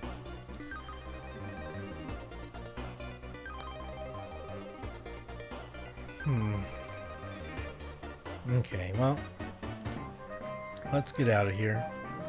I said to flee. Flee, what are you doing? Flee.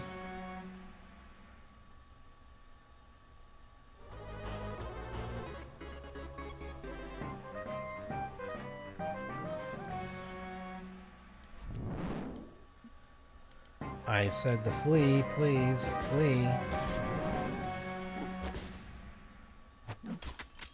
Run away.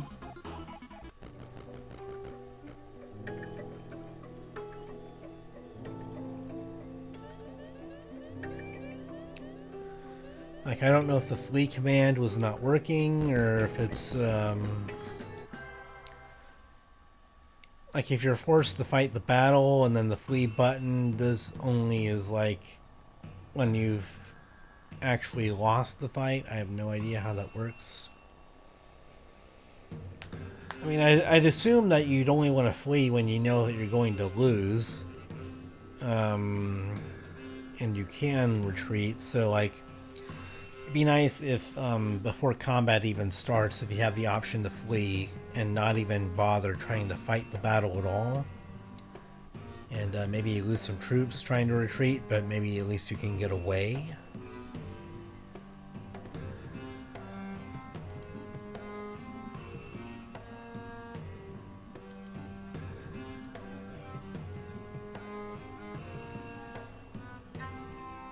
Alright, so how far can I get walking around? Okay.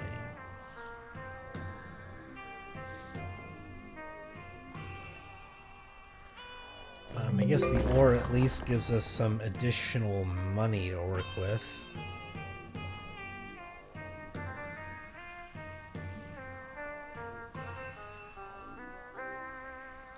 Yeah, I definitely want to go around him.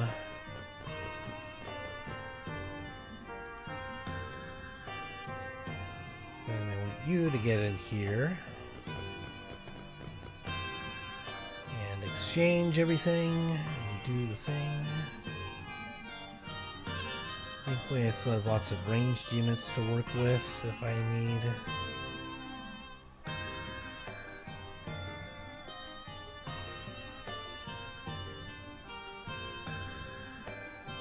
And then I guess the crystal shield I can't really have as part of it. Would undo having the set. I mean, not that that's a big deal or anything, because the set bonuses don't really help me all that much, except for regaining mana when I pick up gold piles. Which is, I guess, like a minor benefit.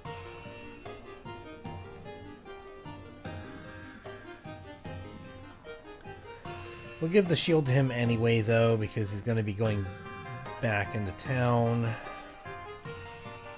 I guess she did kind of retreat, and she's back in town, and she has to recover right now.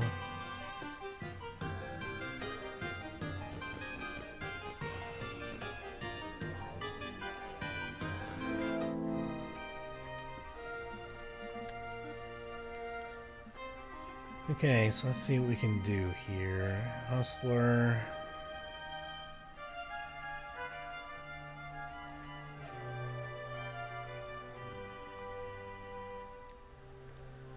And we need one more crystal for that one.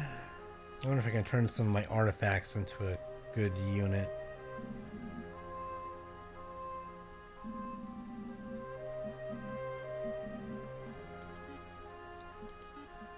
Definitely need to try something different if I'm gonna try and win. Yeah, let's just buy one. Get the Tower of Idolatry.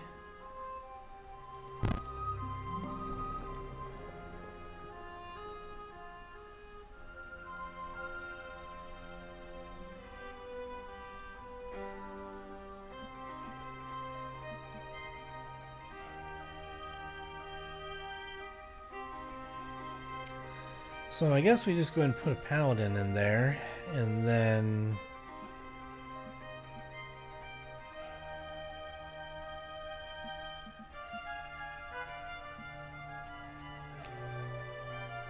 since the little guard doesn't really seem to be doing a whole lot for us comparatively to what it would do for an actual committed spellcaster, maybe we can do that.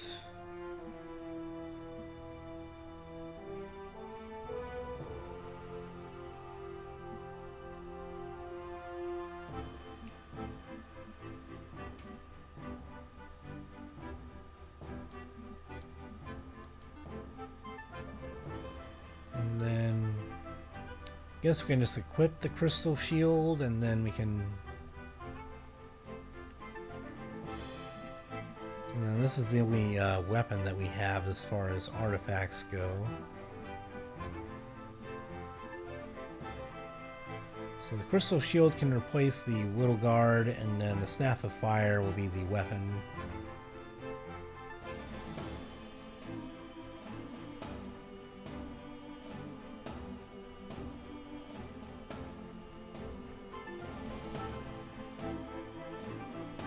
Holy shnikes, that is a strong unit.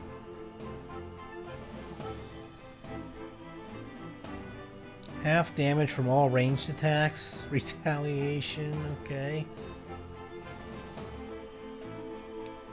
Resurrection, okay. This is some good stuff. Very good stuff. What would it be? What would the difference be with this one? Okay, so like a still really strong creature, but it doesn't really seem to change the abilities. Let's see what we have with this. I guess that's the only weapon that I have.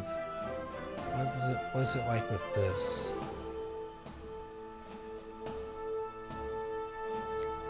I guess it gets critical strike with that combination. Okay, and then this, it gets retaliation. And then, what about with the helmet? What does it get with that one? Aura of Light.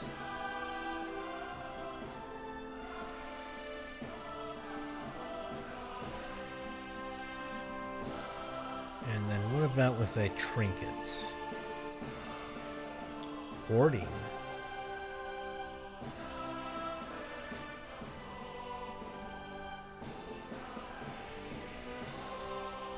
Well, that is some serious, very serious stuff we got going on with this.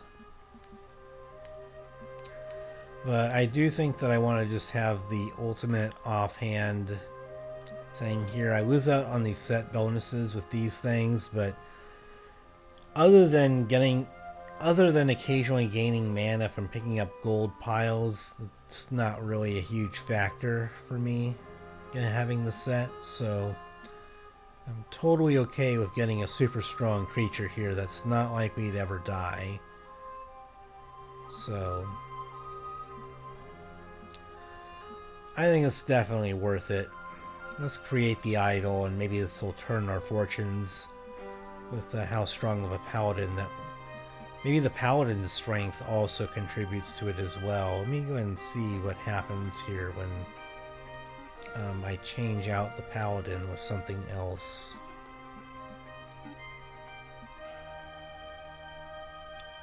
I mean, it's definitely not as strong, but it's still really damn strong, and is more dependent on,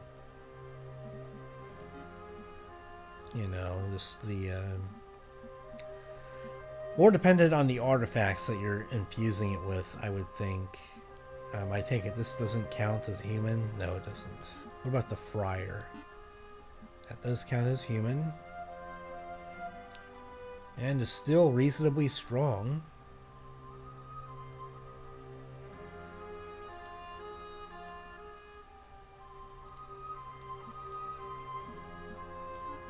What about an arbalest? So it doesn't give them the ability to make ranged attacks or anything like that. What about the Paragon?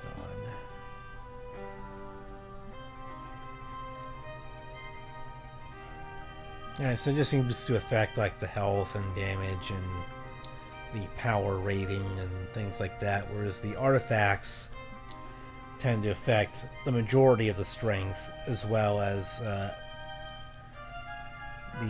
one of the secondary traits is affected by which non-weapon artifact that you put in there.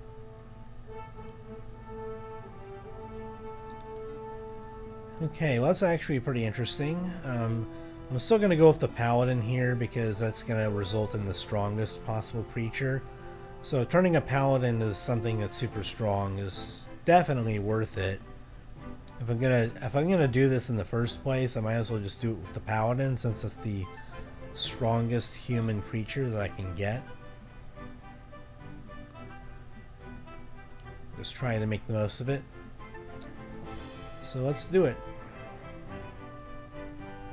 And I guess I got an achievement for that, so... Alright, so we have some super strong creatures now.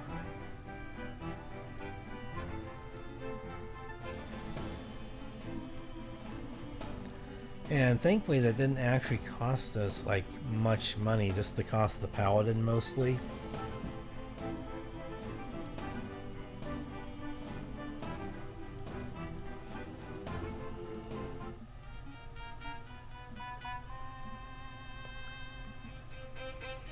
Alright, so let's go ahead and put these artifacts back on. Let's do the shield. Where's the trinket go? Oh, goes right there. So we lose out on the ability to summon the imps, which, I mean, this plays somewhat of a factor in combat, but we are still plenty okay with the artifacts that we have left over, and having the units. That is just going to be a difference maker. Now the question is, what are we going to do with the rest for money? Because we are going to have to book it from this guy. The fight is definitely more winnable now that we have such a powerful creature. But I'm not really counting on being able to win against them. Be better off getting on the ship and then trying to hightail it somewhere else.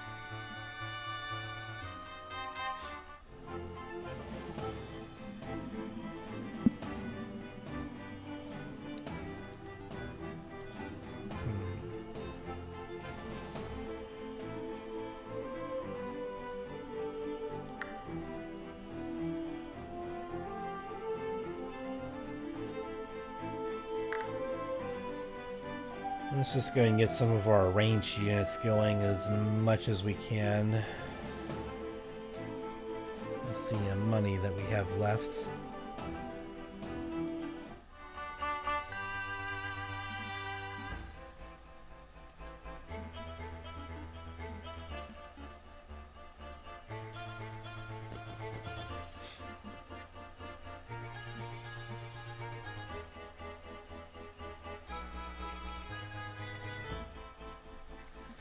Alrighty then. Well, let's see what happens now.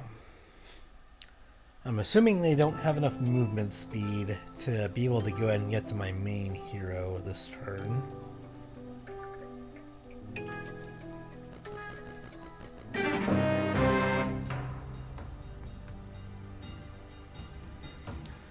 Dun-dun-dun-dun.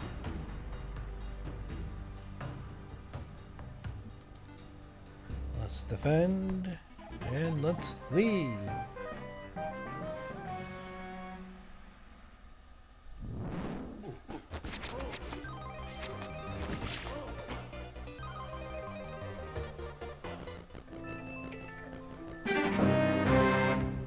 That was not something I was hoping for. Well, let's...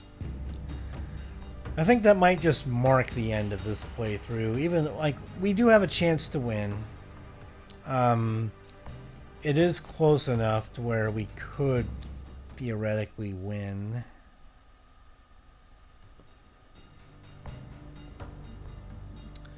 Theoretically, we could. I think we don't want the Paragons out first.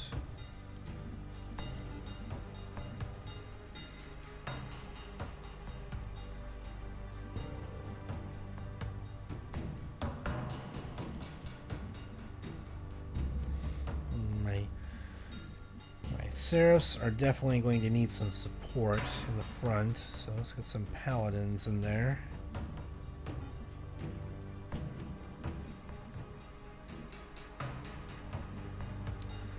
And maybe a couple of Halberdiers that can be easily resurrected.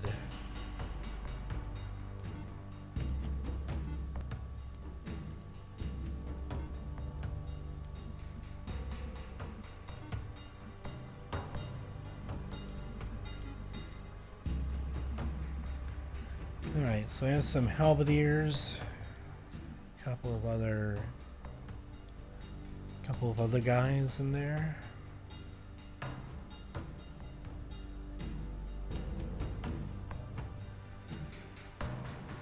And I guess our idol has even more health because of our hero's like defense skill and all the other skills that he has, so our idol is super tough.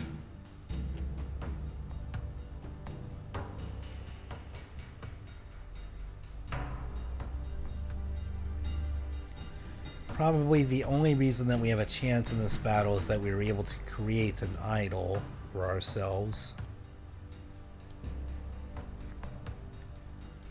Let's go and get ranged units up here a little bit.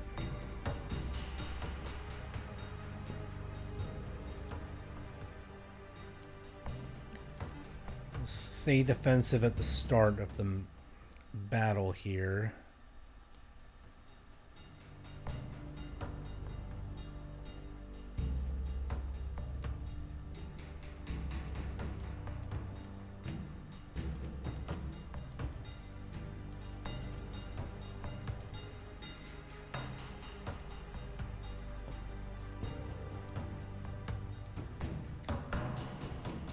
Alright, let's start the battle this way, and we'll wait for them to come to us. Let our ranged units kind of pick away at them first.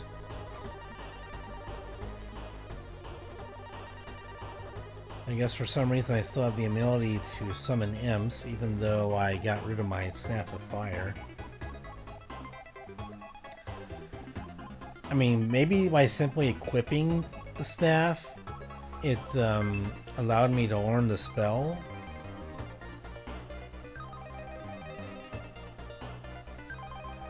I mean, that's a possibility. That's simply equipping the staff, added it to my spell book permanently. Not sure if that's intended or not, but it seems to be what happened.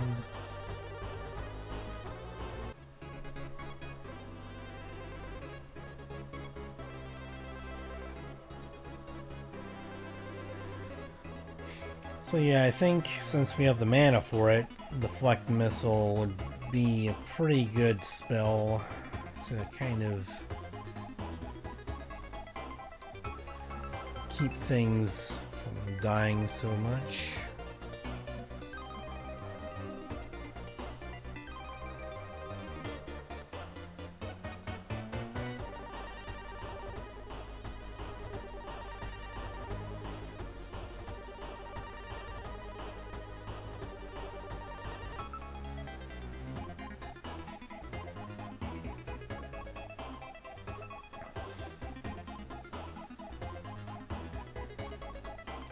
I must have it affect all those creatures.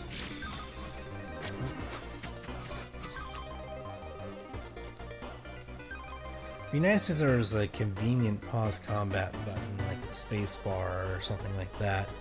I might have to go into the controls of the game and change that up to make it be a more convenient button if I can change the key binding for it.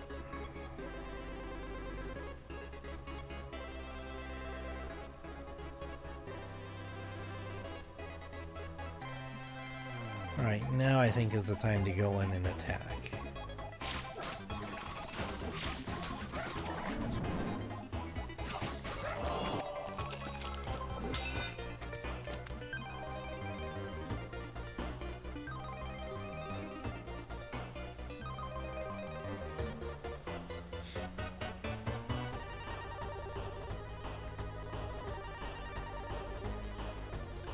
And then in the back lines, we're going to go ahead and summon some creatures to go after them. Or we can deal with the cyclones over here with our summoned imps as well. That might be a better idea. Alright, imps. Take care of them for me, please.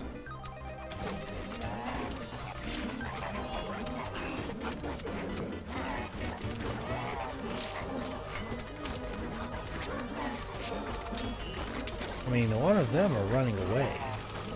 I don't know what that means, but...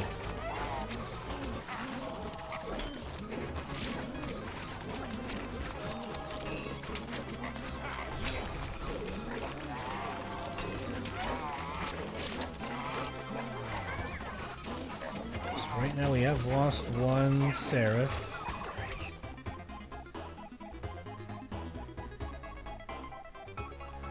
My other Seraph is that's surviving right now.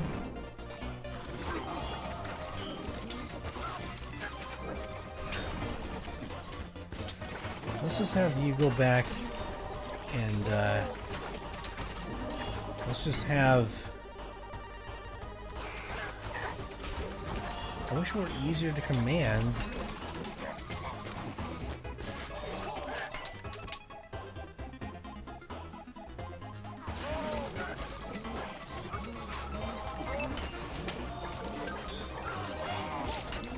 I just want to keep my Seraph back there, so that way they can kind of take care of units that are going after all of my like marksman type dudes.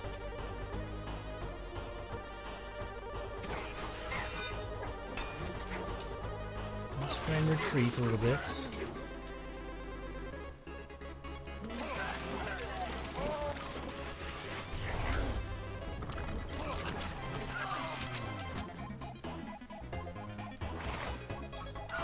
Summon some imps to get the enemy off of our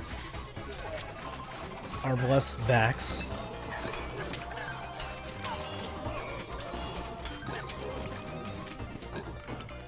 Yes, please. Let's send in the reinforcements. We need the melee help right now. Our marksmen were kind of getting eaten alive there by not having the melee support, so I'm hoping now getting them in there is going to change things a bit. What we really need is for you to get in there, please. Get in there.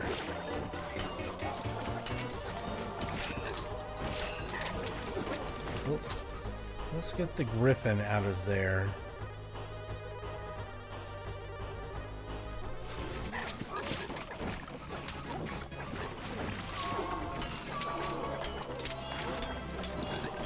Maybe the Seraph can get healed by some of our friars.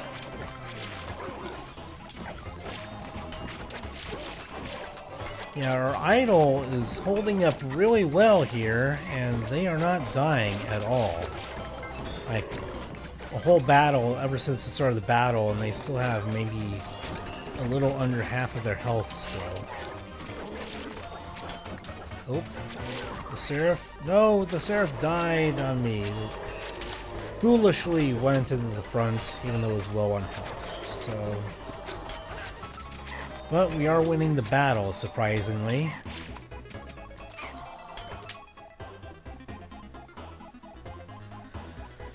Hopefully we get some of our units back with the hospital, the infirmary. Man, that was a stressful battle, but I'm surprised that we won. Either the idol is tough as shit and really... Okay, well that's good news. At least I don't have to worry about the Prussian tide anymore coming through the north. Alright, and now we've leveled up one more time.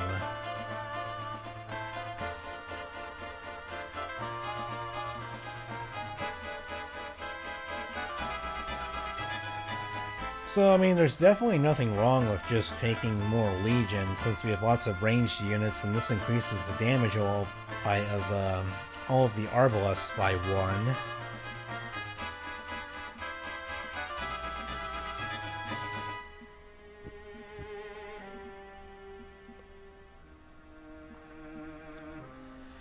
So yeah, I think I'm just gonna go with Legion here, since it's a pretty solid pick for all of our troops.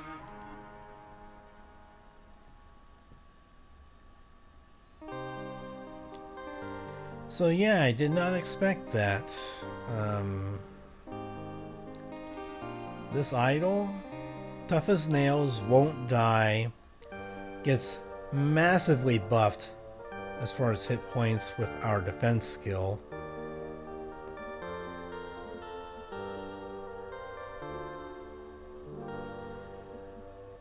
Yeah, that's... Without the idol, I'm pretty sure that we would have lost. So I'm very happy about that. We did get one Seraph back from the hospital, so that's good news.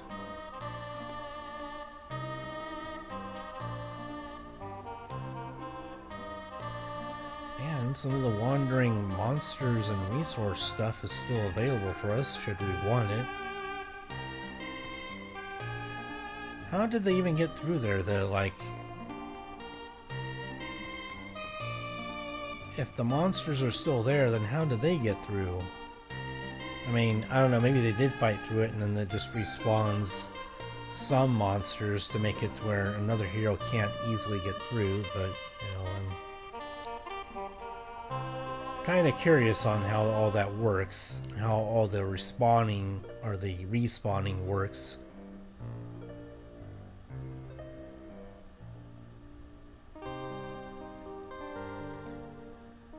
Okay, so since I don't really need to leave just yet, let's go ahead and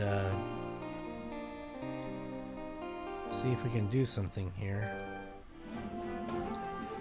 Then at the end of this turn, I think I'm going to go ahead and call it for an episode, because this went surprisingly long. And honestly, I just wasn't expecting to survive this long for this. I thought I was just going to go ahead and call it early. After reloading a save there, after I got curb stomped by the teleport, or the teleporter, allowing them to come in and fight me from all the way across the map, so...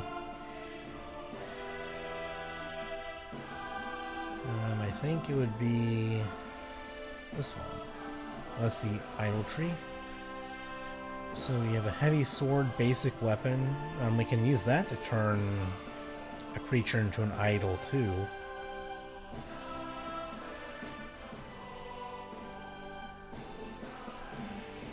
Let's go ahead and turn that Crusader into a paladin.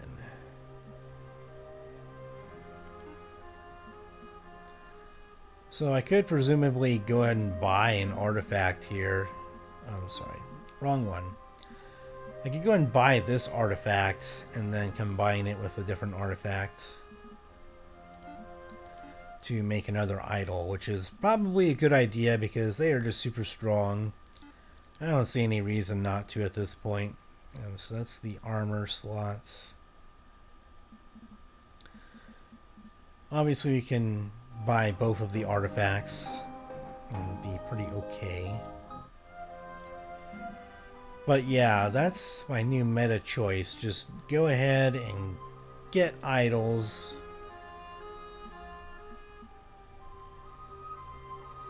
I get one plate mail. Can I buy these? Oh, you already control one idol and cannot create another while it is still alive. Okay.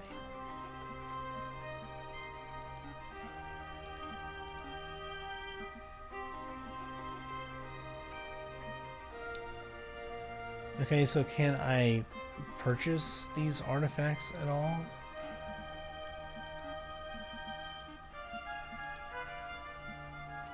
I don't understand how that's working. Like, who has the artifacts now?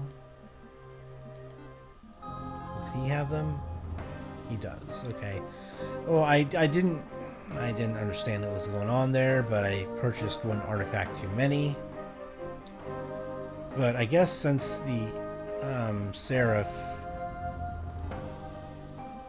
I guess I don't want him to have it. I want her to have it.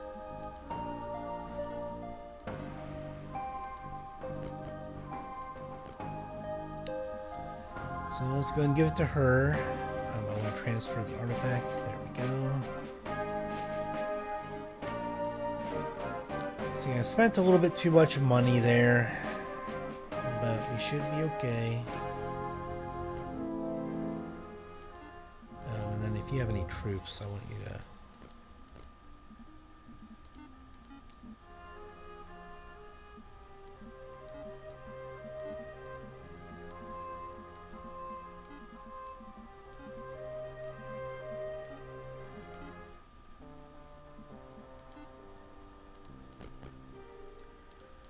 Alright, now let's go ahead and put your troop over here.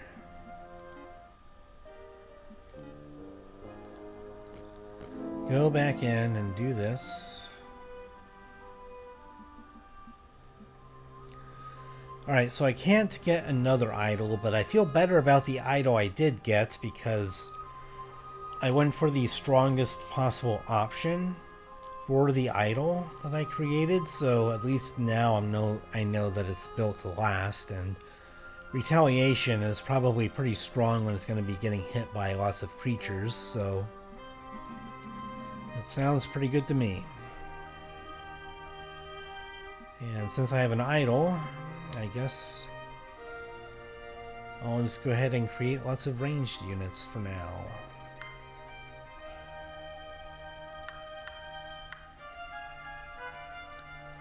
And then maybe a couple of these guys to provide a bit more support.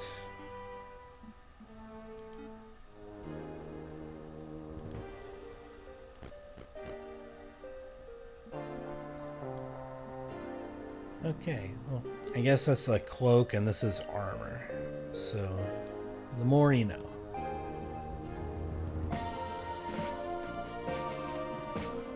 Alright, so sadly I didn't get to save as many Seraphs in that last fight I was hoping for, but I still have plenty of troops left over and a super strong idol that gets even stronger with my knights.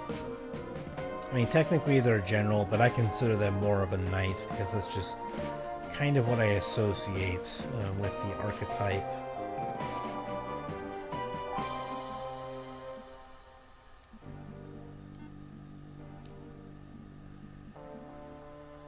Okay, so I have some super strong troops now. Unfortunately, oh, that's the wrong hero. So I do have them coming in hot. I'm hoping... I mean, I could go ahead and do the fight now, but I think it's about time to just call it an episode and figure out what I want to do for next time, I would suppose. And we do have some more, things obviously to get to at some point. So we'll decide, do we want to fight them next turn? What we want to do? And